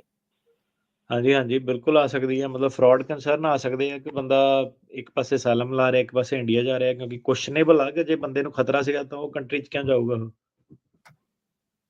ਓਕੇ ਭਾਜੀ, ਕਿਉਂਕਿ ਸਾਨੂੰ ਏਦਾਂ ਸੀ ਕਿ ਇਹਨਾਂ ਦਾ ਮੈਰਿਜ ਬੇਸ ਤੇ ਰਿਫਿਊਜੀ ਐਜ਼ ਅਪਰੂਵ ਹੋਇਆ ਆ ਕਿ ਸ਼ਾਇਦ ਮੇ ਬੀ ਇੰਡੀਅਨ ਪਾਸਪੋਰਟ ਤੇ ਜਾ ਸਕਦੇ ਆ। ਰਾਈਟ, ਪਰ ਉਹਨਾਂ ਨੇ ਅਸਾਈਲਮ ਵੀ ਫਾਈਲ ਕੀਤੀ ਹੈ ਜਿਸ 'ਚ ਉਹਨਾਂ ਨੇ ਕਿਹਾ ਸੀਗਾ ਕਿ ਖਤਰਾ, ਤੇ ਉਹ ਮਤਲਬ ਉਹ ਵੀ ਫਿਰ ਕੁਐਸਚਨ ਆਊਟਸਟੈਂਡਿੰਗ ਰਹਿੰਦਾ। ਓਕੇ ਭਾਜੀ। ਧੰਨਵਾਦ ਜੀ। ਪਵਨਜੀਤ ਜੀ। ਹੈਲੋ, ਹਾਂਜੀ ਸਤਿ ਸ਼੍ਰੀ ਅਕਾਲ ਜੀ। ਜੀ ਜੀ ਹਾਂਜੀ ਸਰ, ਹਾਂਜੀ ਅਸੀਂ F4 ਫੈਮਿਲੀ ਕੈਟਾਗਰੀ ਦੇ ਵਿੱਚ ਆਏ ਸੀਗੇ ਜੀ। ਅਸੀਂ ਇੰਡੀਆ ਜਾਣਾ ਸੀਗਾ 1 ਮੰਥ ਲਈ, ਆਪਾਂ ਜਾ ਸਕਦੇ ਹਾਂ? F4 ਕਾਰਡ ਫੈਮਿਲੀ ਬੇਸ ਦੇ ਉੱਤੇ ਗ੍ਰੀਨ ਕਾਰਡ ਆ ਗਿਆ ਤੁਹਾਡੇ ਕੋਲ? ਹਾਂਜੀ ਹਾਂਜੀ, ਸਾਨੂੰ ਆਏ ਨੂੰ 3.5 ਸਾਲ ਹੋ ਗਏ ਜੀ ਇੱਥੇ US ਦੇ ਵਿੱਚ। ਹਾਂਜੀ ਭਾਜੀ, ਐਸ ਸੱਚ ਜਾ ਸਕਦੇ ਹਾਂ, ਕੋਈ ਪ੍ਰੋਬਲਮ ਨਹੀਂ। ਉਹ ਠੀਕ ਆ, ਹਾਂਜੀ ਸਹੀ ਪੁੱਛਣਾ ਸੀਗਾ ਜੀ ਉੱਥੇ। ਥੈਂਕ ਜੀ। ਜਤਿੰਦਰ ਸਿੰਘ ਜੀ। ਸਤਿ ਸ਼੍ਰੀ ਅਕਾਲ ਭਾਜੀ। ਸਤਿ ਸ਼੍ਰੀ ਅਕਾਲ ਜੀ। ਹਾਂਜੀ ਭਾਜੀ, ਮੇਰਾ ਨਾ ਕੇਸ ਜੱਜ ਨੇ ਡਿਸਮਿਸ ਕਰਤਾ ਸੀ ਭਾਜੀ ਪਿਛਲੇ ਸਾਲ 2023 ਚ ਜੀ ਅਸਾਈਲਮ ਵਾਲਾ, ਤੇ ਮੇਰੀ ਵਾਈਫ ਦਾ ਕੇਸ ਪਾਸ ਹੋ ਗਿਆ ਸੀ 2022 ਚ। ਅਸਾਈਲਮ ਦਾ ਕੇਸ ਪਾਸ ਹੋ ਗਿਆ ਸੀ ਇਹਨਾਂ ਦਾ, ਪਰ ਮੇਰਾ ਨਾਂ ਨਹੀਂ ਸੀ ਇਹਨਾਂ ਦੇ ਕੇਸ ਦੇ ਵਿੱਚ। ਤੇ ਸਾਡੀ ਕੋਰਟ ਮੈਰਿਜ ਵੀ ਜਿਹੜੀ ਇਹਨਾਂ ਦੇ ਕੇਸ ਪਾਸ ਹੋਣ ਤੋਂ ਬਾਅਦ ਚ ਹੋਈ ਆ। ਅੱਛਾ। ਤੇ ਜਿਹੜਾ ਇਹਨਾਂ ਦਾ ਕੇਸ ਪਾਸ ਹੋਇਆ ਉਸ ਤੋਂ ਪਹਿਲਾਂ ਸਾਡੀ ਬੇਟੀ ਹੈ ਇੱਕ, ਤੇ ਕੀ ਮੈਂ ਇਹਨਾਂ ਦੇ ਬੇਸ ਤੇ ਆਪਣਾ ਕੇਸ ਲਾ ਸਕਦਾ ਮੈਰਿਜ ਬੇਸ ਤੇ? ਨਹੀਂ ਭਾਜੀ, ਕਿਉਂਕਿ ਤੁਹਾਡਾ ਵਿਆਹ ਹੀ ਨਹੀਂ ਹੋਇਆ ਸੀਗਾ ਤਦ ਤੱਕ, ਤਾਂ ਫਿਰ ਵਾਈਫ ਹੀ ਤੁਹਾਡੇ ਉਹ ਬਾਅਦ ਚ ਬਣੇ ਆ, ਤਾਂ ਫਿਰ ਨਹੀਂ ਕਰ ਸਕਦੇ ਹਨਾ। ਹਾਂਜੀ ਠੀਕ ਹੈ ਭਾਜੀ। ਹਾਂਜੀ ਧੰਨਵਾਦ ਜੀ। ਅਲੀ ਜੀ। ਹਾਂਜੀ ਸਤਿ ਸ਼੍ਰੀ ਅਕਾਲ ਜੀ। ਸਤਿ ਸ਼੍ਰੀ ਅਕਾਲ ਜੀ। ਜੀ ਹਾਂਜੀ, ਮੇਰੇ ਨਾ ਨੇਬਰਹੁੱਡ ਲੇਡੀਜ਼ ਆ, ਉਹਨਾਂ ਦੇ ਬਾਰੇ ਮੈਂ ਪੁੱਛਣਾ ਸੀ ਕਿ ਉਹਨਾਂ ਨੇ ਡਾਕਟਰ ਨੇ ਲਿਖ ਕੇ ਦਿੱਤਾ ਸੀ ਉਹਨਾਂ ਨੂੰ ਡਿਸੇਬਿਲਿਟੀ ਬਾਰੇ, ਹਨਾ ਵੀ, ਤੇ ਸਿਟੀਜ਼ਨਸ਼ਿਪ ਦੀ ਉਹਨਾਂ ਦੀ ਇੰਟਰਵਿਊ ਹੋ ਗਈ ਸੀ, ਉਹਨਾਂ ਨੇ ਅਪਰੂਵ ਕਰਤੀ ਸੀ ਡਿਸੇਬਿਲਿਟੀ। ਤੇ ਉਸ ਤੋਂ ਬਾਅਦ ਇੰਟਰਵਿਊ ਤੋਂ ਬਾਅਦ ਉਹਨਾਂ ਨੂੰ 2 ਹਫ਼ਤਿਆਂ ਬਾਅਦ ਉਹਨਾਂ ਦੇ ਘਰੇ ਆਏ ਸੀ ਇਮੀਗ੍ਰੇਸ਼ਨ ਆਫਿਸਰ। ਹਾਂਜੀ। ਚੈੱਕ ਕਰਨ ਵਾਸਤੇ, ਤੇ ਉਹਨਾਂ ਨੇ ਰਾਤ ਮਕਾਇਆ ਕਿ ਤੂੰ ਝੂਠ ਬੋਲਿਆ, ਇਹ ਕੀਤਾ ਉਹ ਕੀਤਾ। ਉਹ ਲੇਡੀ ਸਹੀ ਆ, ਬਿਮਾਰ ਹੀ ਆ ਉਹ ਵਿਚਾਰੀ, ਹਨਾ। ਤੇ ਉਹਨੇ ਕਿਹਾ ਵੀ, ਕਹਿੰਦੀ ਵੀ ਮੈਂ ਬਿਮਾਰ ਹਾਂ, ਮੇਰੀਆਂ ਦਵਾਈਆਂ ਚੱਲਦੀਆਂ, ਮੈਂ ਰੋਜ਼ ਖਾਂਦੀ ਹਾਂ। ਕਹਿੰਦੇ ਨਹੀਂ ਵੀ ਤੇਰੇ ਜੋ ਡਾਕਟਰ ਨੇ ਲਿਖਿਆ ਆ, ਤੂੰ ਤਾਂ ਬਾਥਰੂਮ ਵੀ ਕਿਸੇ ਦੇ ਸਹਾਰੇ ਨਾਲ ਜਾ ਸਕਦੀ ਹੈ ਨਾ। ਉਹ ਕਹਿੰਦੀ ਵੀ ਨਹੀਂ, ਮੈਂ ਬਾਥਰੂਮ ਮੈਂ ਚਲ ਜਾਂਦੀ ਹਾਂ, ਪਰ ਮੈਨੂੰ ਜਿੱਦਾਂ ਵਿੱਚ ਟੱਪਲ ਜਾਂਦਾ ਕਈ ਵਾਰੀ, ਵੀ ਮੈਂ ਤਾਂ ਘਰੇ ਰਹਿੰਦੀ ਹਾਂ, ਵੀ ਮੈਂ ਤਾਂ ਆਪਣੀ ਬੇਟੀ ਨੂੰ ਵੀ ਨਹੀਂ ਜਾਂ ਬੇਟੇ ਨੂੰ ਵੀ ਨਹੀਂ ਸਕੂਲੋਂ ਲਿਆ ਸਕਦੀ। ਤੇ ਉਹ ਕਹਿੰਦੇ ਕਿ ਤੈਨੂੰ ਜੇਲ੍ਹ ਹੋ ਜਾਊਗੀ ਜੇ ਤੂੰ ਝੂਠ ਬੋਲਦੀ ਆ। ਸਾਇੰਸ ਸੁਣ ਕਰਾ ਕੇ ਲੈ ਗਿਆ, ਤੇ ਕਹਿੰਦੇ ਸੀ ਵੀ ਨਹੀਂ ਅਸੀਂ ਤੇਰਾ ਤੂੰ ਝੂਠ ਬੋਲਦੀ ਆ ਤੇ ਤੇਰਾ ਅਸੀਂ ਸਿਟੀਜ਼ਨਸ਼ਿਪ ਦੇਣੀ ਨਹੀਂ ਹੈਗੀ। ਉਦੋਂ ਉਹ ਸਾਇੰਸ ਸੁਣ ਕਰਾ ਕੇ ਲੈ ਗਿਆ, ਤੇ ਅਜੇ ਉਹਨੂੰ ਕੋਈ ਚਿੱਠੀ ਆਈ ਨਹੀਂ। ਉਹ ਕਹਿੰਦੇ ਸੀ ਮਹੀਨੇ ਦੇ ਵਿੱਚ ਤੈਨੂੰ ਚਿੱਠੀ ਆ ਜਾਊਗੀ। ਉਹ ਕਿਉਂ ਹੁਣ ਡਰ ਰਹੀ ਆ ਵੀ ਕਿੱਦਾਂ ਹੋਊਗੀ। ਤੇ ਡਾਕਟਰ ਇੰਡੀਅਨ ਸੀਗਾ ਜਿਹਨੇ ਲੈਟਰ ਬਣਾਈ ਸੀ? ਡਾਕਟਰ ਹਾਂਜੀ, ਉਹ ਪ੍ਰਾਇਮਰੀ ਡਾਕਟਰ ਹੀ ਸੀ ਉਹਦਾ। ਨਹੀਂ, ਮੈਂ ਕਿਹਾ ਇੰਡੀਅਨ ਮੂਲ ਦਾ ਸੀਗਾ। ਹਾਂਜੀ ਉਹ ਸਾਊਥ ਇੰਡੀਅਨ ਸੀ। ਹਾਂਜੀ ਹਾਂਜੀ ਹਾਂਜੀ। ਸੋ ਦੇਖੋ ਜੀ, ਇਹ ਤਾਂ ਏਦਾਂ ਕਿ ਹੁਣ ਇਸ ਚੀਜ਼ 'ਚ ਫਰੋਡ ਬਹੁਤ ਆ ਆਪਣਾ, ਠੀਕ ਹੈ। ਸੋ ਹਾਂਜੀ ਆਪਾਂ ਨੂੰ ਹੁਣ ਜਿੰਨਾ ਚਿਰ ਹੋ ਗਿਆ ਹਰਜੋਤ ਜੀ ਪੰਜਾਬੀ ਰੇਡੀਓ 'ਚ ਕਰਦੇ ਹੋਏ, ਮੈਂ ਨਹੀਂ ਸਿਟੀਜ਼ਨਸ਼ਿਪ ਦੀ ਐਪਲੀਕੇਸ਼ਨ ਭਰੀ ਕਦੀ 4 ਸਾਲ। ਸਵਾਲ ਜਿੰਨੇ ਮਰਜ਼ੀ ਪੁੱਛ ਲਓ, ਕਿਉਂਕਿ ਹਰੇਕ ਬੰਦੇ ਦਾ ਨਾ ਉਹਦਾ ਰਵੱਈਆ ਇਹ ਹੋ ਜਾਂਦਾ ਕਿ ਵਕੀਲ ਦਾ ਕੰਮ ਕਿਤੇ ਇਹ ਆ ਕਿ ਮੇਰੇ ਟੈਸਟ ਮਾਫ਼ ਕਰਾ ਦੂਗਾ ਜੀ ਕਿ ਮੇਰੀ ਇੰਗਲਿਸ਼ ਦੀ ਤਿਆਰੀ ਕਰਾਓ। ਮੈਂ ਕਿਹਾ ਲੈ ਦੱਸ, ਹੁਣ ਮੈਂ ਇੰਗਲਿਸ਼ ਦੀਆਂ ਥੋੜ੍ਹਾ ਕਲਾਸਾਂ ਲਾਉਣੀਆਂ ਸ਼ੁਰੂ ਕਰ ਦੇਣੀਆਂ ਲਾਅ ਫਰਮ ਨੇ। ਤੇ ਇਹਦੇ ਵਿੱਚ ਕੀ ਸੀਗਾ ਕਿ ਪਲੈਜ਼ੈਂਟਨ ਦਾ ਵੀ ਇੱਕ ਇਹਨਾਂ ਨੇ ਡਾਕਟਰ ਫੜਿਆ ਸੀਗਾ, ਠੀਕ ਆ। ਤੇ ਉਹ ਇਮੀਗ੍ਰੇਸ਼ਨ ਕੀ ਦੇਖਦੀ ਹੈ ਕਿ ਡਾਕਟਰਾਂ ਨੇ ਨਾ, ਜਿਹੜਾ ਹੁਣ ਡਾਕਟਰੀ ਆਪਣੀ ਘੱਟ ਆ, ਫਰੈਜ਼ਨੋ ਵੱਲ ਵੀ ਜਿਹੜੇ ਕਈ ਹੈਗੇ ਆ, ਉਹ ਸੇਮ ਹੀ ਚਿੱਠੀਆਂ ਡਿਮੈਂਸ਼ੀਆ ਹੋ ਗਿਆ, ਆਹ ਹੋ ਗਿਆ, ਜਿੱਦਾਂ ਕਿ ਉੱਠ ਜ਼ਿਆਦਾ ਜਿੱਦਾਂ ਲੋੜ ਨਾਲੋਂ ਐਗਜ਼ੈਜਰੇਟ ਕਰ ਦਿੰਦੇ ਆ। ਸੋ ਇਮੀਗ੍ਰੇਸ਼ਨ ਹੁਣ ਕੀ ਕਰਦੀ ਆ ਕਿ ਉਹ ਮੇਨ ਤਾਂ ਉਹਨਾਂ ਨੇ ਡਾਕਟਰ ਫੜਨਾ ਹੁੰਦਾ, ਤੇ ਉਹ ਜਿੱਦਾਂ ਹੁਣ ਜਿਹੜੇ ਡਾਕਟਰਾਂ ਦੀਆਂ ਚਿੱਠੀਆਂ ਉਹਨੂੰ ਫਿਰ ਟਰੇਸ ਕਰਦੇ ਆ। ਉਹਨੇ ਕੀ ਕੀਤਾ ਹੁੰਦਾ ਡਾਕਟਰ ਨੇ ਕਿ ਸੇਮ ਹੀ ਢਾਂਚੇ ਜਿਹੜੇ ਚਿੱਠੀਆਂ ਦੇ ਹਰੇਕ ਦੇ ਲਾਈ ਫਿਰਦੇ ਆ ਕਿ ਡਿਮੈਂਸ਼ੀਆ ਹੋ ਗਿਆ, ਏਦਾਂ ਹੋ ਗਿਆ, ਆਲਜ਼ਹeimer ਹੋ ਗਿਆ, ਕਿ ਆਪਣਾ ਇੰਗਲਿਸ਼ ਦਾ ਟੈਸਟ ਨਾ ਦੇਣਾ ਪਵੇ, ਇਹ ਸਿਵਿਕਸ ਦਾ ਟੈਸਟ ਨਾ ਦੇਣਾ ਪਵੇ। ਤੇ ਉਹ ਕਈ ਵਾਰੀ ਇਹਦੇ ਵਿੱਚ ਵੀ ਕਹਿਣ ਦੀ ਕੋਸ਼ਿਸ਼ ਕੀਤੀ ਹੈ ਕਿ ਯਾਰ ਜੇ ਨਹੀਂ ਤੁਸੀਂ ਕਰ ਸਕਦੇ, ਤੁਸੀਂ ਆਪਣਾ ਰਹਿਣ ਦਿਓ ਇਹਨੂੰ, ਆਪਣਾ ਗ੍ਰੀਨ ਕਾਰਡ ਤੇ ਰਹੋ, ਕੀ ਪ੍ਰੋਬਲਮ ਆ, ਰਾਈਟ। ਤੇ ਬਾਅਦ 'ਚ ਜਦੋਂ ਬੰਦਾ 20 ਸਾਲ ਹੋ ਜਾਂਦੇ ਆ, ਠੀਕ ਆ, ਇੱਥੇ ਰਹਿੰਦੇ ਨੂੰ, ਗ੍ਰੀਨ ਕਾਰਡ ਹੋਲਡਰ, ਹੋਰ ਉਹ ਰਿਲੈਕਸ ਕਰ ਦਿੰਦੇ ਆ ਰਿਕੁਆਇਰਮੈਂਟ ਤੁਹਾਡੀਆਂ। ਪਰ ਇਹ ਆ ਕਿ ਲੋਕੀ ਹੁਣ ਇੱਧਰਲੇ ਪਾਸੇ ਨੂੰ ਜਿੱਦਾਂ ਜਾਂਦੇ ਆ, ਤੇ ਜੇ ਉਹਨਾਂ ਨੇ ਭਾਜੀ ਆ ਕੇ ਦੇਖਿਆ ਉਹਨੂੰ ਕਿ ਜੇ ਉਹਨੇ ਡਾਕਟਰ ਨੇ ਲੈਟਰ ਲਿਖੀ ਹੋਈ ਆ ਕਿ ਇਹ ਤਾਂ ਬਾਥਰੂਮ ਵੀ ਨਹੀਂ ਆਪ ਜਾ ਸਕਦੀ ਆ, ਉਹ ਤਾਂ ਫਿਰ ਤੁਸੀਂ ਇੱਕ ਪ੍ਰੈਜੈਂਟੇਸ਼ਨ ਦਿੱਤੀ ਨਾ ਇਮੀਗ੍ਰੇਸ਼ਨ ਨੂੰ। ਤੇ ਹੁਣ ਜੇ ਇਮੀਗ੍ਰੇਸ਼ਨ ਨੇ ਘਰੇ ਛਾਪਾ ਮਾਰ ਲਿਆ, ਉਹ ਤੁਰੀ ਫਿਰਦੀ ਆ, ਉਹ ਤਾਂ ਫਿਰ ਪ੍ਰੋਬਲਮ ਹੀ ਆ। ਉਹ ਤਾਂ ਮਤਲਬ ਸ਼ਰੇਆਮ ਹੀ ਫਿਰ ਇੱਕ ਬੇਸਿਕਲੀ ਫਰਾਡ। ਉਹਦੇ ਵਿੱਚ ਏਦਾਂ ਆ ਕਿ ਤੁਸੀਂ ਹਾਂਜੀ ਭਾਜੀ, ਤੁਰੀ ਫਿਰਦੀ ਬੈੱਡ ਤੇ ਹੀ ਆ ਲੇਡੀਜ਼। ਫਿਰ ਤੁਸੀਂ ਏਦਾਂ ਕਰ ਸਕਦੇ ਆ, ਦੇਖੋ ਤੁਸੀਂ ਇੱਕ ਜਿਹੜਾ ਇੰਡੀਪੈਂਡੈਂਟ ਜਿਹੜਾ ਨਾ ਅਮਰੀਕਨ ਡਾਕਟਰ ਫੜੋ, ਠੀਕ ਆ, ਕੋਈ ਨਾਮਚੀਨ ਜਿਹੜੇ ਹਸਪਤਾਲ, ਕਾਈਜ਼ਰ, ਪਾਲੋ ਆਲਟੋ ਮੈਡੀਕਲ ਫਾਊਂਡੇਸ਼ਨ ਵਗੈਰਾ, ਤੁਸੀਂ ਦੁਬਾਰਾ ਉਹਨਾਂ ਦੀ ਰੀਸਰਚ ਕਰਾ ਦਿਓ, ਤੁਸੀਂ ਪ੍ਰੂਫ ਇੱਕ ਹੋਰ ਨਿਊਟਰਲ ਡਾਕਟਰ ਤੋਂ ਇਕੱਠਾ ਕਰ ਲਓ। ਓਕੇ, ਉਹ ਤੁਹਾਡਾ ਇਹ ਹੈ ਕਿ ਤੁਸੀਂ ਉਹਨਾਂ ਉਹ ਆਪਣਾ ਪ੍ਰੈਜ਼ੈਂਟ ਜਿਹੜਾ ਕਰ ਸਕਦੇ ਆ। ਜੀ ਧੰਨਵਾਦ ਜੀ। ਕਹਿੰਦੇ ਇੱਕ ਸਾਡੇ ਸਰੋਤੇ ਆ ਕਮੈਂਟਸ ਸੋਸ਼ਲ ਮੀਡੀਆ ਦੇ ਉੱਤੇ, ਕਹਿੰਦੇ ਵੀ 2 ਸਾਲ ਹੋ ਗਏ ਆ USCIS San Francisco asylum office ਵਿੱਚ ਇੰਟਰਵਿਊ ਹੋਇਆ ਨੂੰ, ਅੱਜ ਤੱਕ ਰਿਜ਼ਲਟ ਨਹੀਂ ਆਇਆ। Any suggestion? ਹਾਂਜੀ, ਉਹ ਟਾਈਮ ਲਾ ਦਿੰਦੇ ਕਈ ਵਾਰੀ, ਤੇ ਫੋਲੋ ਅਪ ਹੀ ਕਰ ਸਕਦੇ ਆ ਤੁਸੀਂ, ਉਹ ਲਾ ਦਿੰਦੇ ਟਾਈਮ ਕਈ ਵਾਰੀ। ਇੱਕ ਸਾਡੇ ਸਰੋਤੇ ਕਹਿੰਦੇ ਵੀ ਮੈਂ I-94 ਜਿਹੜਾ ਡਾਊਨਲੋਡ ਨਹੀਂ ਕਰ ਸਕਦਾ। I-94 'ਚ ਮੇਰਾ ਵੀਰ ਆਪਣਾ ਜਿਹੜੇ ਨਾਮ ਦੇ ਕੰਬੀਨੇਸ਼ਨ ਹੁੰਦੇ ਨਾ, ਫਸਟ ਨੇਮ ਲਾਸਟ ਨੇਮ, ਉਹਨੂੰ ਡਿਫਰੈਂਟ ਤਰੀਕੇ ਨਾਲ ਯੂਜ਼ ਕਰਕੇ ਦੇਖੋ। ਜਿੱਦਾਂ ਫਸਟ ਨੇਮ ਅਨਨੋਨ, FNU, LNU, ਏਦਾਂ ਕਰਕੇ ਦੇਖੋ ਕੰਬੀਨੇਸ਼ਨ, ਕਈ ਵਾਰੀ ਉਹ ਕੰਮ ਕਰ ਜਾਂਦਾ। ਇੱਕ ਸਰੋਤੇ ਕਹਿੰਦੇ ਵੀ ਮੇਰੇ ਕੋਲ 10 ਸਾਲ ਦਾ ਗ੍ਰੀਨ ਕਾਰਡ ਆ, ਤੇ ਮੈਂ ਹਰ 6 ਮਹੀਨੇ ਬਾਅਦ ਇੰਡੀਆ ਜਾਂਦਾ, ਕੋਈ ਪ੍ਰੋਬਲਮ ਤਾਂ ਨਹੀਂ ਆਊਗੀ? ਡਿਪੈਂਡ ਕਰਦਾ ਕਿ ਇੰਡੀਆ ਰਹਿੰਦੇ ਕਿੰਨੀ ਦੇਰ, ਤੇ ਟੈਕਸ ਅਮਰੀਕਾ ਦੇ ਭਰਦੇ ਕਿ ਨਹੀਂ ਭਰਦੇ, ਉੱਤੇ ਡਿਪੈਂਡ ਕਰਦਾ। ਇੱਕ ਸਾਡੇ ਸਰੋਤੇ ਕਹਿੰਦੇ ਆ ਵੀ ਤਰੱਕੀਆਂ ਨਾਲ ਭਾਜੀ ਬਹੁਤ ਚੰਗਾ ਬੰਦਾ ਹੈ ਜੀ। ਧੰਨਵਾਦ, ਧੰਨਵਾਦ। ਤੇ ਜੇ ਸਾਡੇ ਥੋੜੇ ਗੂਗਲ ਦੇ ਪੇਜ ਤੇ ਜਾ ਕੇ ਤਾਰੇ ਸ਼ਾਰੇ ਛੱਡਿਆ ਕਰੋ।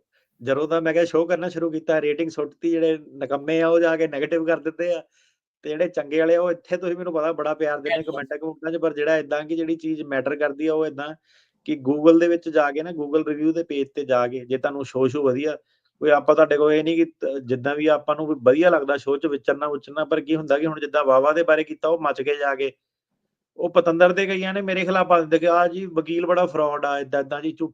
ਮੈਂ ਕਿਹਾ ਲੈ ਦੱਸ। ਸੋ ਏਦਾਂ ਦੇ ਕਮੈਂਟ ਜਾ ਕੇ ਜਿੱਦਾਂ ਪਾਏ ਹੋਏ ਆ, ਤਾਂ ਜਿਹੜੇ ਮੈਂ ਕਿਹਾ ਉਹ ਕਰਦੇ ਆ ਆਪਣੇ, ਜਿਹੜੇ ਐਕਚੁਅਲ 'ਚ ਫਰਾਡ ਕਰਨ ਦੇ ਆ, ਉਹ ਸਾਧ ਸੰਤ ਬਣਾਏ ਇਹਨਾਂ ਨੇ। ਜੀ ਬਿਲਕੁਲ। ਮੈਂ ਥੋੜਾ ਪਿਆਰ ਦਿਖਾਓ ਉੱਥੇ, ਤਾਰੇ ਸ਼ਾਰੇ ਜੇ ਛੱਡੋ ਉੱਥੇ, ਤਾਂ ਕਿ ਰੇਟਿੰਗ ਜਿਹੜੀ ਚੱਕ ਹੋਵੇ। ਸੋ ਇਹ ਪ੍ਰੋਬਲਮ ਹੈਗੀ ਆਪਣੇ ਕਈ ਸਰੋਤੇ ਜਿਹੜੇ ਸਿਟੀਜ਼ਨ ਵੀ ਆ, ਬਹੁਤ ਲੰਮੇ ਸਮੇਂ ਤੋਂ ਸੁਣਦੇ ਵੀ ਆ, ਜ਼ਰੂਰ ਰੇਟਿੰਗ ਜ਼ਰੂਰ ਦਿਆ ਕਰੋ, ਕਿਉਂਕਿ ਜਦੋਂ ਜੇ ਹੁਣੀ H1 ਵੀਜ਼ੇ ਕਰਦੇ ਸੀ, ਉਹ ਤਾਂ ਹਜੇ ਵੀ ਕਰਦੇ ਆ, ਤੇ ਮੈਂ ਦੇਖਦਾ ਉਹਨਾਂ ਦਾ ਕਦੇ ਵੀ ਨੈਗੇਟਿਵ ਕਮੈਂਟ ਨਹੀਂ ਸੀ। ਹੁਣ ਜਦੋਂ ਇਹਨਾਂ ਨੂੰ ਆਪਾਂ ਇੱਧਰ ਲੈ ਕੇ ਆਏ ਆ ਵੀ ਭਾਈ ਆਪਣੇ ਪੰਜਾਬੀਆਂ ਨੂੰ ਹੈਲਪ ਦੀ ਜ਼ਰੂਰਤ ਆ, ਤੇ ਉਹ ਮੈਂ ਦੇਖਦਾ ਵੀ ਜਿਹੜੇ ਚੰਗੇ ਹੁੰਦੇ ਆ ਉਹ ਘੋਲ ਕਰ ਜਾਂਦੇ ਆ, ਤੇ ਜਿਹੜੇ ਸ਼ਰਾਰਤੀ ਆ ਉਹ ਕਈ ਵਾਰੀ ਨੈਗੇਟਿਵ ਕਮੈਂਟ ਪਾ ਜਾਂਦੇ। ਮੇਰੇ ਖਿਆਲ ਜਦੋਂ 2021 'ਚ ਆਪਾਂ ਕੀਤਾ ਸੀਗਾ, ਉਦੋਂ ਮੇਰੇ ਤੁਸੀਂ ਲਾ ਲਓ ਕਿ 2008 ਤੋਂ ਲੈ ਕੇ 21 ਤੱਕ ਕਦੇ ਨਹੀਂ ਕਿਸੇ ਨੂੰ ਫ੍ਰੀ ਐਡਵਾਈਸ ਦਿੱਤੀ, ਸਾਰੇ 5 ਸਟਾਰ ਰੇਟਿੰਗ। ਤੇ ਜਦੋਂ ਦਾ ਆਹ ਸ਼ੁਰੂ ਹੋਇਆ, ਤੇ ਰੇਟਿੰਗ ਜਿਹੜੀ ਘਟ ਜਾਂਦੀ ਆ, ਗਲਤ ਵੀ ਲਿਖ ਦਿੰਦੇ। ਇੱਕ ਨੇ ਤਾਂ ਮੈਂ ਦੱਸਿਆ ਸੀਗਾ, ਉਹਨੇ ਜੀ ਆਹ ਜਿਹੜੇ ਪਹਾੜੇ ਵਾਲੇ ਨਹੀਂ ਜਿਹੜੇ ਕੀਤੇ ਹੁੰਦੇ ਆ, ਉਹ ਮੈਂ ਕਈ ਵਾਰੀ ਉਹਨਾਂ ਦੇ ਚੈੱਕ ਕਰਦਾ, ਉਹਨੇ ਨਾ ਜਾ ਕੇ 5-6 ਵਕੀਲਾਂ ਦੇ ਥੱਲੇ ਸੇਮ ਹੀ ਜਿੱਦਾਂ ਛੱਡਿਆ ਹੁੰਦਾ, ਜਿਹੜੇ ਦੂਜੇ ਸ਼ਾਇਦ ਵਿਰੋਧੀ ਵਕੀਲ ਕਰ ਲੈਂਦੇ ਆ ਕਿੱਦਾਂ, ਇੱਕ ਨੇ ਕਮੈਂਟ ਮੇਰੇ ਪਾਤਾ ਕਿ ਇਹਨੂੰ ਕਹਿੰਦੇ, ਮੇਰੇ ਪੇਜ ਤੇ ਕਮੈਂਟ ਪਾਤਾ ਕਿ ਇਹਨੂੰ ਕਹਿੰਦੇ ਲੋਡ ਨਾ ਕਹਿੰਦੇ ਇਹਨੂੰ ਇਹਦੇ ਤੋਂ ਚੱਕਿਆ ਕਰੋ, ਇਹ ਟਰੱਕ ਨੂੰ ਕਹਿੰਦਾ ਖੜਾ ਰੱਖਦਾ। ਮੇਰੀ ਲਾਅ ਫਰਮ ਵਾਲੇ ਪੇਜ ਤੇ ਪਾਤਾ। ਮੈਂ ਕਿਹਾ ਲੈ ਦੱਸ ਯਾਰ। ਤੇ ਸੀਮਾ ਅੰਸਲ ਜੀ ਕਹਿੰਦੇ ਤੁਹਾਡਾ ਪ੍ਰੋਗਰਾਮ ਸਾਨੂੰ ਨਾਈਸ ਲੱਗਦਾ, ਅਸੀਂ ਪੂਰਾ ਸੁਣਦੇ ਹਾਂ। ਤੇ ਸੁਸ਼ੀਲ ਮਲਕ ਜੀ ਕਹਿੰਦੇ ਸੱਚ ਬੋਲਦੇ ਹੋ, ਸੱਚ ਹੀ ਬੋਲਦੇ ਰਹੋ, ਬਹੁਤ ਅੱਛਾ ਲੱਗਦਾ ਹੈ ਜਬ ਆਪ ਸੱਚ ਬੋਲਤੇ ਹੈ। ਤੋ ਇਹ ਉਹਨਾਂ ਨੇ ਲਿਖਿਆ ਹੈ। ਇੱਕ ਸਰੋਤੇ ਨੇ ਲਿਖਿਆ ਹੈ ਵੀ how can we file for change of status after 3 months while on tourist visa to change status in USA। ਹਾਂਜੀ, ਡਿਪੈਂਡ ਕਰਦਾ ਕਿਤੇ ਚੇਂਜ ਕਰਨਾ, ਸਟੂਡੈਂਟ ਤੇ ਕਰਨਾ ਤੇ ਤੁਹਾਨੂੰ ਫਿਰ ਸਕੂਲ ਜਾ ਕੇ ਜਿਹੜਾ ਆਪਣਾ I-20 ਲੈਣਾ ਪੈਂਦਾ ਤੇ ਫਿਰ ਚੇਂਜ ਆਫ ਸਟੇਟਸ ਜਿਹੜੀ ਹੁੰਦੀ ਹੈ ਉਹ ਫਾਈਲ ਕਰਨੀ ਪੈਂਦੀ ਹੈ 539 ਐਪਲੀਕੇਸ਼ਨ। ਸੋ ਡਿਪੈਂਡ ਕਰਦਾ ਕਿਹੜੇ ਸਟੇਟਸ ਤੇ ਤੁਸੀਂ ਚੇਂਜ ਕਰਨਾ। ਜੀ ਕਹਿੰਦੇ ਪਈ ਅਸਾਈਲਮ ਸੀਕਰ ਵਰਕ 150 ਡੇਜ਼ ਬਾਅਦ ਅਪਲਾਈ ਕਰੀਏ ਜਾਂ 180 ਦਿਨਾਂ ਬਾਅਦ, 150 ਦਿਨਾਂ ਬਾਅਦ ਕਰੀਏ ਜਾਂ 180 ਦਿਨਾਂ ਬਾਅਦ। ਹਾਂਜੀ, ਜਿੱਦਾਂ ਹੁਣ ਟਰੰਪ ਸਰਕਾਰ ਆਏ, ਤੁਹਾਨੂੰ ਪਤਾ ਰਿਸਟ੍ਰਿਕਟਿਵ ਇੰਟਰਪ੍ਰੀਟੇਸ਼ਨ ਜਿਹੜੀ ਲੈ ਕੇ ਆਂਦੀ ਹੈ 150 ਦਿਨਾਂ ਬਾਅਦ ਤੁਸੀਂ ਕਰ ਸਕਦੇ ਹੋ ਫਿਰ। ਜੀ, ਇੱਕ ਸਰੋਤੇ ਲਿਖ ਰਿਹਾ ਵੀ ਪਾਕਿਸਤਾਨ ਨੇ ਵਾਇਲੇਟ ਕਰਤਾ। ਉਹ ਭਰਾਵਾ ਸਾਡੇ ਸਰਪੰਚ ਨੇ ਸਮਝੌਤਾ ਕਰਾਤਾ, ਹੁਣ ਅਸੀਂ ਤਾਂ ਚਾਹੁੰਦੇ ਲੜਾਈ ਨਾ ਹੋਵੇ, ਬਾਕੀ ਤਾਂ ਹੁਣ ਇਹ ਉਹਨਾਂ ਦੇ ਡਿਪੈਂਡ ਕਰਦਾ। ਠੀਕ ਹੈ ਕਿ ਨਹੀਂ। ਤੇ ਸਾਡੇ ਅਗਲੇ ਸਰੋਤੇ ਹੈਗੇ ਆ ਪਰਮਜੀਤ ਸਿੰਘ। ਪਰਮਜੀਤ ਜੀ। ਹਾਂਜੀ ਭਾਜੀ, ਸਤਿ ਸ਼੍ਰੀ ਅਕਾਲ ਜੀ। ਸਤਿ ਸ਼੍ਰੀ ਅਕਾਲ ਜੀ। ਹਾਂਜੀ ਭਾਜੀ, ਭਾਜੀ ਮੇਰਾ ਕੁਐਸਚਨ ਹੈ, ਮੈਂ ਨਾ ਮੇਰੀ ਨਾ ਕੋਡਡ ਸੀ ਪਿਛਲੇ ਨਵੰਬਰ ਦੇ ਵਿੱਚ ਸਨ ਫਰਾਂਸਿਸਕੋ, ਤੇ ਉਹਨਾਂ ਮੈਨੂੰ ਨਾ ਵੀ ਉਹ ਫਿੰਗਰਪ੍ਰਿੰਟ ਮੇਰੇ ਅਪਡੇਟ ਦੀ ਉਹਦਾ ਮੈਨੂੰ ਵੀ ਕਹਿ ਕੇ ਮੇਰੀ ਕੋਡਡ ਦੀ ਅੱਗੇ ਕਰਤੀ 6-7 ਮੰਥ ਅੱਗੇ ਕਰਤੀ ਆ, ਤੇ ਪਰ ਮੇਰੀ ਕੋਡਡ ਫਿਰ ਆ ਗਈ ਆ, ਤੇ ਪਰ ਮੇਰੇ ਫਿੰਗਰਪ੍ਰਿੰਟ ਅਜੇ ਤੱਕ ਵੀ ਅਪਡੇਟ ਨਹੀਂ ਹੋਈ ਮੇਰੇ ਤੱਕ ਵੀ। ਫਿੰਗਰਪ੍ਰਿੰਟ ਕਦੀ ਨਹੀਂ ਹੋਏ ਤੁਹਾਡੇ? ਤੇ ਪਹਿਲਾਂ 2019 ਚ ਹੋਏ ਸੀ, ਤੇ ਉਹ ਮੈਨੂੰ ਦੱਸਿਆ ਗਿਆ ਵੀ ਤੁਹਾਡੇ 5 ਸਾਲ ਬਾਅਦ ਫਿਰ ਅਪਡੇਟ ਹੁੰਦੇ ਆ, ਪਰ ਮੈਨੂੰ ਰੀਜਨ ਇਹ ਦੱਸਿਆ ਗਿਆ ਵੀ ਤੁਹਾਡੇ ਵੀ ਫਿੰਗਰਪ੍ਰਿੰਟ ਅਪਡੇਟ ਹੋਏ, ਤੇ ਤਾਂ ਕਿ ਤੁਹਾਡੀ ਕੋਡਡ ਜਿਹੜੀ ਅੱਗੇ ਕਰਤੀ 7 ਮੰਥ ਮੇਰੀ ਅੱਗੇ ਕਰਤੀ ਫਿਰ ਉਹਨੇ। ਹਾਂਜੀ ਹਾਂਜੀ ਭਾਜੀ, ਸੋ ਕਈ ਵਾਰੀ ਜੱਜ ਹੁੰਦੇ ਆ ਸੁਣ ਲੈਂਦੇ ਆ ਤਰੀਕ ਤੇ ਕਹਿੰਦੇ ਫਿੰਗਰਪ੍ਰਿੰਟ ਬਾਅਦ ਚ ਵੀ ਕਰਾ ਲਈ, ਕਈ ਵਾਰੀ ਉਹ ਪਹਿਲਾਂ ਜਿਹੜੀ ਕਰਨੀ ਮੰਗਦੇ ਆ ਕ੍ਰਿਮੀਨਲ ਬੈਕਗਰਾਉਂਡ ਵਗੈਰਾ ਚੈੱਕ ਦੇ ਕਰਕੇ। ਤੇ ਹਾਂਜੀ, ਉਹ ਫਿਰ ਇਹ ਤਾਂ ਫਾਰਮੈਲਿਟੀ ਜਿਹੜੀ ਕਰਨੀ ਪੈਣੀ ਹੈ, ਤੇ ਮੋਸਟਲੀ ਇਹੀ ਹੈ ਕਿ ਉਹੀ ਮੇਰਾ ਕੁਐਸਚਨ ਫਿਰ ਉਹ ਕੁਐਸਚਨ ਭਾਜੀ ਇਹ ਮੇਰੀ ਸਿਚੁਏਸ਼ਨ ਫਿਰ ਸੇਮ ਹੋਈ ਆ ਵੀ ਫਿੰਗਰਪ੍ਰਿੰਟ ਮੇਰੇ ਅੱਗੇ ਅਜੇ ਤੱਕ ਨਹੀਂ ਹੋਏ, ਤਾਂ ਕੋਡਡ ਫਿਰ ਮੇਰੀ ਹੈਗੀ 35-40 ਦਿਨ ਤੱਕ। ਹਾਂਜੀ, ਉਹ ਫਿਰ ਫਾਲੋਅਪ ਕੀਤਾ ਸੀਗਾ ਉਹਨਾਂ ਨੇ ਤੁਹਾਡੇ ਜਿੱਥੇ ਵੀ ਕੇਸ ਲੱਗਾ ਫਿੰਗਰਪ੍ਰਿੰਟ ਵਾਲੇ ਨਾਲ ਫਾਲੋਅਪ ਕੀਤਾ ਸੀਗਾ? ਉਹਨਾਂ ਦੀ ਕਾਲ ਡ੍ਰੌਪ ਹੋ ਗਈ। ਹਾਂਜੀ, ਉਹ ਫਾਲੋਅਪ ਕਰੋ ਭਾਜੀ। ਉਹ ਮਤਲਬ ਕਿ ਫਿੰਗਰਪ੍ਰਿੰਟ 'ਚ ਕਈ ਵਾਰੀ ਡਿਲੇ ਡਲੂ ਹੋ ਜਾਂਦਾ, ਤੇ ਜੇ ਜੱਜ ਨੂੰ ਫਿੰਗਰਪ੍ਰਿੰਟ ਚਾਹੀਦੇ ਆ ਤਾਂ ਚਾਹੀਦੇ, ਉਹਨੇ ਤਰੀਕ ਫਿਰ ਅੱਗੇ ਕਰ ਦੇਣੀ ਹੈ।